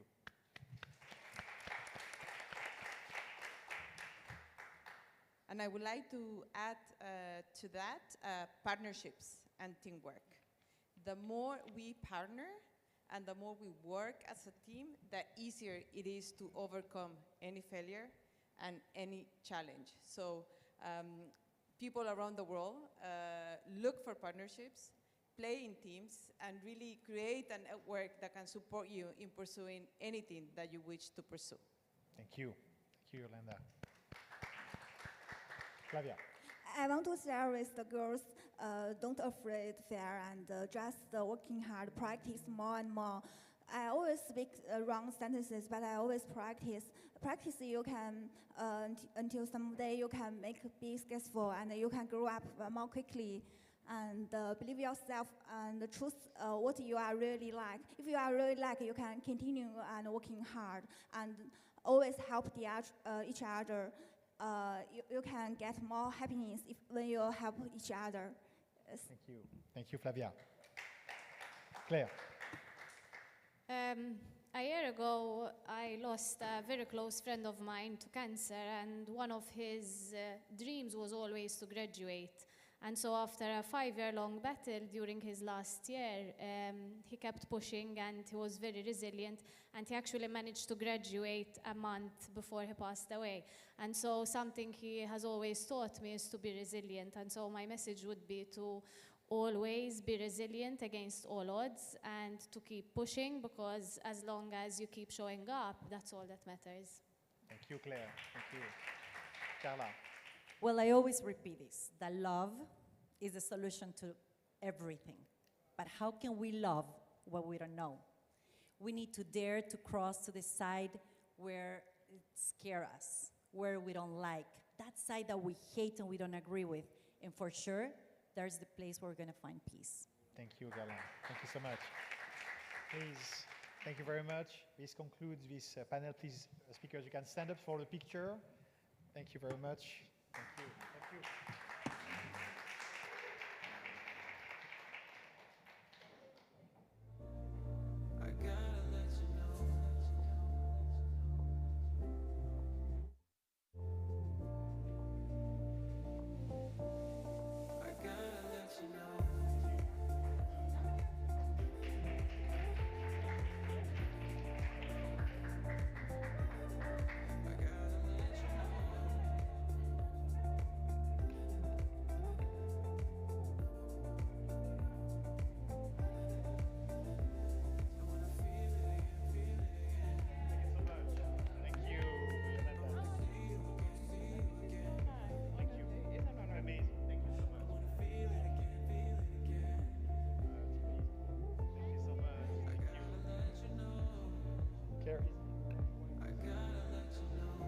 Very good, very good. Thank you so much. So, okay, we give you 2 minutes to refresh, but when I say 2 minutes, it's really 2 minutes literally. we are getting inspired, but it takes time. It takes time. Our time is limited.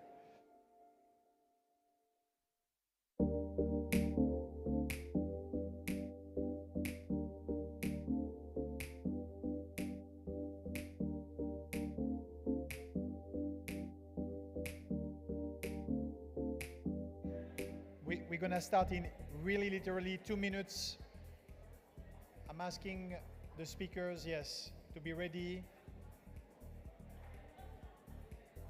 Thank you so much, everyone, for a great panel and session.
we like?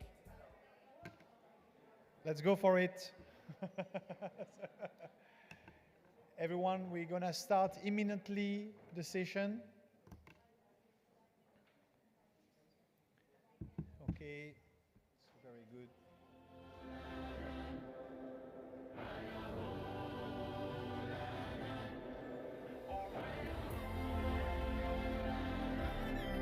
I love this song. I love this song.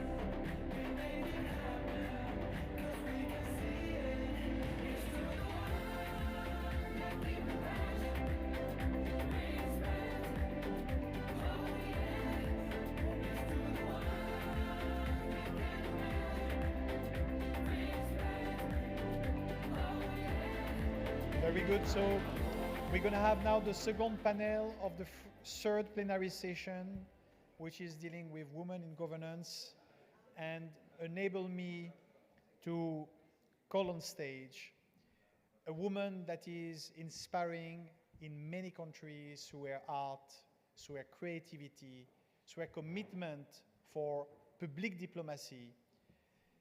I consider her a source of inspiration and a mentor in her field of expertise, and anytime I have a chance to be sharing company with her, I feel the power that art can unleash.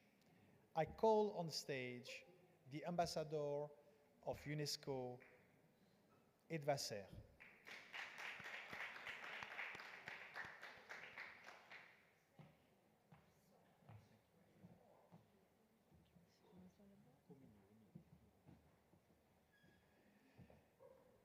As well, a great change maker, a great woman that is making the line move in the aspect of human rights through the expertise she has been able to gather and develop in the field of law. I want to call on stage a woman that came from Montenegro for us to share inspiration, Mirjana Pashkovic.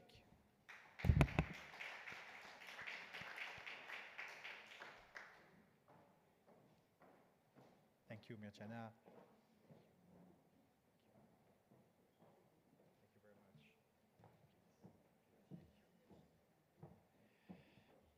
We know that she is a true advocate of women empowerment here in Malta and beyond at the EU Parliament, that she is a voice for the woman and the support of diversity, that a commitment is to serve the population in Malta, to make everyone having the same and fair chance to succeed. We are very honored to welcome on stage the member and deputy of the European Parliament, Josiane Koutajar.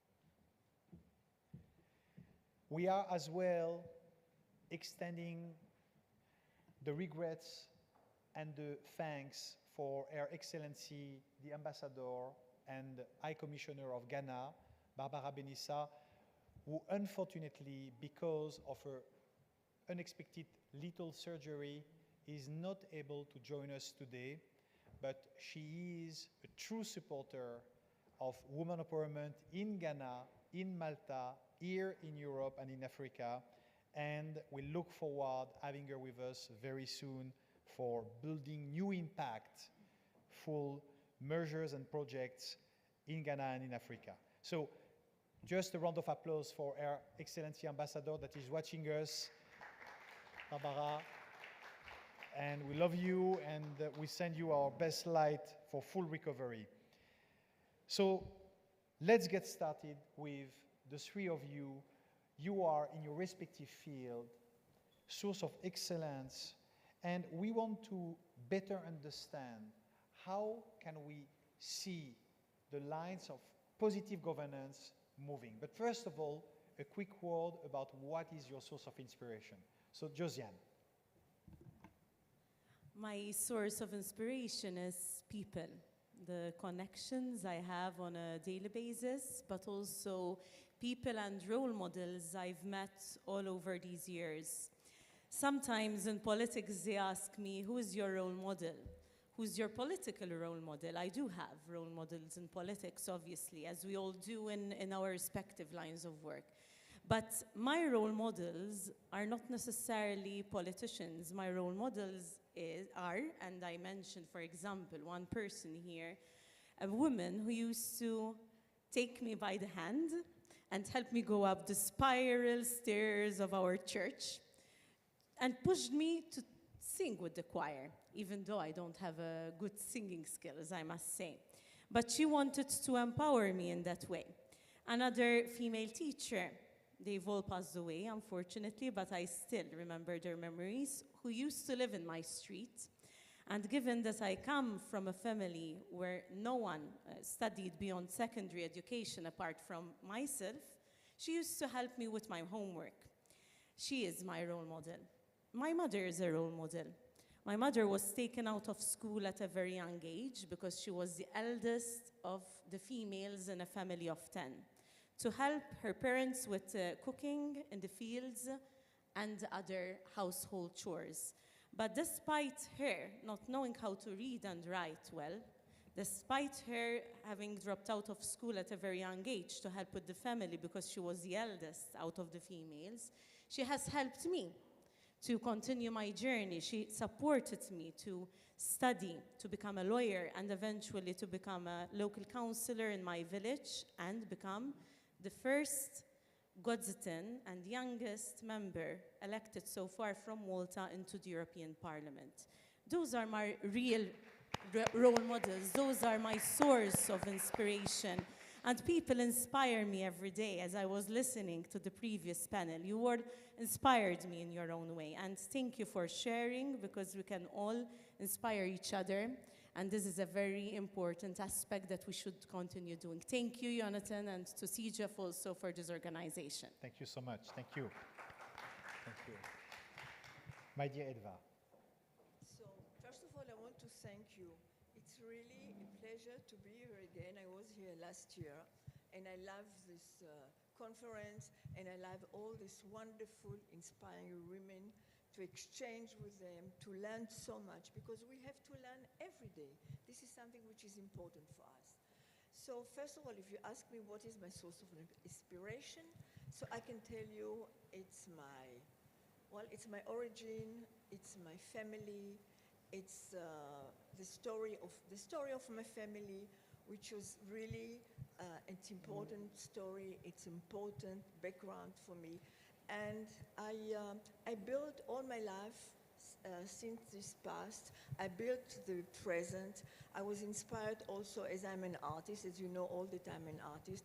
I was lucky by the very important Argentinian artist. She was Alicia Penalba. She was my teacher.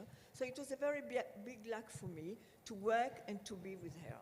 Then, of course, what is my source of inspiration as artist is nature. I'm inspired all the time by nature. I'm inspired by people. I'm working with people. I'm inspiring by the difference of people, which I found at UNESCO. This is something which is important. By the exchanging, by the good word, by the wonderful project that we are doing all together. And all this together working, it's a big inspiration for me. Thank you. Thank you, Edva. Thank you very much. Yeshana. Good afternoon to everyone. First of all, I would like to say that I am honored to be here and to speak in front of all of you. We also need to know that I'm so happy because I'm in Malta, because Malta is a good example in respecting human rights. But first of all, I would like to say something about myself, because you ask what is my motivation. My motivation is life. Why I need to highlight that? because first of all, I would like to say that I am a mother. I have 2 sons, and one of my sons is with disabilities. Also, I lose parents when I was just 2 years old. In spite of this, I would like to send strong messages that every one of us could have everything what believe at what it want if work hard, and we don't need some another support from another side. We just need to be on same side with ourselves. Thank you. Thank you so much. If you permit me, I would like to say also that my biggest victory is life because, for example, victories of my sons with disabilities, who is one fantastic little boy with autism, is that we always are better than prognosis, and that is give us so strong support to go with smile through life. Thank you. Thank you so much. Can you, dear Josiane, share with us a little bit on the obstacles and how you overcame them, that path toward, you know, like from that little church to the EU Parliament is a long, I think it's a book, maybe a book was to write, but I guess many challenges appears. How did you overcome them, and your recommendation for women and girls and beyond listening to us today? Yeah, so I entered politics at a very young age. Luckily, today we have had the recent round of elections, and we had even younger politicians getting elected to be the elected representatives at their own local councils at the local level. However, back then, I was 22 when I got elected, and I was still studying law.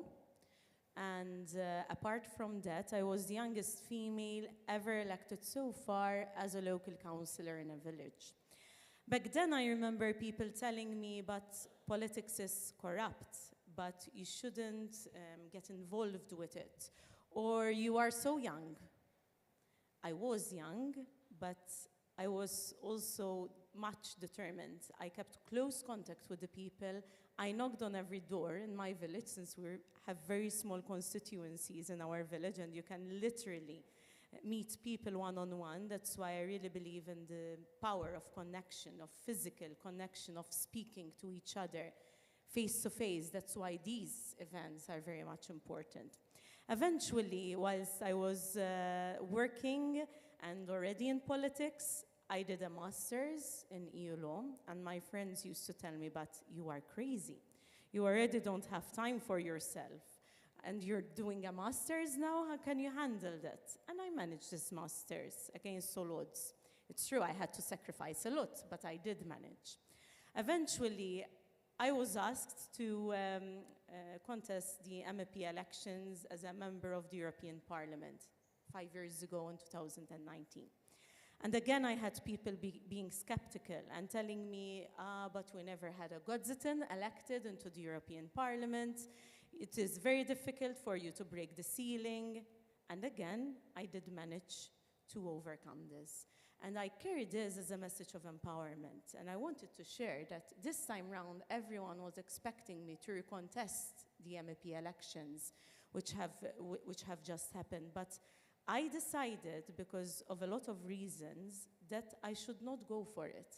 It's very difficult when you have people's expectations on you. But my message to share here is that all of us need to do an examination with our own selves. What do we really want? And not only what do we really want, is it the best time to do this? Do we have the right support system? Do we have the right circumstances? In the sense that if we get elected, if we get into a position, we'll have the right and adequate circumstances for us to be effective in that work, because that's very much important for me.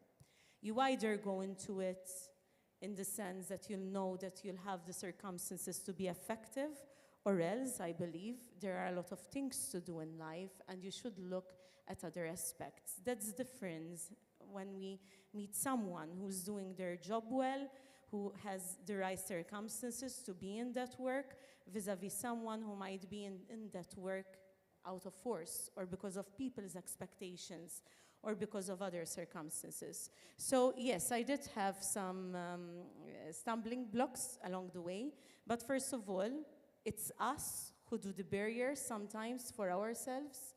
It's us who get locked up in that insularity aspect, which we sometimes have in Malta because we are small. It's us who need to convince others of our dream, of our plan, of what we really want, of what we really believe in. At first, I had a lot of skeptical people. They told me there are stronger candidates than you, but then they started believing in my vision. But you need to believe in your vision yourself first. Surround yourself with a good support system, as others have had, and work hard towards that. Stumbling and falling is fine along the way. It's important that we'll only wake up stronger. Thank you. Thank you very much. Edva, thank you. You mentioned one of your mentors in art. You are now in many places in the world having the Tree of Peace labeled by UNESCO and your creation. I will tell all about so, it. Well, yes. I tell all the story, which is it a real story, my sculpture, The Tree of Peace. Is it okay? Yeah, no? this is Okay, perfect. okay. So it's a big adventure, something that I was dreaming, and I'm realizing it. And I can tell you, it's an unbelievable story. I created a sculpture. You can see it here. I will show you. This is a sculpture 2-3 meters. It's all about living together, interface and intercultural dialogue. It's about the 3 religions that can live together monotheistic. You have the Muslims, you have the Christ, you have the word Hai, and you have the letters Shalom and Salem. And that's what we're aiming, to live in peace nowadays. This project, these sculptures, I was dreaming to make it big and to put it all over the world. But I was very lucky to begin to work at UNESCO. I was nominated, first of all, as Artist of Peace of UNESCO because I was working with artists that are artists coming from countries in conflict, and it was in 2012 in Andorra. So every 2 years I had this program in Andorra, and then as I knew people here in Malta, and I used to go a lot to Malta, and I met the president. We initiate here in Malta, and with Father Joe, with Ambassador to UNESCO, and we initiate this project in Malta, as is the peril of the Mediterranean, as you know all. So we made it only for artists coming from the Mediterranean. And then I'll just continue the story of the artist, and afterwards it was in United Arab Emirates, for Arab countries. We did it 2 years ago. And this year was in Rome, with Temple University in Rome. We made the first time I was working with artists that are refugees. And I can tell you that this was a very important work, doing with refugees, bringing together, giving them identity, making them, healing them, and making them really understand that they are equal, that they are like all other people, and they have a possibility to come in life and to work and to be considered in other countries, in their countries. So all this about my program, about outcome, Colors of the Planet, was a beginning that made me Artist from Peace from the beginning, and then afterwards, after working so much for UNESCO, I was nominated Goodwill Ambassador for Cultural Diplomacy because I use cultural diplomacy as we called a soft diplomacy. And I will continue the story because it's something which is really unreal. I had this idea to create at UNESCO a program which is called The Road to Peace. And this program, The Road to Peace, 2 years ago at the executive board, was supported by 77 countries, members of states. It means that this idea, the road to peace, became a reality. And the symbol of the road to peace is my tree of peace, my sculpture, the tree of peace. Today, the tree of peace is in 18 countries. The last one was inaugurated in China in December. It's beginning from 2007 at the Hebrew University, Jerusalem, in 3 universities, United States, in Andorra, and then, at universities in United States, there are Arizona, it is Temple University, which is the head of Temple University. The dean is Amid Ismail. So there's no religious, it's all over the one working for understanding, and it will continue this sculpture. We also, I think I met a lady this morning, and by the Fatima, and she saw, by the way, it's her birthday today. And Fatima during lunchtime, and during lunchtime, she said to me, but I saw this sculpture in the entrance of Luxembourg. It's just in the entrance, the big sculpture, the Tree of Peace. I said, yes, this is my sculpture. So it continued. It was in Abu Dhabi, and then it was inaugurated in Samarkand, which is in Uzbekistan. So it's all over the world, and I continue this project. And this is one of our projects at UNESCO. Thank so you. It's something. Yes, Edna, you want to add something? What? Do you have any question? No, you want to add something? No, I said it's something that we are fighting and we are doing, and it's a new way to really to live peace and to live for peace. That's what is so important for everybody today, because peace is the most important issue. We are living in a world which is, it's a disaster, all the wars around. But if you find a project and if you find something that can move on for peace, so it's important to do it. And let's all of us, all the women that are in this here together, let's work together and let's move towards peace. Thank you. Thank you, Edva. Thank you very much. Mirjana. Well, I would like to say something about human rights now. Yes. First of all, I think that human rights and rule of law need to be a highlight of agenda of every democratical culture and countries in Europe and from another sides. On that way, I am honored to say that the government of Montenegro and Ministry of Human and Minority Rights hard work on improving the framework to protect and promotion human rights, and we work hard on anti-discrimination politics, on gender identity, sexual orientation, or religion and national feelings.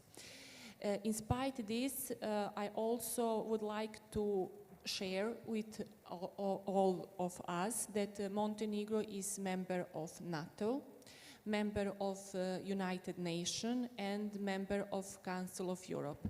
That is very important to notify, to know that maybe and sure we have same international partners.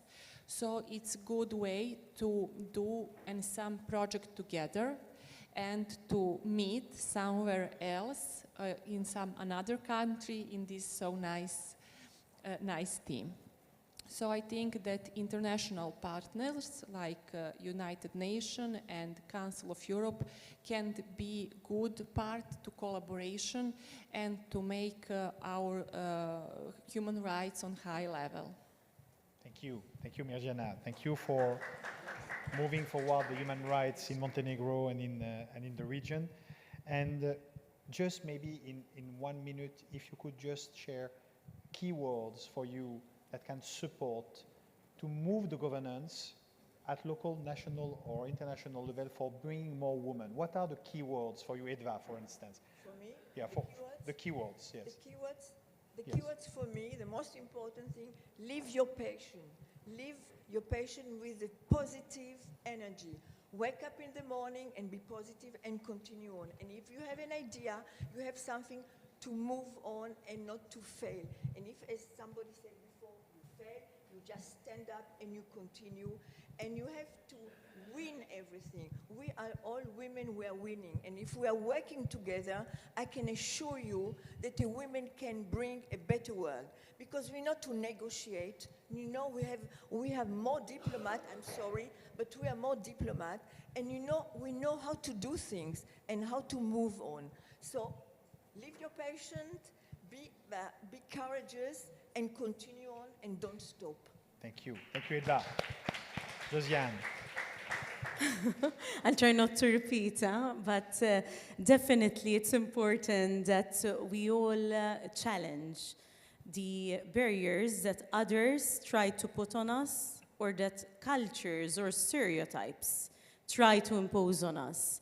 And even if we manage to break them ourselves, let's try and educate others so as to become more sensible and sensitive. And here I refer to one example and I conclude on this. I am 34 at the moment, and I'm at an age where society, in Malta at least, is expecting me to get married, have kids, and everyone thought that I decided not to recontest because I'm going to get married and have kids. What I'm doing is that I'm using this frustrating example of stereotyping to raise awareness with others, and when they ask me this question, I go on the media, on TV, on one-on-one conversations, and tell the person questioning, please, let's all be careful when we ask these questions, because there are women out there who might decide not to have kids. There are women out there who are having IVF procedures. There are women out there who might be pregnant but having difficulties in pregnancy. So let's turn stereotyping into education. When they try and put us in boxes, when others try and put us in a box, if we fit in that box, it's fine.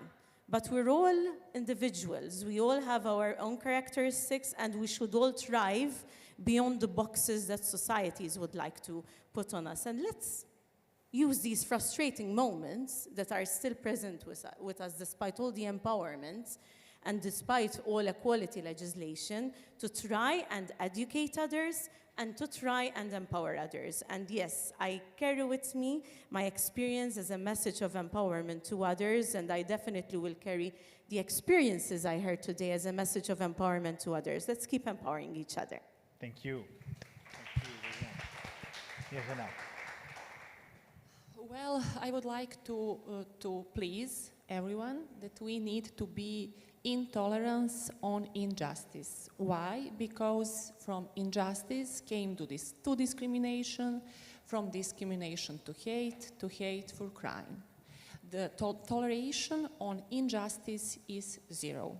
So please, I would like to say that we need to believe in power of law, in power of institution, and in power of justice.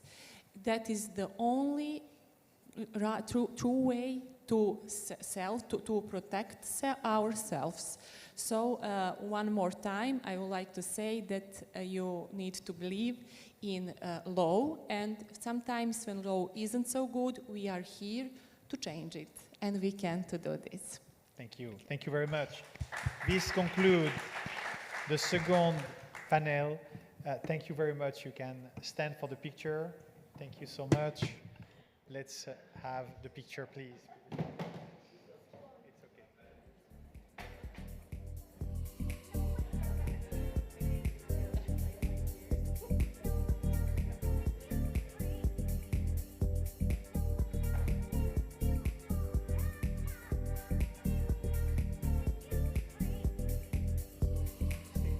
If the speakers from the prior panel can just come on stage.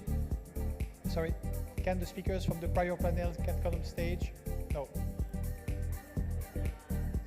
Okay, Carla, yes. Rebecca, yes. You're welcome to come on stage. Yes. Yolanda, yes. Please come on stage for the picture of the speakers of this session.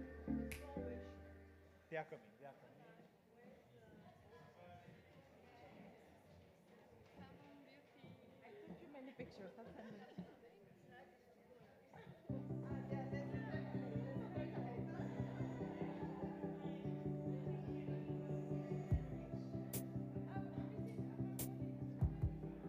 under your applause. Thank you very much. Thank you. Sehr geehrte Damen und Herren, wir begrüßen Sie heute recht herzlich hier wieder zu einer neuen Folge von Dirt TV. Heute mit dem Malibu T94 LE als unser Bild.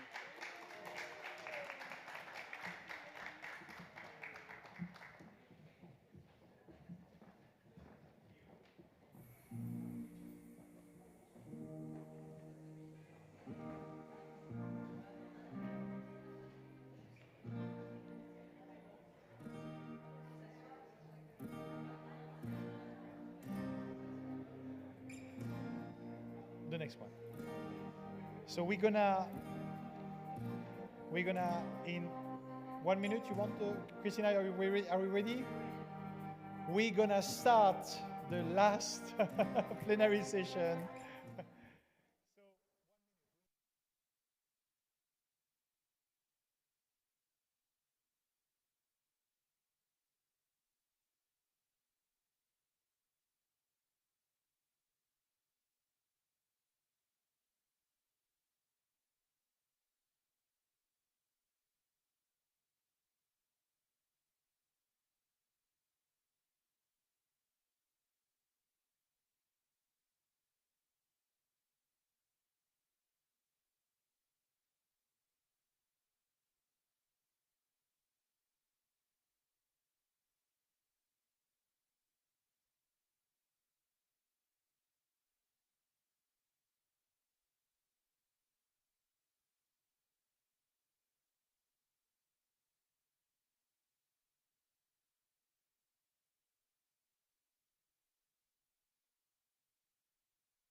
Hi everyone. So we ask you kindly to take your seats. We're going to start imminently. Very good. Thank you very much for, again, a great third plenary session with Women in Governance. We are now going to be with coding, inclusive coding, and its impact. So please, everyone, take your seats. We're going to start imminently. Very good. Music.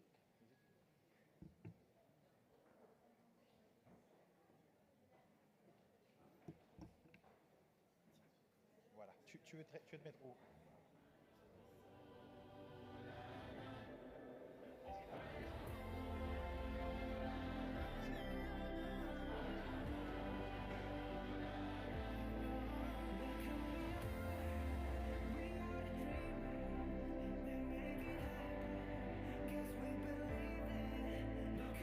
Very good. So, what is at stake with technology?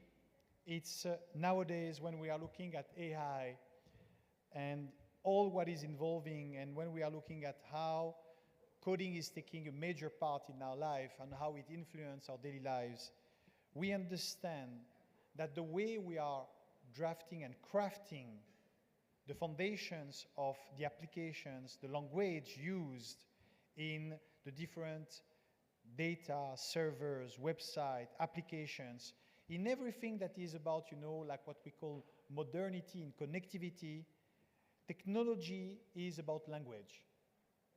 That language can be or cannot be, depending on who is doing the coding, inclusive. So we are going to have a very insightful and disruptive plenary sessions, which is really opening a door on the future, which is as well our present, on how we can have inclusive coding and how AI can be served in a way which is, positive because of inclusivity.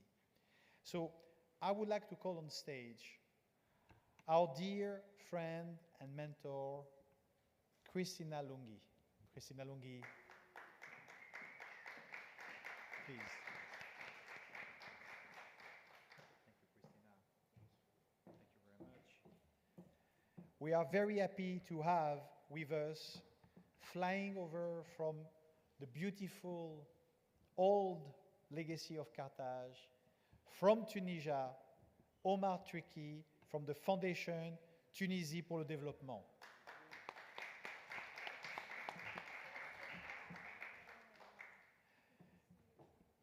We have as well a visionary, someone that has been at the front line of IT technology and engineering, a colleague of mine in some initiatives in France that are supportive of positive impact with technology. I call on stage, coming from France, Henri Perret.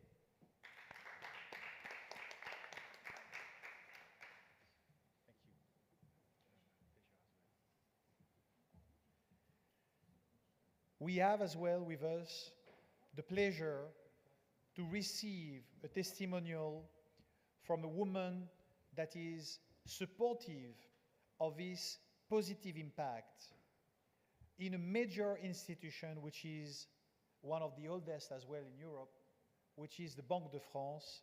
Delphine Lescarcel-Evin will be sharing a testimonial with a video shared to us. Under your applause, Delphine, we salute you.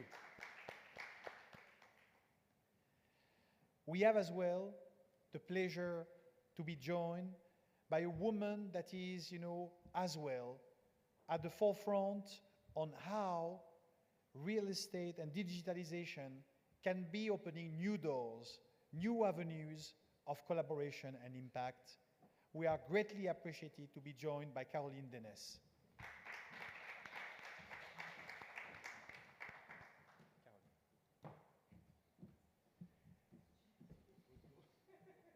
Very good.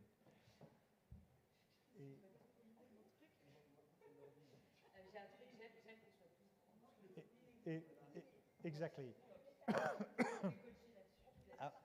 Last but not least, we had the pleasure in the first session this morning to see a true CEO leader committed for diversity and inclusion. He made and achieved his goal sooner than expected. We are calling Nourdine Haji to share as well on innovation, how EY Tunisia is going as well to outperform its peers. Thank you very much under your applause. Thank you.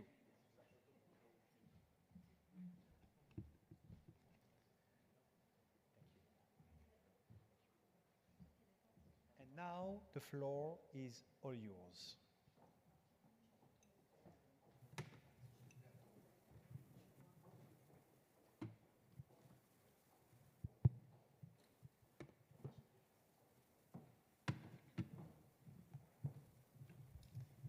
So, again, hello everybody.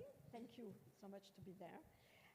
You saw that this morning we have parity, and this afternoon you have absolutely parity to our panels.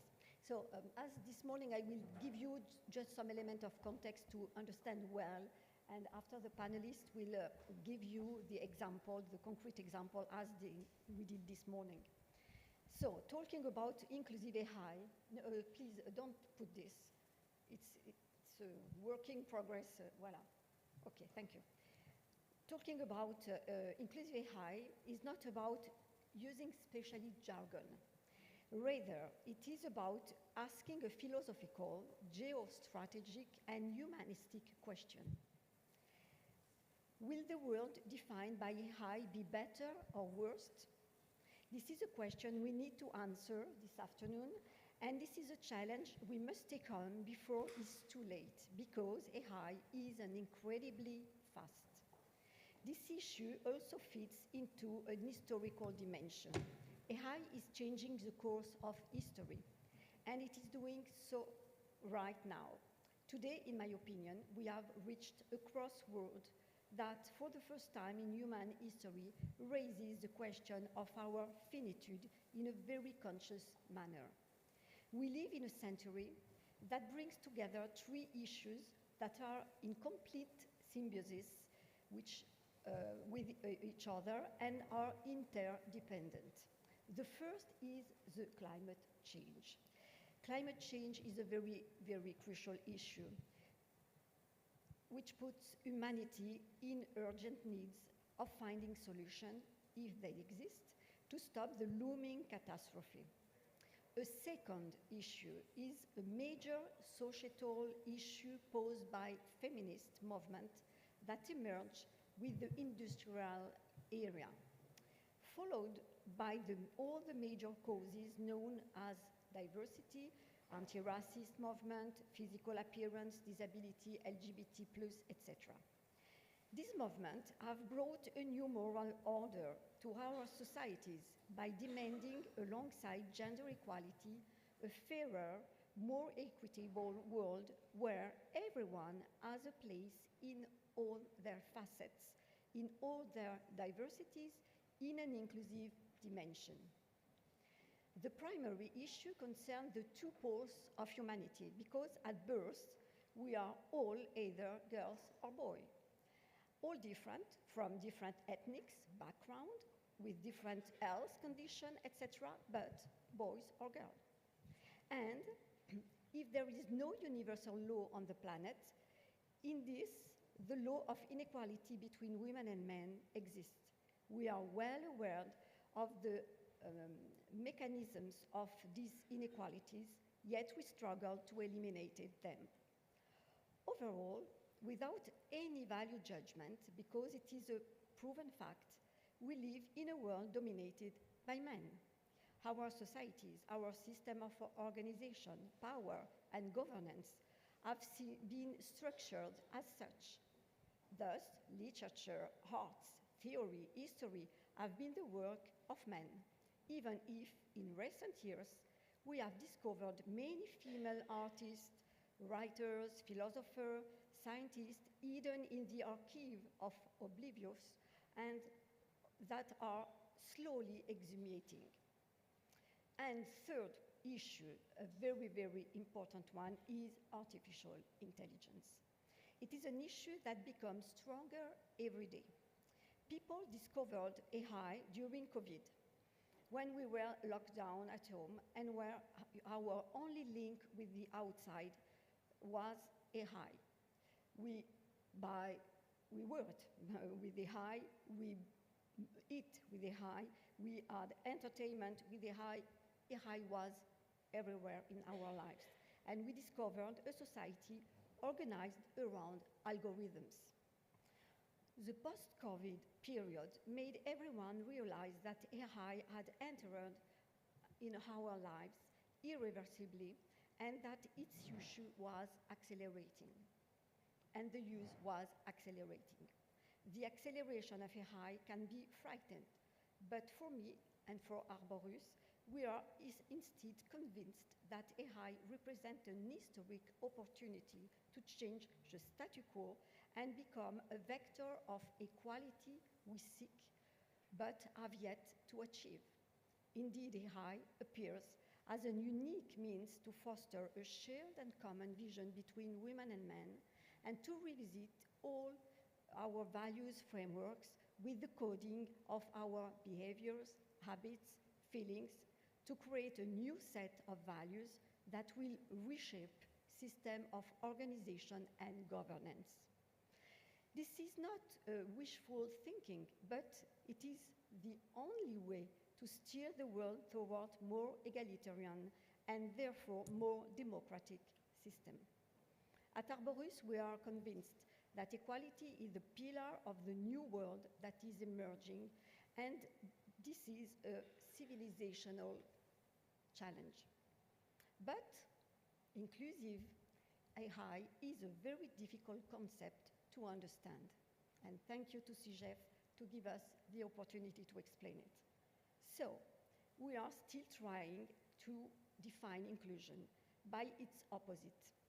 I like to say that inclusive AI is exclusive AI, which seems very appropriate now for AI today. This again represents a significant societal challenge.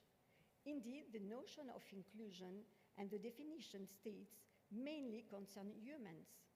It is therefore within human resources that algorithms exclusion was first detected. The first AI bug, if I can say that like this, is in recruitment. Do you remember in 2018, Amazon and Google, algorithms recruitment which exclude women of the recruitment and were abandoned for this reason. Based on these very concrete examples, my organization realized a risk of a non-inclusive AI and the possibility that our efforts since 30 years now would be erased. To prevent the risk of this evolution leading to programmed aggravation of inequalities and increased discrimination against women, but not only against everybody, we, along with the Orange Group, developed the first international charter for an inclusive AI. And I invite you all to sign it. It's completely free. And this charter was launched under the patronage of the French Ministry of Digital Affairs and UN Women. Following this charter, which now have more than 130 signatories, we launched the GIS, you remember this morning I spoke about this, the GIS AI certification to ensure that the algorithms used are inclusive throughout all the value chain. And at the beginning of this year, Arborus launched a very innovative experiment in inclusive coding. Maybe we can pass a diapo on the charter. I have this, okay. So I will show you if possible. Okay, this is, if I can show you, no, it's not working. Yes, this is the charter. You can find on the website, it's up, you can go there. You have the 7 principles, And here it's a club of the people and companies signing this charter, and we launched a very interesting and innovative experiment. And Henri will speak about this because it's part of the steering committee, so you don't see the steering committee, but it's on the screen. This experiment is because algorithms reflect their creator and the data provided to them, and merely transposes human thought and culture into computer codes, the algorithms. But if the creator were predominantly men and they use biases data, and they do, then AI will amplify the biases over time, leading to highly discriminatory and even violent systems. Unfortunately, current events daily illustrate the progression of discrimination and violence, particularly through the use of social networks. So, with the steering committee composed by experts in AI, but also in training, in neuroscience, we want to propose in open source a methodology of inclusive coding to redefine a new world more balanced between the traditional male and female values. At Arborus, we are convinced that this is the moment and this is the opportunity to propose a new system of values and organization, and to use AI to accelerate an equal world. To speak about this experiment, I leave now the panel to speak about this. So, I join the panel now with this. Yeah. So we have a methodology that you can see. Thank you. Thank you very much. So to start this panel, I would like to give the floor to Henri Pierret. You are CEO of Wasati, and you will explain what is Wasati.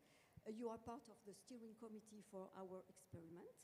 And I would like first, if you can explain the methodology you use, and after why your company, so committed in the new world, is part of this committee. So we discussed with Christina, because in fact equality is a question of balance, and not just in fact on one side or the other. And it's always difficult in fact to find that balance if we are not getting the right metrics, the right rules. So the first aspect, the first work we have done after the charter was to define a specification to identify what are the rules of recruiting, not recruiting managers, but recruiting managers without specifying it would be a man or a woman. At the beginning, that was easy. We were just trying to get the inclusive language, if I can say that, to try to not specify if that would be a woman or a man.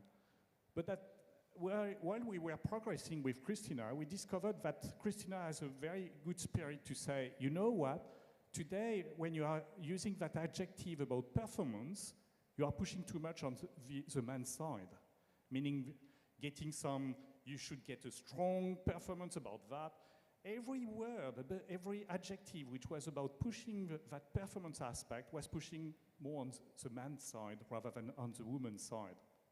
In addition, we discovered also, with some of our rules, that unfortunately, even if that was to recruit a manager, I remember that examples, we were not specifying that that was also a question of establishing some coherency, some empathy into a team which was in rebuilding the team, which was typically a woman type of value which should have been pushed.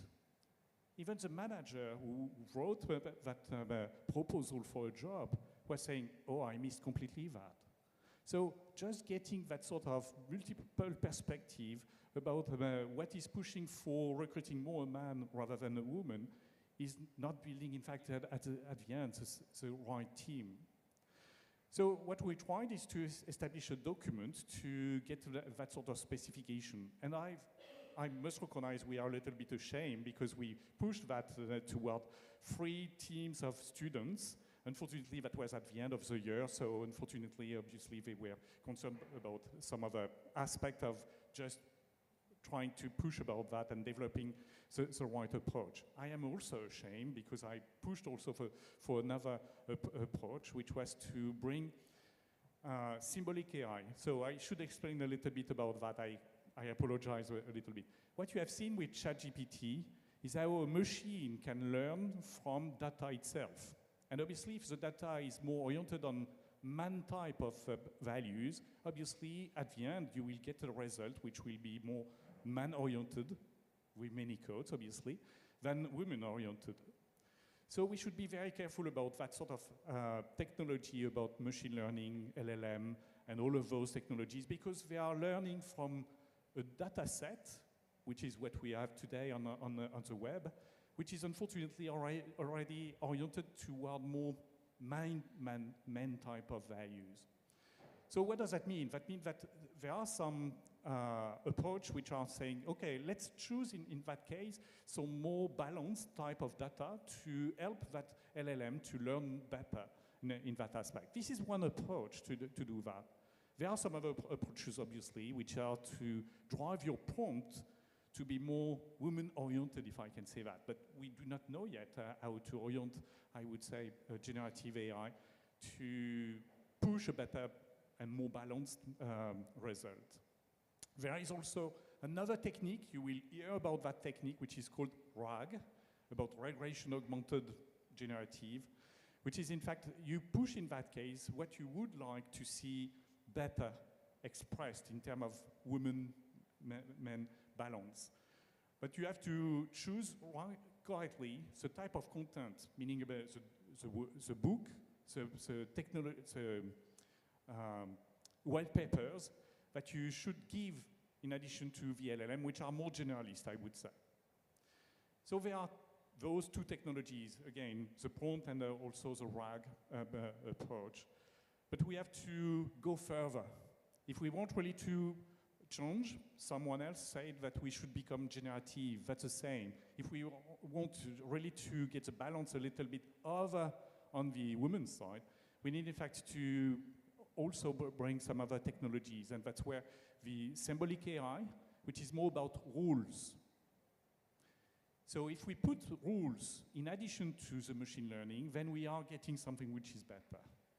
And that's a little bit the approach. I am ashamed a little bit because I pushed that as a solution, and unfortunately, I was not there because that symbolic AI is still very complex compared to the ChatGPT type of AI, or LLM type of AI. Okay, thank you very much, Henri. Can you explain why it is so important, and your company is doing this, to change the system and to go through new values, and the link with our experiment is really very concrete? So I studied the trust aspect for 15 years. And in fact, I discovered that without answering to the right question about fear and our fears about justice, fears about, we see that some of those other fears, we are analyzing, in fact, the petitions to extract, in fact, some subjects by countries and by language to understand better what are the values. What we discovered by doing that is, in fact, there is a sort of mix of values which are more traditional. Not surprisingly, those traditional values are about justice, are about human rights, but they are more men-oriented. Again, if we are just caring about those traditional values, unfortunately, we will get something which will continue in that way, about getting only men type of values. What I discovered by analyzing the petitions and classifying them, I discovered that we are now getting a mix of what we call societal values. And surprisingly, they are more probably voted by women. It's about animal rights. Animal rights pushed a trend which was about becoming vegan. They are also about economic justice. They are also about health. But a lot of new type of values, if we can consider those as values. Again, I am a little bit against the fact that we should consider only universal values. What does that mean? that does not mean anything. And I think that the diversity of the audience today is demonstrating that we have values, but they are not exactly the same. But if we tolerate them, we are able to go in one way to save the world, or at least, in fact, to do something for the world altogether, even if we have not exactly the same. So those societal values and traditional values mix is becoming, in fact, the new law that not unfortunately, our government, our governance, we talked a little bit about governance, is not saving or is not, in fact, establishing something which we see that mix of traditional and societal values. So behind the fact of diversity and men versus women, in fact, it's a question of how could we balance a better mix of values which are reflecting, in fact, on how we would like, in fact, to get a better world, a more balanced world. And Wasati is about getting the right balance. It's coming from a word in Arabian, sorry about that, about my pronunciation. It's about wasat, and wasat is looking for the essence of middle, the essence of the balance. It's something which is coming from also some Asian part of the world, where you have yin-yang, for example, which is exactly the same. We have not in the Western countries, but that's exactly the same type of balance that we are talking about. Thank you very much, Henri. I think it was clear, because it's a complicated subject and it's really complicated to explain inclusivity in AI. But what is very, very interesting is that we are really at a turning point, because there is no opposition between women and men now. What we want is to have a common system and to be equal. And it is a time to be equal. And AI can help very, very much if we decide to work in that way. To be more concrete now, because it's a little bit theoretical, I give the floor to Caroline. Caroline, she's an expert in real estate. She's an engineer, and she's a specialist in digital transformation in real estate. So can you illustrate how AI in your field is very interesting to CSR and for inclusivity? Thanks, Christina. So let me first put it in context. Sorry, it's a bit technical at the end of the day. We are all a bit tired. What I'm going to say about AI in the context of real estate hopefully can resonate to any industry. So first, real estate, we talk about any type of building. It's office building, so building you work in, commercial building, residential building, campus, university, hotel. When we talk about digital transformation, is the use of the right data for the right mean. So when we talk about data in real estate, is a mix of data coming from the building itself, the equipment, the behavior of those equipment, all the different sensors, but as well the use and behaviors of people within those buildings.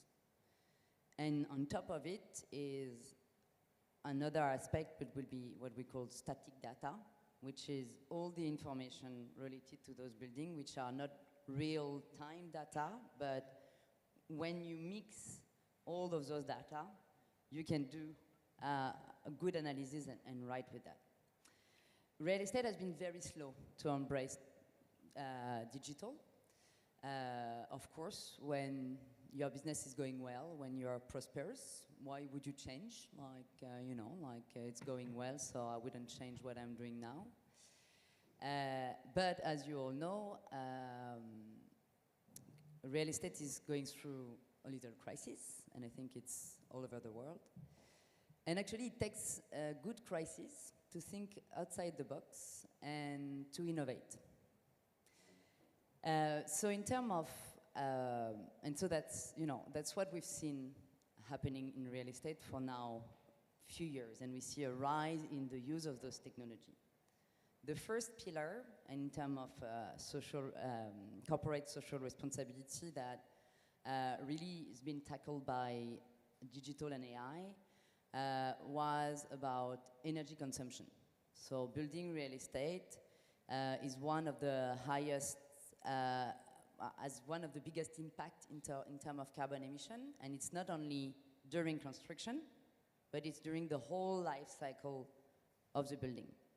In France, in Europe, in all over the world actually, we see more and more regulation controlling that and enforcing to reduce those emissions. On top of it, we've seen the price of energy increasing. And that's probably what's really impacted this adoption of new technology. The price of energy, which generated all people, all stakeholders within the real estate to actually reduce their costs. So the CSR impact in terms of energy is quite obvious by having a real-time vision on your equipment, by crossing the,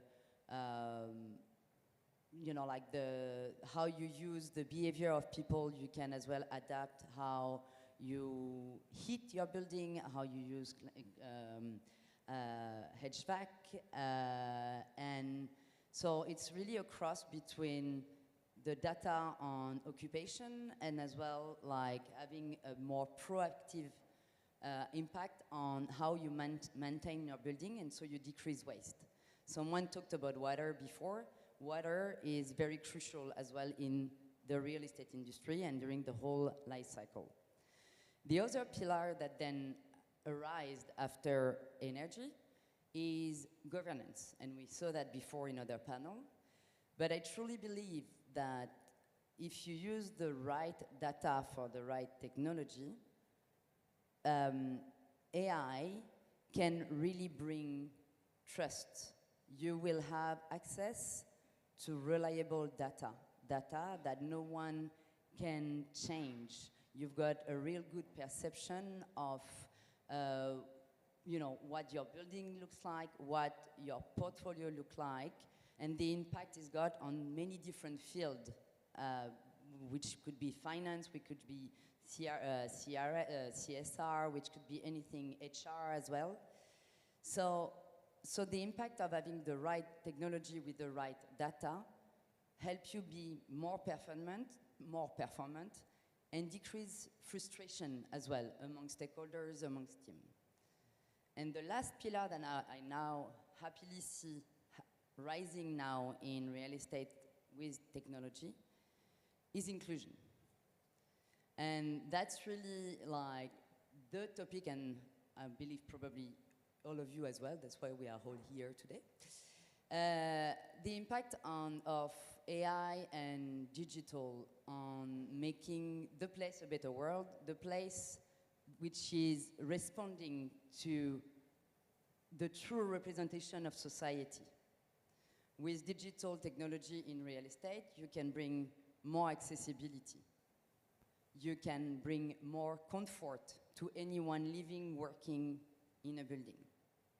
But to do so, you need to make sure, and that would be my conclusion for that question, you need to make sure that you've gathered the right type of data.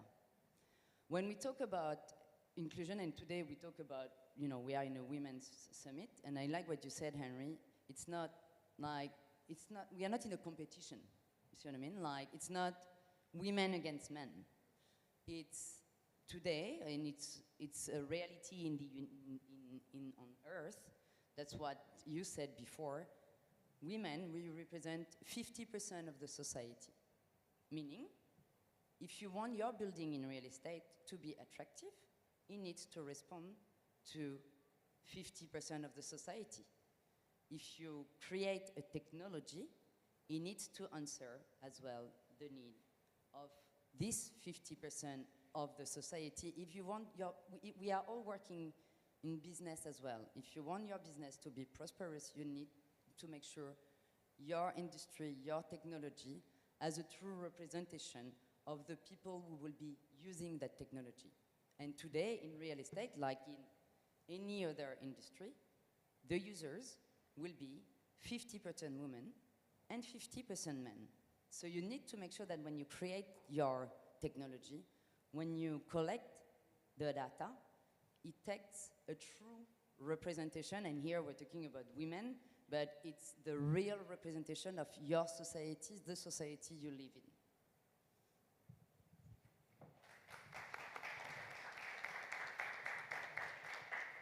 Thank you, Caroline. It is a very good example, very concrete. We understand, I think, very well the way we go and we want to, to work with. Now, Omar, you are the General Director of the... It's okay, it's a promotion. Of the Foundation for Development in Tunisia. You are coming from Tunis, and can you tell us what is your job and some anecdotes I love, especially on the motivation? Thank you for having me. So first of all, I'm going to perhaps introduce what we do. So we're Fondation Tunisie pour le Développement. It's an NGO with the aim to foster the social and economic development of Tunisia. We basically focus on youth between 19 and 29 years old. And we choose to go to the regions where there's the highest index of poverty and unemployment in Tunisia. Our biggest project is called ELIF. It comes from the Arabic alphabet. Alif is the first letter, and it's spelled E-Life, okay? And it's about building 10 techno hubs that are dedicated to youth. In these techno hubs, 3 or 4 things happen. First of all, vocational training in IT to increase employability and to help jobless graduates or non-graduates find jobs. Second, the entrepreneurship. We have our own incubator in the Elif Center. Third, culture dissemination.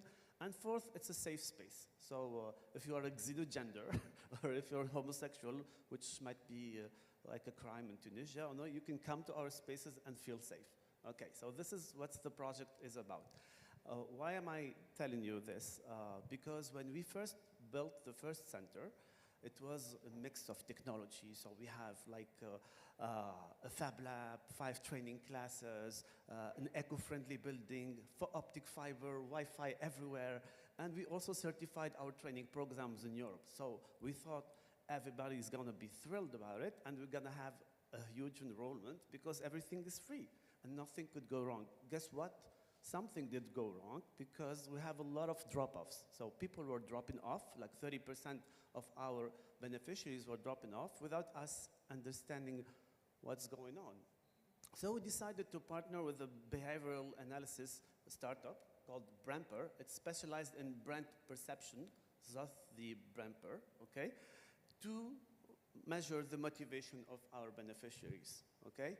And we did measure the motivation of our beneficiaries, but what happened is that we still have a high rate of, drop-off.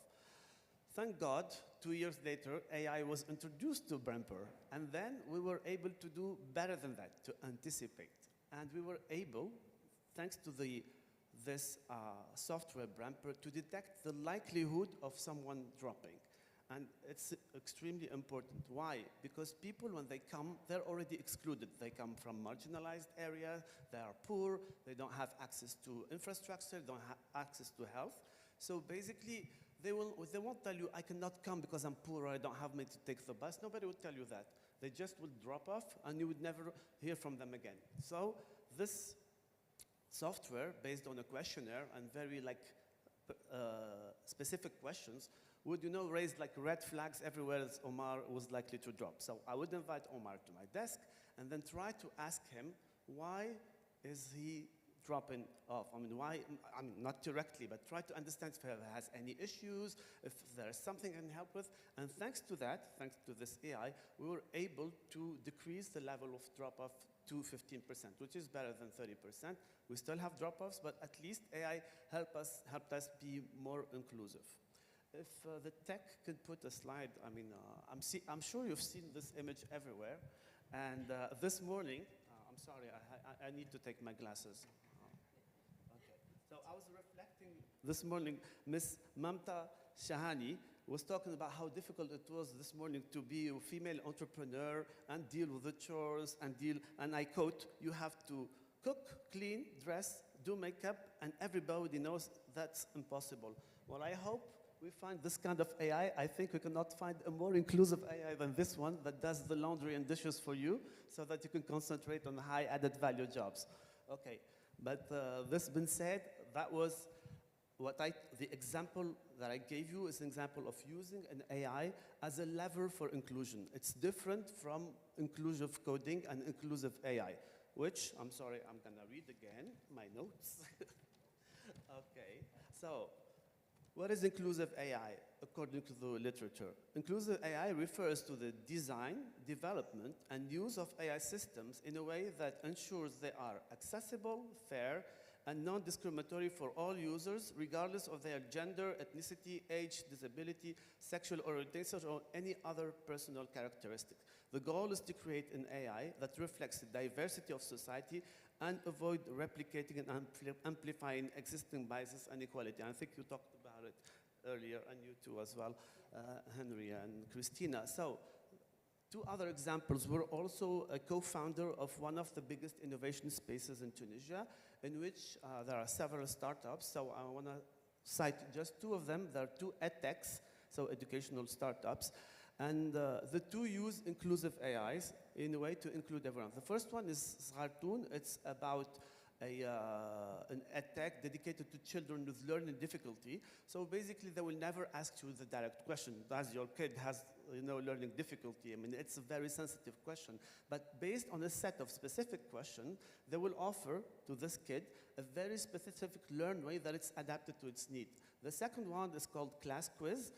It's also an edtech, but Class Quiz is not about kids with learning difficulties. It's about any type of kids, but as you know, in Tunisia, many regions are underbanked. They don't have access to credit cards. So based on also the form that they fill in, the software detects whether the person comes from a region that is underbanked. And instead of, offering him the possibility to pay online, they would offer him the possibility to buy a voucher that will be delivered to his home and he can pay in cash. So that to include also these people that are underbanked. These are like very small examples, but they show you to which extent AI can go to include everyone. And thank you.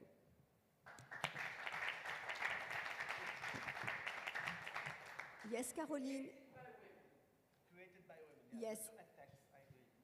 Thank you for this really important detail. So, and thank you, because it's very important to have a real example to understand better. And now I would like to ask you, Noureddine, we had the pleasure to have you this morning.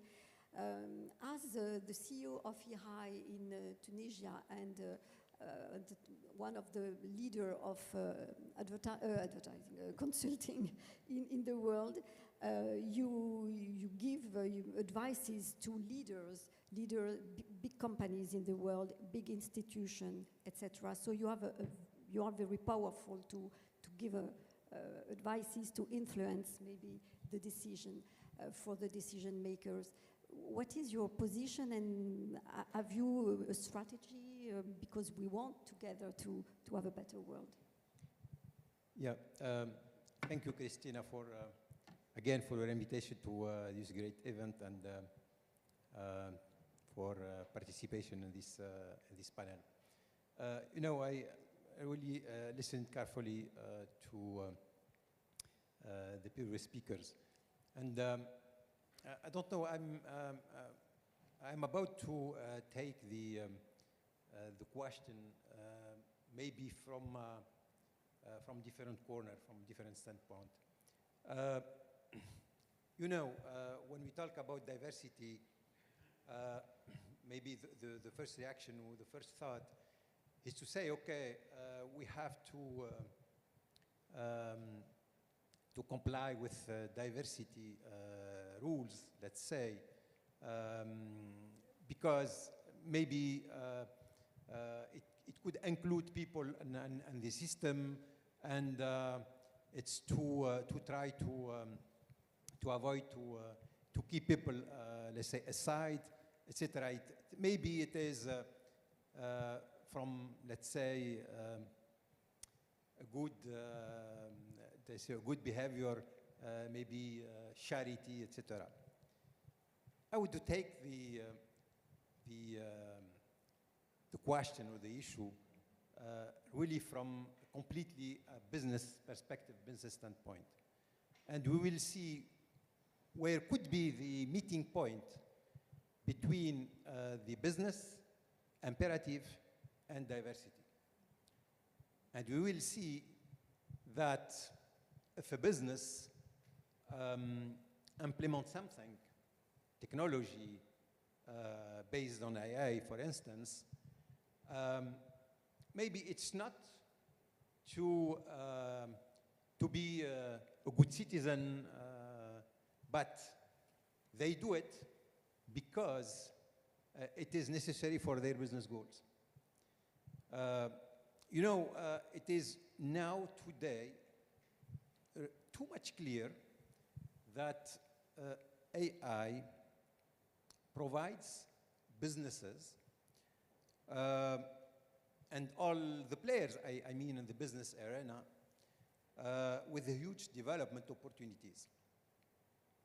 And again, from business perspective, it provides extremely gain opportunities. This is a starting point.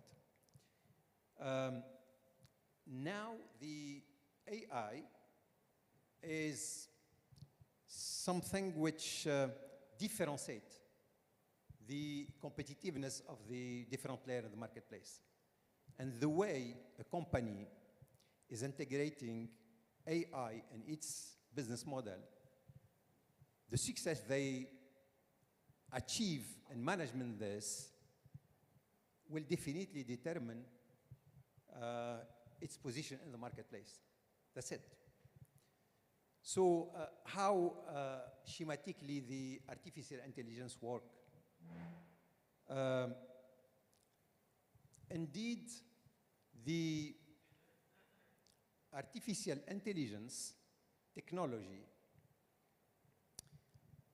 at the end of the day, has to increase the company's value, the company's economic value, through productivity gains and or through revenue increase, revenue growth.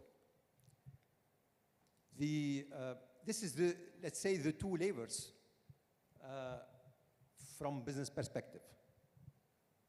Productivity gain or revenue growth. Our recent study we carried out at the global level show that over 80% of the executives around the world believe that they need AI to achieve their growth objectives. And they are completely right to think so. Half of corporate CEOs, half of them, say that they are now engaged in significant investment plans in AI. So just to appreciate, let's say, the impact of this area. I was talking about the increase of companies' value. It means that with AI, there is an additional value. And this extra value, additional value, could be driven by the existing business model. The business model the company is in up to date, or in a framework of a new business model. This is what we see in the marketplace. And so you have something which you have two levers.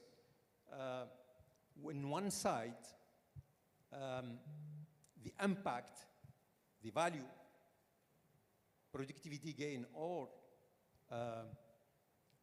revenue increase. And the other side, we have the business model used, the existing one or the new one. And schematically, what we will have is the intersection between the two levels. It will give you all, let's say, the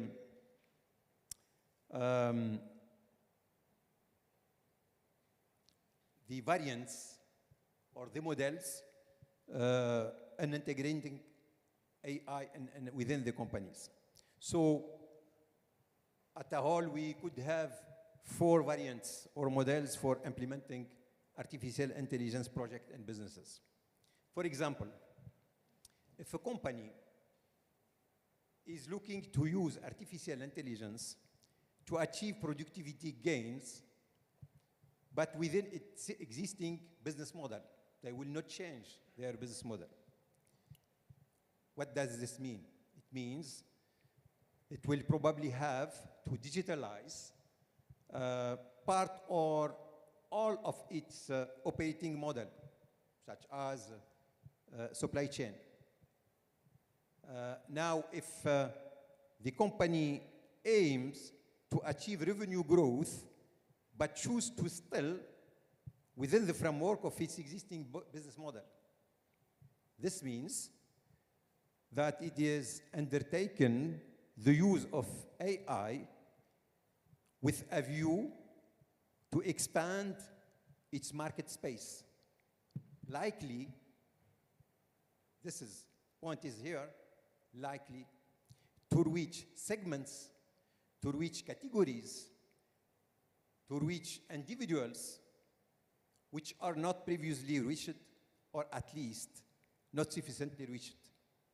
And here is the meeting point. So if they do that, it's for business, let's say, reasons. Now, the ultimate value, let's say the ultimate intersection between the two levels, the driver and the business model crossover, that leads to a profound transformation in a company, is that of seeking revenue growth within the framework of a new business model. Which means that the company is launching a new business, is launching a new activity, and then a new P&L. So from what I'm saying now, there are maybe two main ideas to take. The first one, again, and then I insist on that. First, AI is basically an economic value accelerator. And this is the main driver to do it. Otherwise, no one do it. Second, the second idea is more interesting for this panel, is that hopefully AI offers interesting opportunities for wider inclusiveness. Whatever the driver is, could be productivity gain, it could be revenue growth. Because AI implies the possibility of reaching segments, categories, and or individuals previously unreached, or at least not sufficiently reached. For us, maybe to address directly the question asked by Christina, what we are doing in EY. Of course, we think that AI today is, let's say, an important driver, maybe the most important domain of business transformation today. And as a firm, as a global firm, we are investing too much on that area. We are investing billions of dollars in this area to be able to support our clients in their transformation. But what is our philosophy? What is, let's say, our vision in relation to that? And how do we present things to our clients? At EY, we put people at the heart of AI transformation. In substance, we tell to them, we are here to help you navigating the mindset move, the mindset shift from people executing processes presented with data powered by technology to technology powered by data executing processes and managed by people. And this is the difference. For us, there are three fundamental pillars when it comes to AI transformation projects. Value accelerator, which I emphasized earlier, is one, but not the only one. The maturity model is another one, and the confidence index is the third one. Just let me say a few words about these two elements. The maturity model is a kind of framework that enables companies to assess their maturity level in relation to AI and to identify the capabilities they need to progress. But the confidence index, which is the most important, is it is to figure out a solution to make sure that AI transformation process or projects are aligned with the principle of ethical and responsibility principles. Accountability is one of the principles of ethical and responsible artificial intelligence. Who is the owner of the system? What is the power of this owner, etc. Data protection is another one.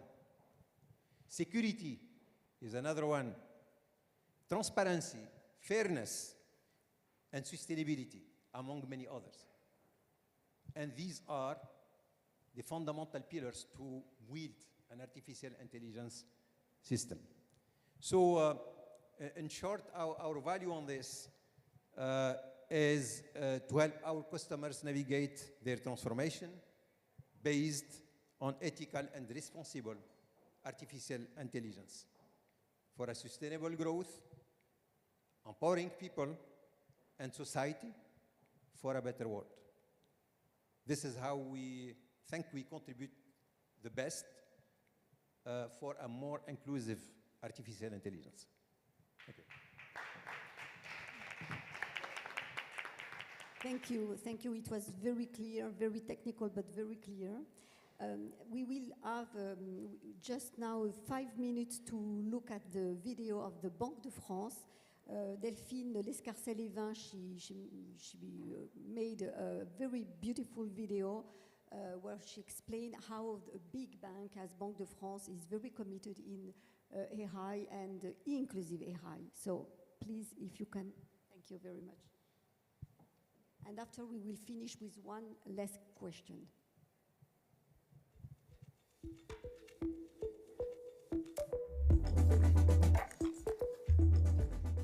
Good afternoon to all of you. We are attending this wonderful meeting organized by SIGEF. I am Delphine Lescarcel, Director in Information Systems at Banque de France. Unfortunately, I was not able to join the meeting in Malta, but I am extremely happy to share with you Banque de France's commitment to enhancing gender equality, especially in IT and artificial intelligence development. Let me start by introducing human resources policy on equity at the company level. Banque de France has comprehensive human resources policy and equality monitoring underpinned by a company agreement that ensures continuous improvement in this domain. The Banque de France has established a strong framework for gender equity and diversity. This includes the creation of a dedicated gender equality manager and the setup of a gender equality network named Talentwell. This group, launched in 2016, targets general objectives but can also specifically focus on digital skills. For example, providing coding workshops to Banque de France colleagues, their wives and their daughters. Government at Banque de France also actively participates in events like FinTech Forum and Women in Finance, showcasing its commitment to gender diversity.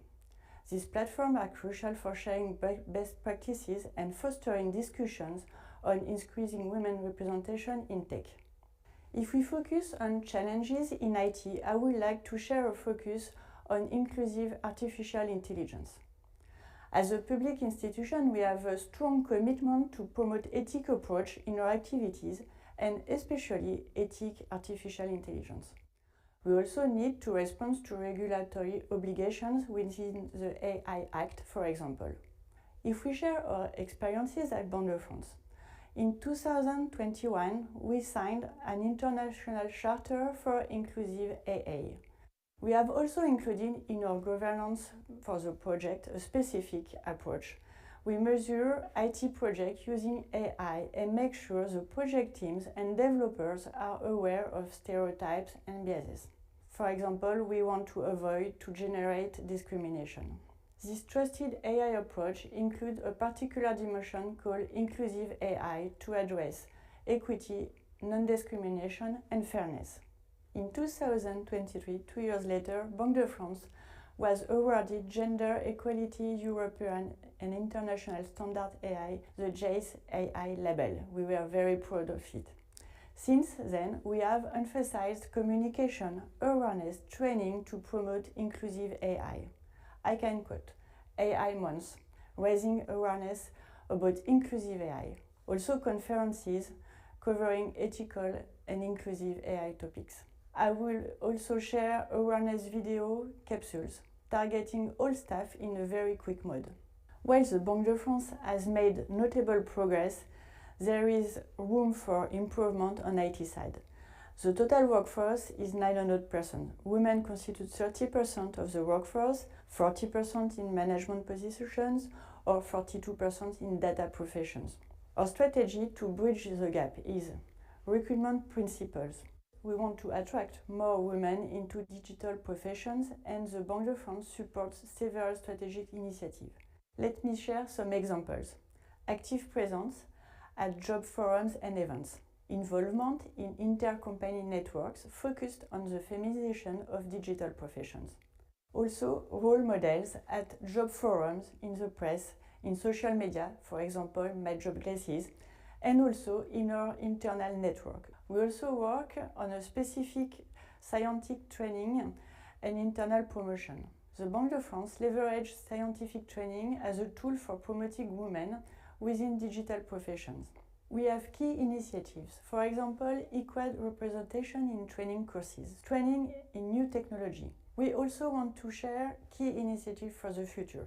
Our innovative actions aim at addressing these challenges to spark interest and awareness in IT profession among young students, teenagers. I am proud to share with you our welcoming junior high school student program. Last year, for 1 week, we hosted in Banque de France a junior high school student program, among which half of them were young ladies, in collaboration with the Ministry of Education. This initiative aims to inspire students in the fields such as cybersecurity, digital sobriety, project management, innovation, and included a visit of the data center. Last but not least, our very important event, Dare Digital. In February, we organized the Dare Digital event in our headquarters. We invited 90 middle school students aged between 13 and 14 to help them to explore high school options and career paths. Through various testimonies and interaction with our IT colleagues, students learned about the diversity and opportunities in digital professions. To conclude, beyond our human resources efforts, the Banque de France is socially committed to serve as a powerful example to motivate and encourage high school girls to consider and pursue careers in technology. Our aim is to bridge the gender gap in IT by providing role models, actionable career advice, and therefore fostering a more inclusive and diverse future workforce. Thank you for your invitation. I wish you the best for this conference, and I hope to be with you next year.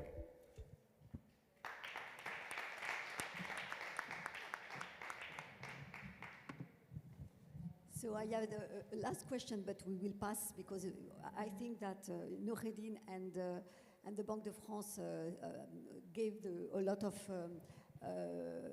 yes, of way to have more parity and to have more inclusion in AI, and we will see next year. We will do a next point on the situation. But to finish and as a conclusion, as we did this morning, maybe the punchline, you look at camera here, and in one sentence, you say how AI is so important to be inclusive in your company or for the world. So, we want to start. You start? Yeah, definitely. Thank you. I'll look at the camera. Okay, I want to show you another picture. I'm sorry. I love pictures and cartoons, if I take control. But it's this one. Yeah, so it's us who make AI inclusive or exclusive. So don't forget that no matter what you do, you decide. So I'm really happy to be among such successful women. I'm sure you will be the change makers of tomorrow, and you will be the ones to make the AI inclusive. Thank you. Thank you, Omar.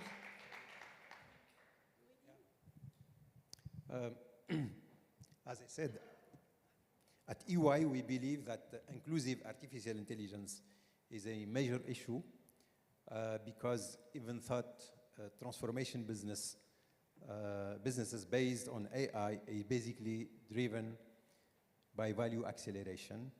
It hopefully offers huge opportunities to turn it in favor of more diversity.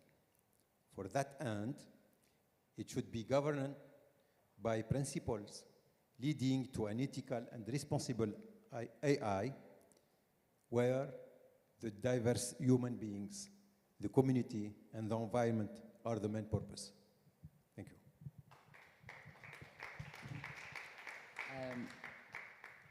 I might go a bit offside and just answer the question very quickly that you were meant to ask.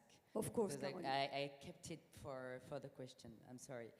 To make sure AI is inclusive, we need, as I said, a true representation of the society. So we need the woman around the room in every panel, in every discussion, to get our voice heard and to make sure that AI answer the need of the society. I am an engineer, and so many times when I hear, when I challenge my friends, colleagues about the fact that there is so less representation of women, the answer is, if we had more women doing engineering, maybe we could involve them. I'm very pleased to see that in Tunisia, in Morocco, you've got, I think, 50% of engineers are women. It's not really the case in France and in Europe. So while we wait for that to happen, let me remind you something. Engineers do not rule the world. You do not create a product thanks to a company which is 100% made of engineers. In a tech company, which is AI, digital world, you've got product manager who define the product. Plenty of women in that space. You've got customer success manager who listen to the client needs and reflect it into the product. Business development, HR, finance. So yes, there are definitely enough space to include women around the table and get our voice heard. So now, to the sentence I was meant to say. So I believe that inclusive AI is a major issue because to succeed, you need to reflect the true representation of society needs and point of view. Perfect. Perfect, Caroline. Henri. AI is a pharmacon. What does that mean? That means that it's at the same time a problem which can emphasize, or it can also help to solve the problem. We should think about that. It's a fin Macron. Thank you so much, everybody. You were so interesting and perfect. And I hope that it will open your mind and your heart, because it's a very important question for a better world, because if we can work together, we will succeed. Thank you.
So before we are going to the gardens for a very special aid and harmonious session with Valentine Annecy, we are calling for our last speaker, who is going to share in a very brief and compressed way, but talented and energetic way, the power of Web3 and how we can connect in a new way, new digital way, to be immersively doing good.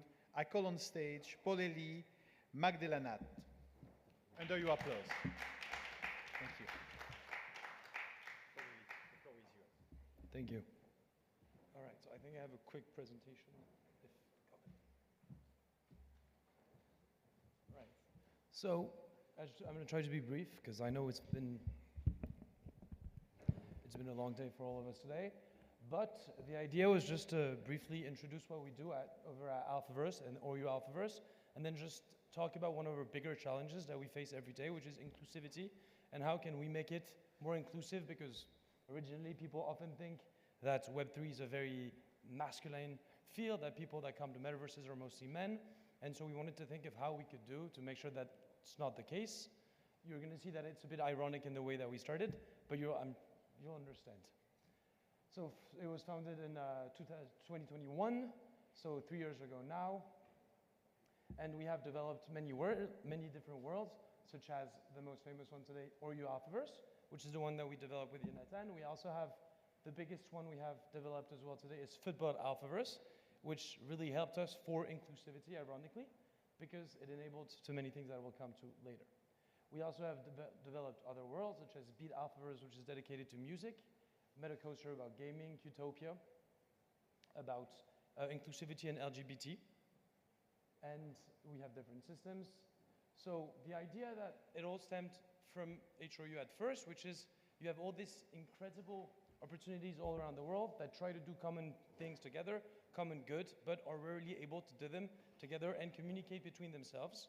And so I think that's where Jonathan first stepped up and showed us that it was actually possible to create something where people could talk together and all different projects could work together to create a better future. So we decided to partner with him and replicate it online with the metaverse, so that it enabled to have a virtual place, because it's easier, because we're like, if we look at the audience today, people are from all over the world, and it's not always easy to reconvene and to spend time together, so we decided to do it as well through virtual means in our metaverse where people can exchange, and that was one of our biggest challenges. And what we decided to do for the metaverse, which was a very big question of inclusivity, was we decided to, with the Football Alphaverse, ironically, as I was telling you, we have a big focus on the women's team as well, because it's something that's often forgotten. Women's football, which is great, it's up and coming, and it's something very new, it's something that's very cool, and shows that it's as good as men's football. We have trying to create a world where everybody has a place through different universes. We're trying to give everyone a voice so that everybody is able to speak, to say their truth, and to have a place to express themselves, which is something that we hold very dear. This is why we also have Qtopia, So the first metaverse dedicated to LGBTQ plus communities, where they're able to exchange, interact in a safe space where they can have their own voices be heard, and at the same time have other people come visit, understand more, because it's topics that you don't always have the time to research, have the interest to research maybe for some people, but being able to do it is great. And that was the big. We also have for other, we've tried to represent not every single community because that would be nearly impossible, but many different communities. So we also have the hub, of which I can show you a trailer quickly, just to show you how it looks while I speak. And if you can cut the volume, because I know it's really loud. Right, thank you. So this is how it looks, and then you're gonna have different worlds. This is the one dedicated to football, but it's also gonna represent the whole world in terms of architecture, and then you'll have different places, people being able to interact with each other and really create a sense of community online, bringing people together on all different topics, being able to exchange. And I think that the best way for inclusivity is for people to understand each other and communicate with each other rather than stay in their own separate ways. And so yeah, the mini games, because it's football, but you get the gist of the architecture. And that was yeah, thank you very much.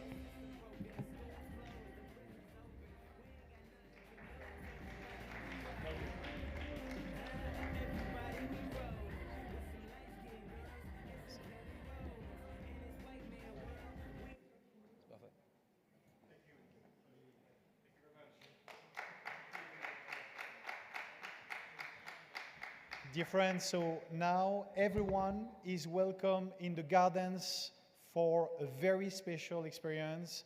We're going to now breathe, reconnect with the nature, capitalize and absorb all the positive energy, and share all together. So everyone, gently, you are welcome to the gardens of Phoenicia Garden. Okay? Thank you. Thank you.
all our speakers, all our delegates, and as well all the people that are watching us on the live stream in many countries through the Horyou platform, the Horyou Social Network for Social Good, the Horyou Foundation, and as well our media partners. We are so grateful of this second edition of the Women's Summit Special Edition in Malta. It's very inspiring. We had many key subjects today that were tackled, so many inspiring speakers and women changemakers and changemakers sharing everything. All what has been said has been recorded and will be shared through our different channels and on YouTube. So for all the friends and all the people that you think might be inspired, might be feeling, and being grateful for receiving so much power and testimonials and insights, feel really welcome to share the links we're gonna provide after the event. So we want now to honor a certain number of change makers, women change makers.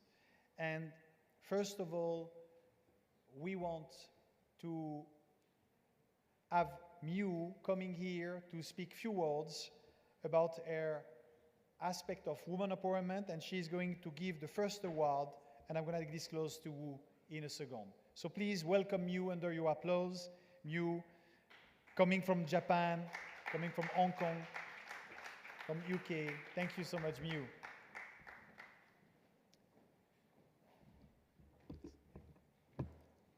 Thank you, Miu.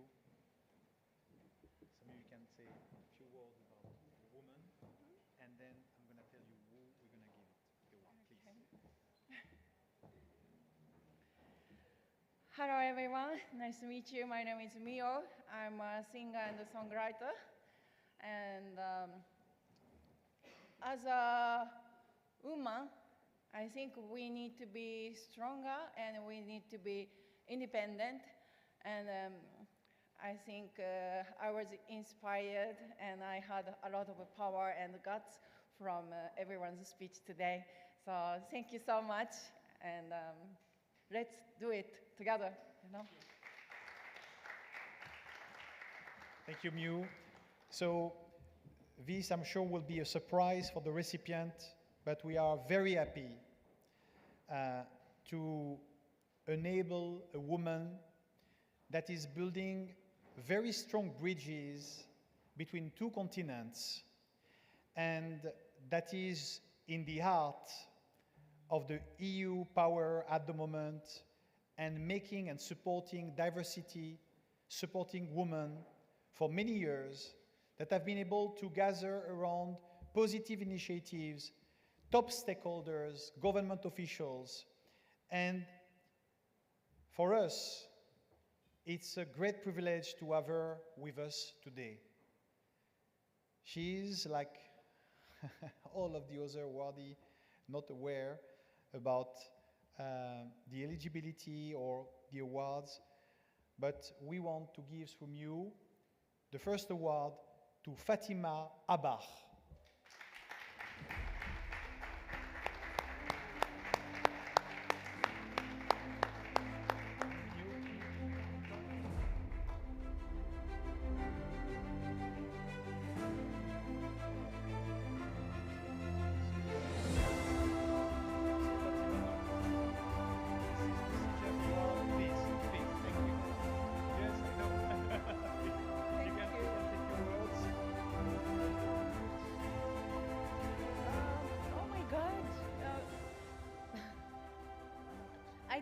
I didn't know you were doing this, so I'm very surprised because people who are very close to me know that I don't like this kind of situation because I'm not prepared.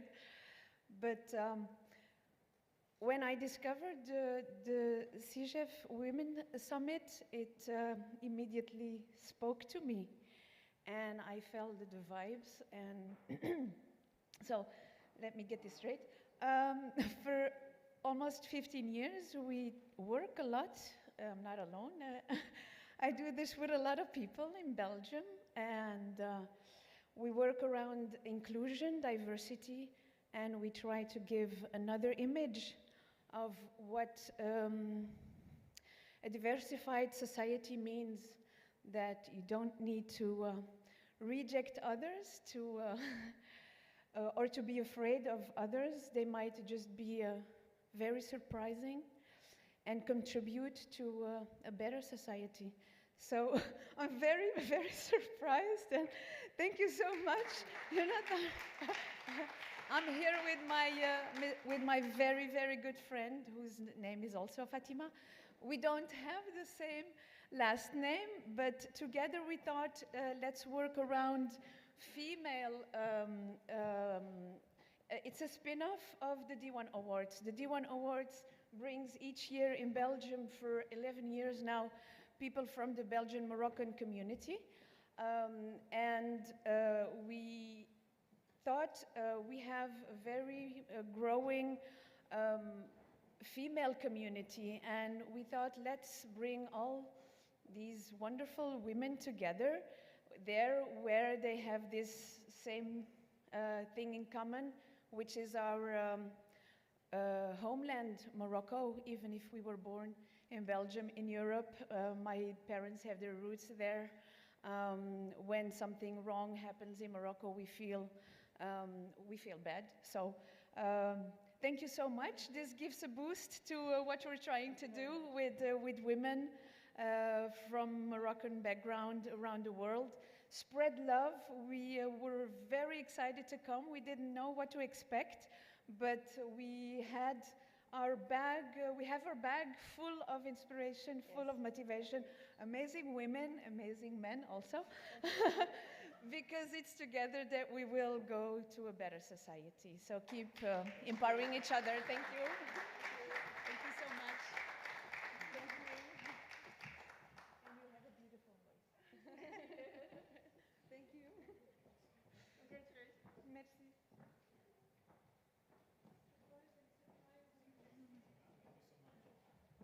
Thank you very much. Thank you, Mew. Thank you.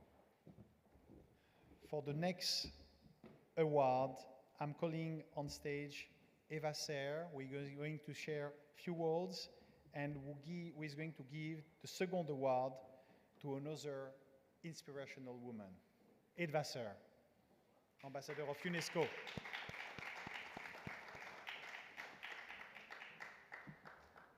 Edva, I'll let you speak a few words. Well, this is the end of a very amazing conference. We enjoyed so much.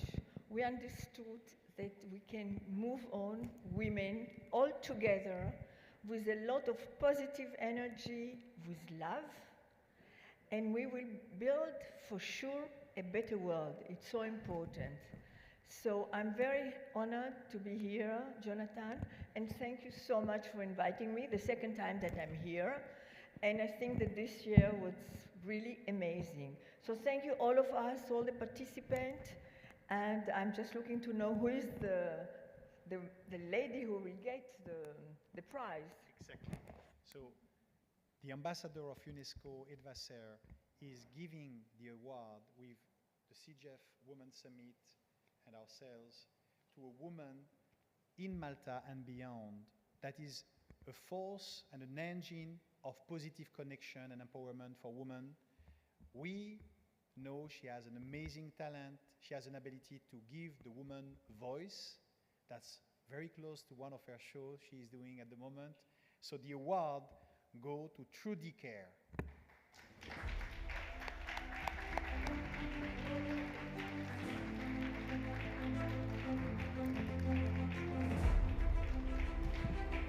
I'm so happy, Trudy, because I just met you. I was lucky to talk to you when we were walking back and to discover you. And it's really amazing what you're doing. And you really deserve it.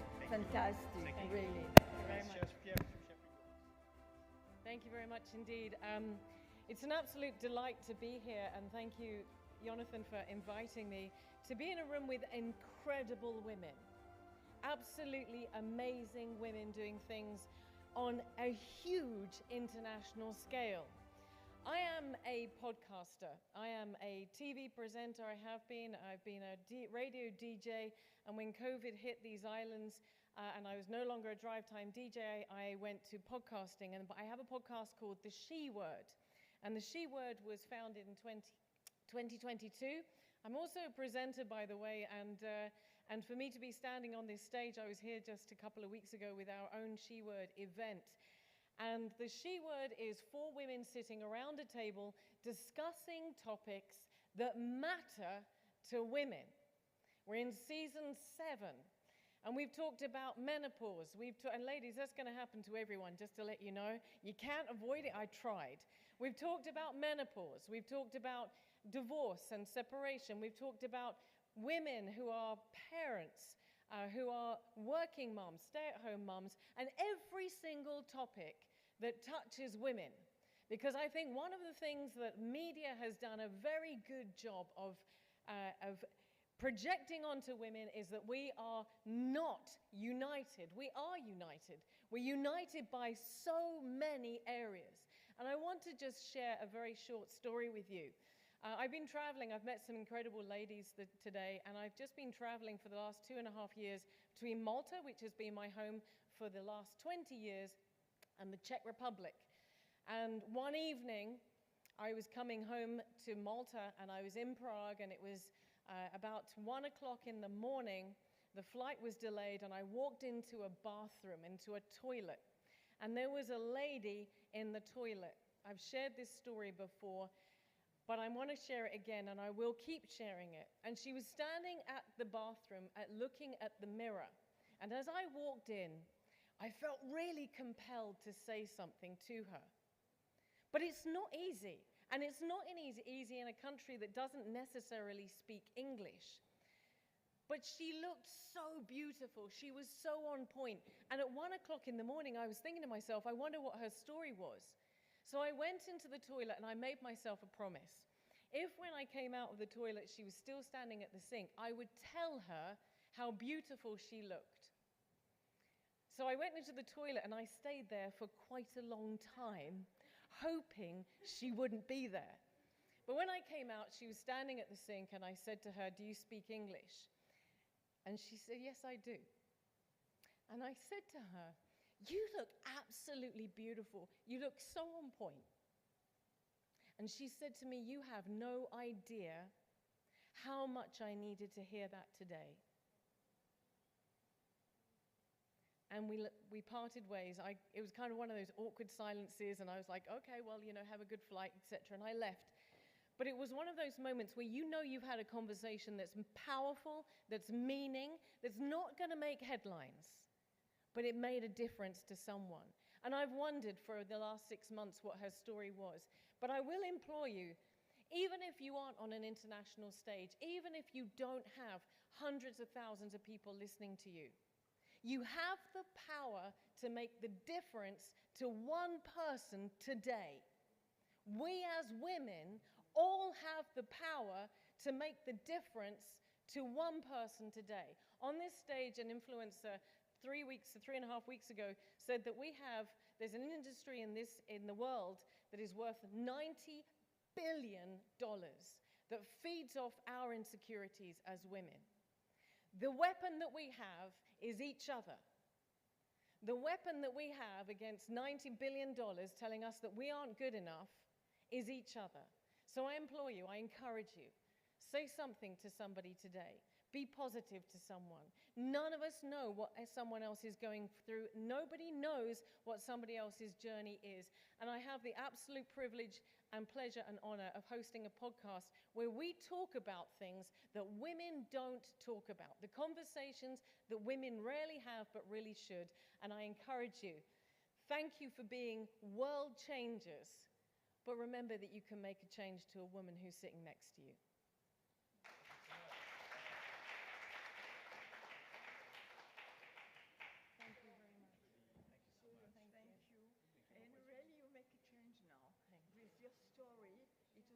Important to think what happened and what happened to the woman and why you made a change.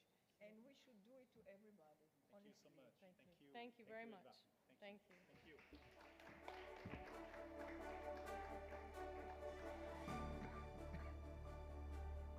What a powerful story.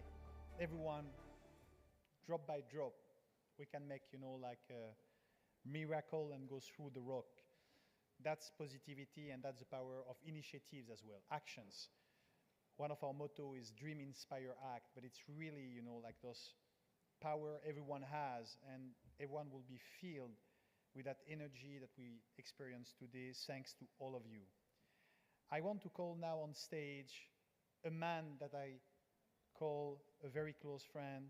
We are very grateful for him to have traveled from the beautiful French Riviera and taking the time to honor such a distinguished audience and women changemakers. I call on stage a man that is an expert and a visionary in lifestyle, in experience, and I would be very grateful for him to give an award to an amazing woman that we're gonna learn in a few seconds. So I call on stage Nicolas Brochet.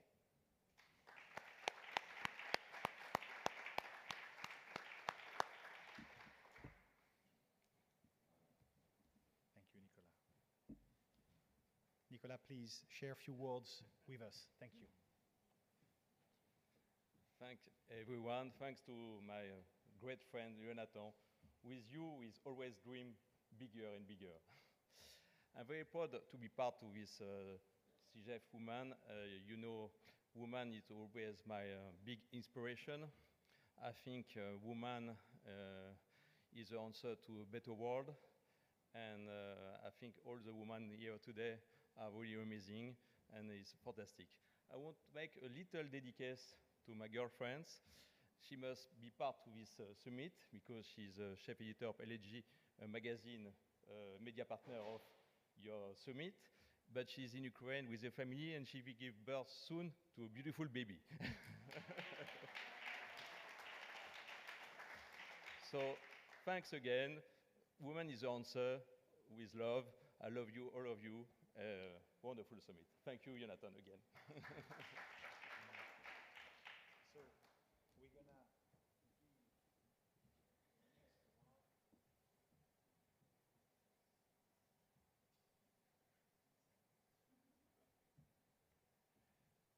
So we're gonna give the next award to a woman that have been able to go beyond frontiers, continent.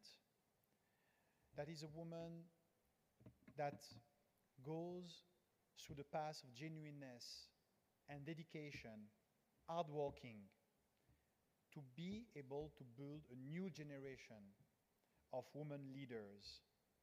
You hear her today, but I can tell you this is just the emerged part of the positive iceberg that she is doing. She has lots to do. She will do, in my opinion, amazingly in the future, and we look forward to see all the achievements that she will be conducting for diversity, empowerment, and women.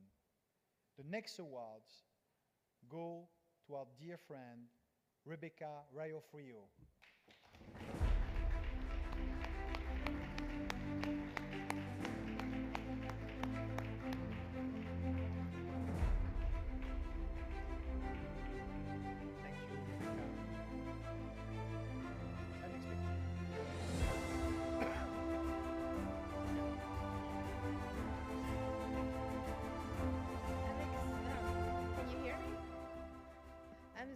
So surprised for this award. I didn't know what to say. Well, I received an award for the Queen of England, and that was a funny story. She invited me to the Buckingham Palace, and I got the Queen's Awards for Business and Enterprise, and her husband came to me and said to me, "What are you doing here?" Because I was the youngest person to receive this award, and the only one South American. And I'm telling you something, I have never received a tree. So I'm very happy. Thank you.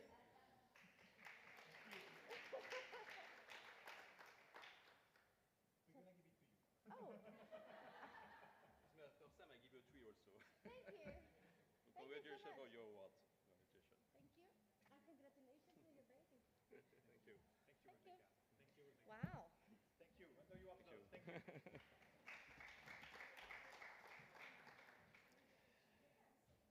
Now we're gonna call on stage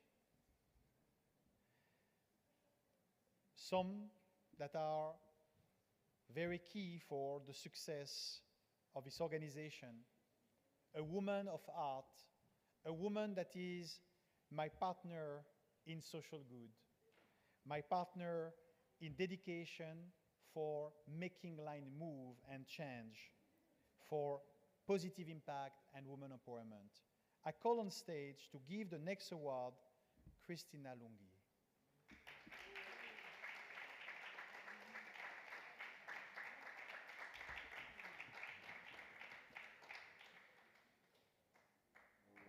My dear Christina, you can say a few words.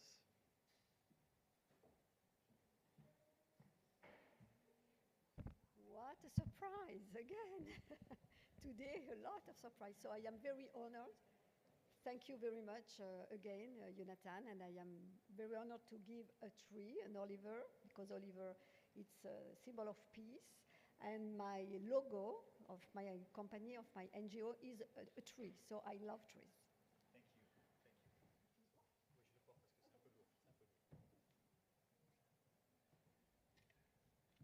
So the next award goes to a woman that is fearless, that understood that through passion and being able to serve and bring positivity around her, from local to bigger, and to a path that serve the citizen of her country and beyond. She is a woman with a lot of potential to serve even higher, even more power for women, for diversity, and to bring the governance at the next level in this beautiful country of Malta. The next award goes to our member of EU Parliament, Josiane Koutajar.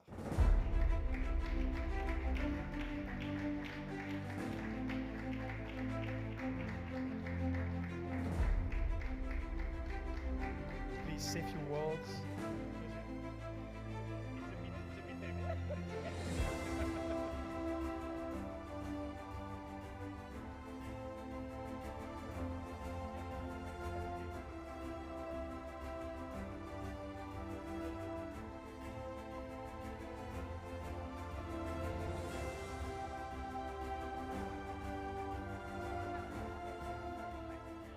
Okay, this comes as a nice surprise.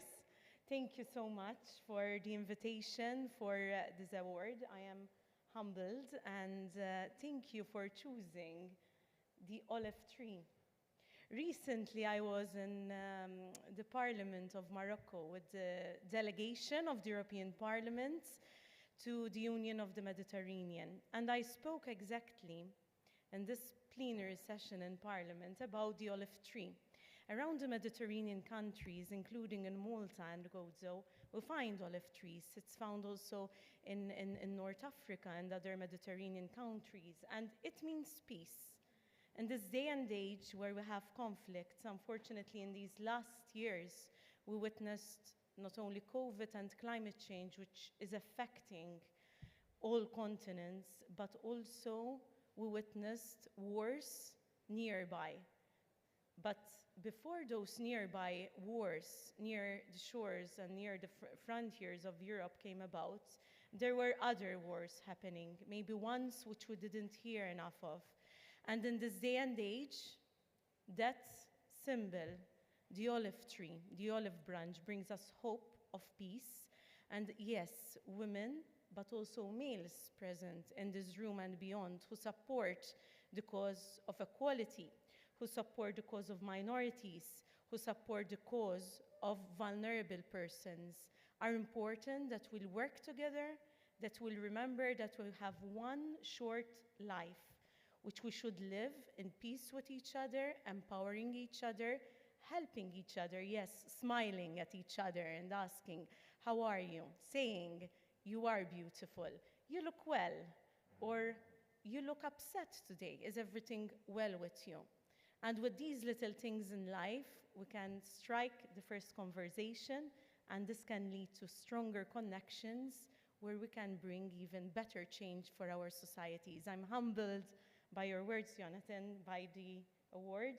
My greatest award is continuing to bring change in life, in our societies, in my country, but also beyond. So far it's been politics, but politics has only been a vehicle. It might be politics again in the future, but that I'm not 100% guaranteed of. It depends on the people and my situation of whether I'll contest again or not. But the important thing is not the vehicle that we choose. The important thing is the aim, the goal of doing good, doing better in our societies and seeing others being empowered and helping those who are struggling to wake up on their feet and seeing them even higher. Thank you very much. I'm very clumsy, so hopefully this tree will get, I'll get it in one full piece, okay? Thank you, my dear. Thank you so much.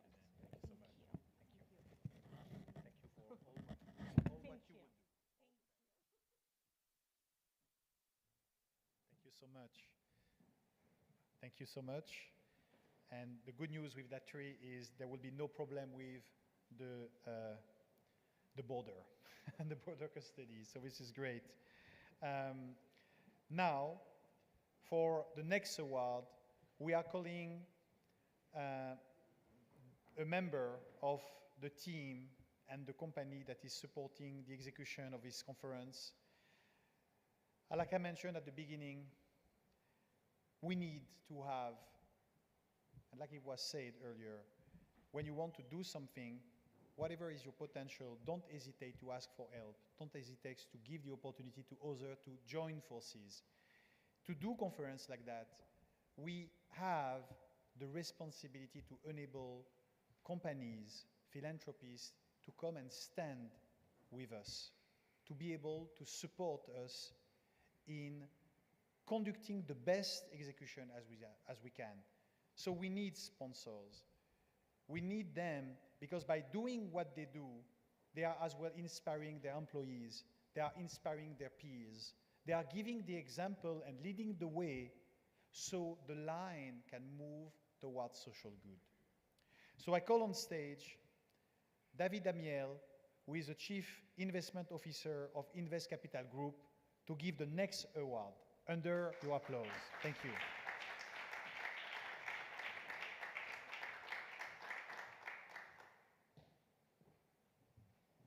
David, so you're going to say a few words. This is few for you. Yes. Thank you. A great philosopher once said, it's a man's word, but it will be nothing without a woman or a girl. If you haven't guessed, it was James Brown. On behalf of Invest Capital and the SIGEF Women's Summit, I have the pleasure to give this award to an amazing woman that for her continuity in hard work across what is one of the greatest and unfortunate plague that we are facing nowadays.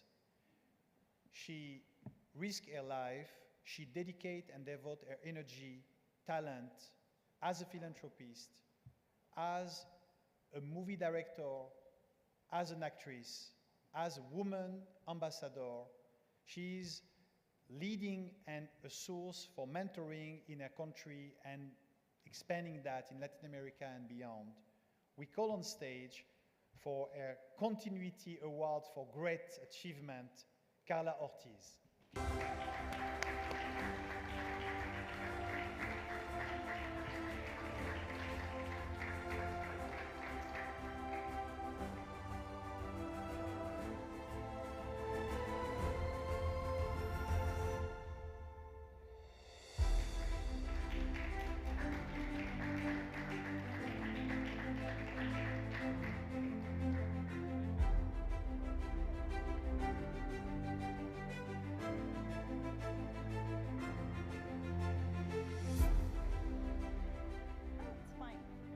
love the olive tree.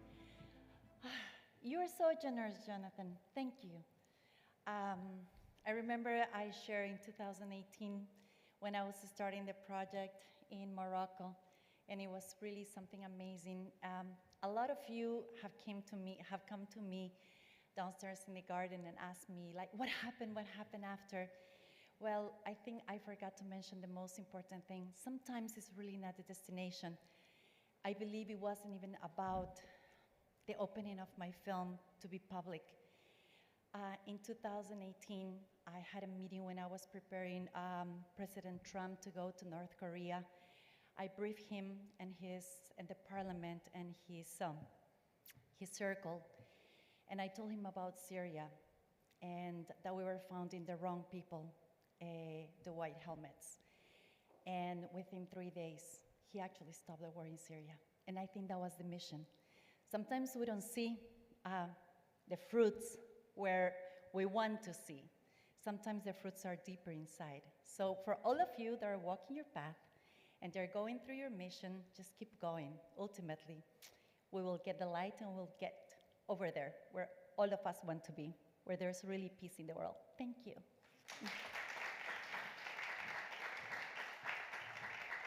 Thank you, Carla. Thank you very much. Thank you, David. Thank you. For the last award, but last award of this session, God willing, we will have many more events empowering and supportive women. I call on stage one of our source of inspiration. Through her actions in philanthropy, she is enabling and impacting and empowering many communities. She is bringing the dimension of purpose to the next level by being able to invest for good and use philanthropy as a way to reach the heart and impact people positively. For us, we are very grateful to see that when people love and when people care, they look as distance and boundaries and they can overcome them, making themselves available to share inspiration. I call on stage to give the last award of this session our dear friend, Manta Shahani.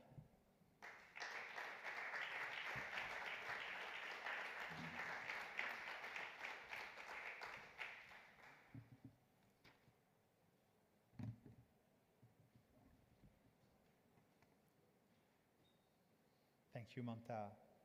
Thank you. Under your applause, thank you. Manta, please, you can share a few words. Thank you, Jonathan. It's been a wonderful opportunity to come here and spend 2 days with such wonderful, empowering women that have inspired me to move forward. And I'm really excited to hear who I will be giving the award to and to hear a little bit more about their story.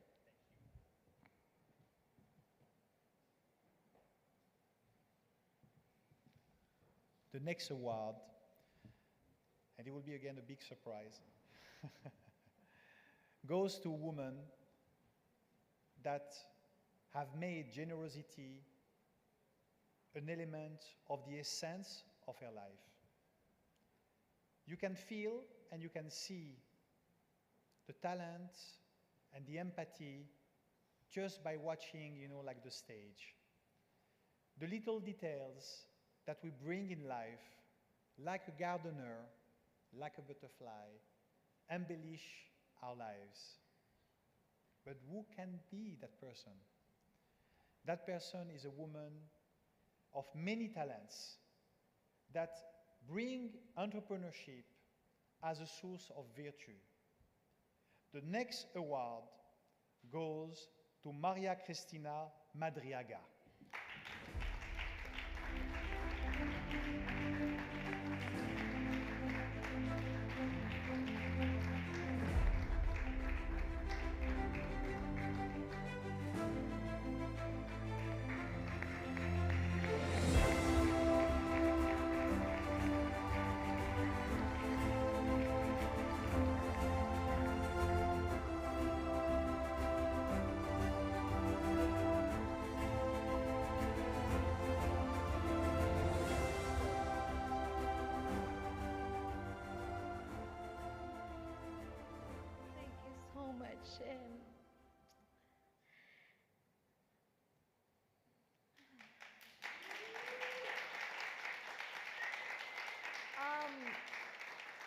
First and foremost, I want to thank Catherine,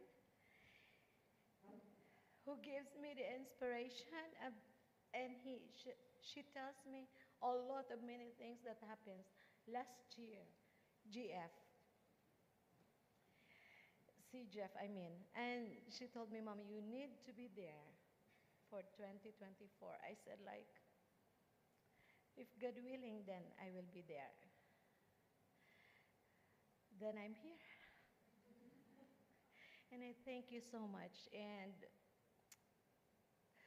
the only thing that I will like, we need to, and we must stand in unity for the better world.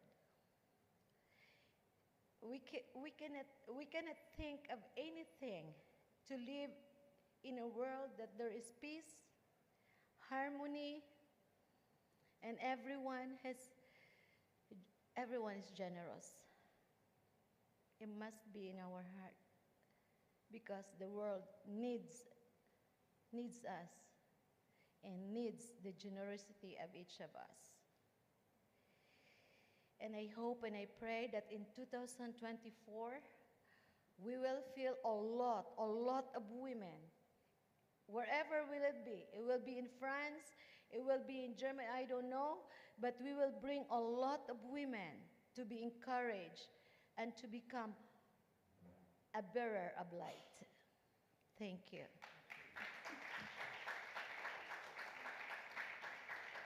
Grazie mille.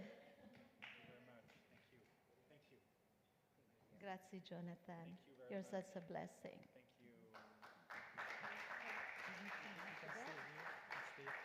Yes. We are calling just all the laureates and the people that gave them the award to come on stage for the last picture of the event. Thank you so much. You can come, Maria Cristina. Stay here. Yes.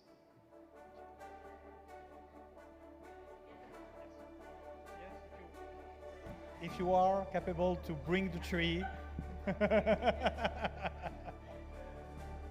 you're welcome to come. Sorry. Thank you very much. Under your applause. Thank you.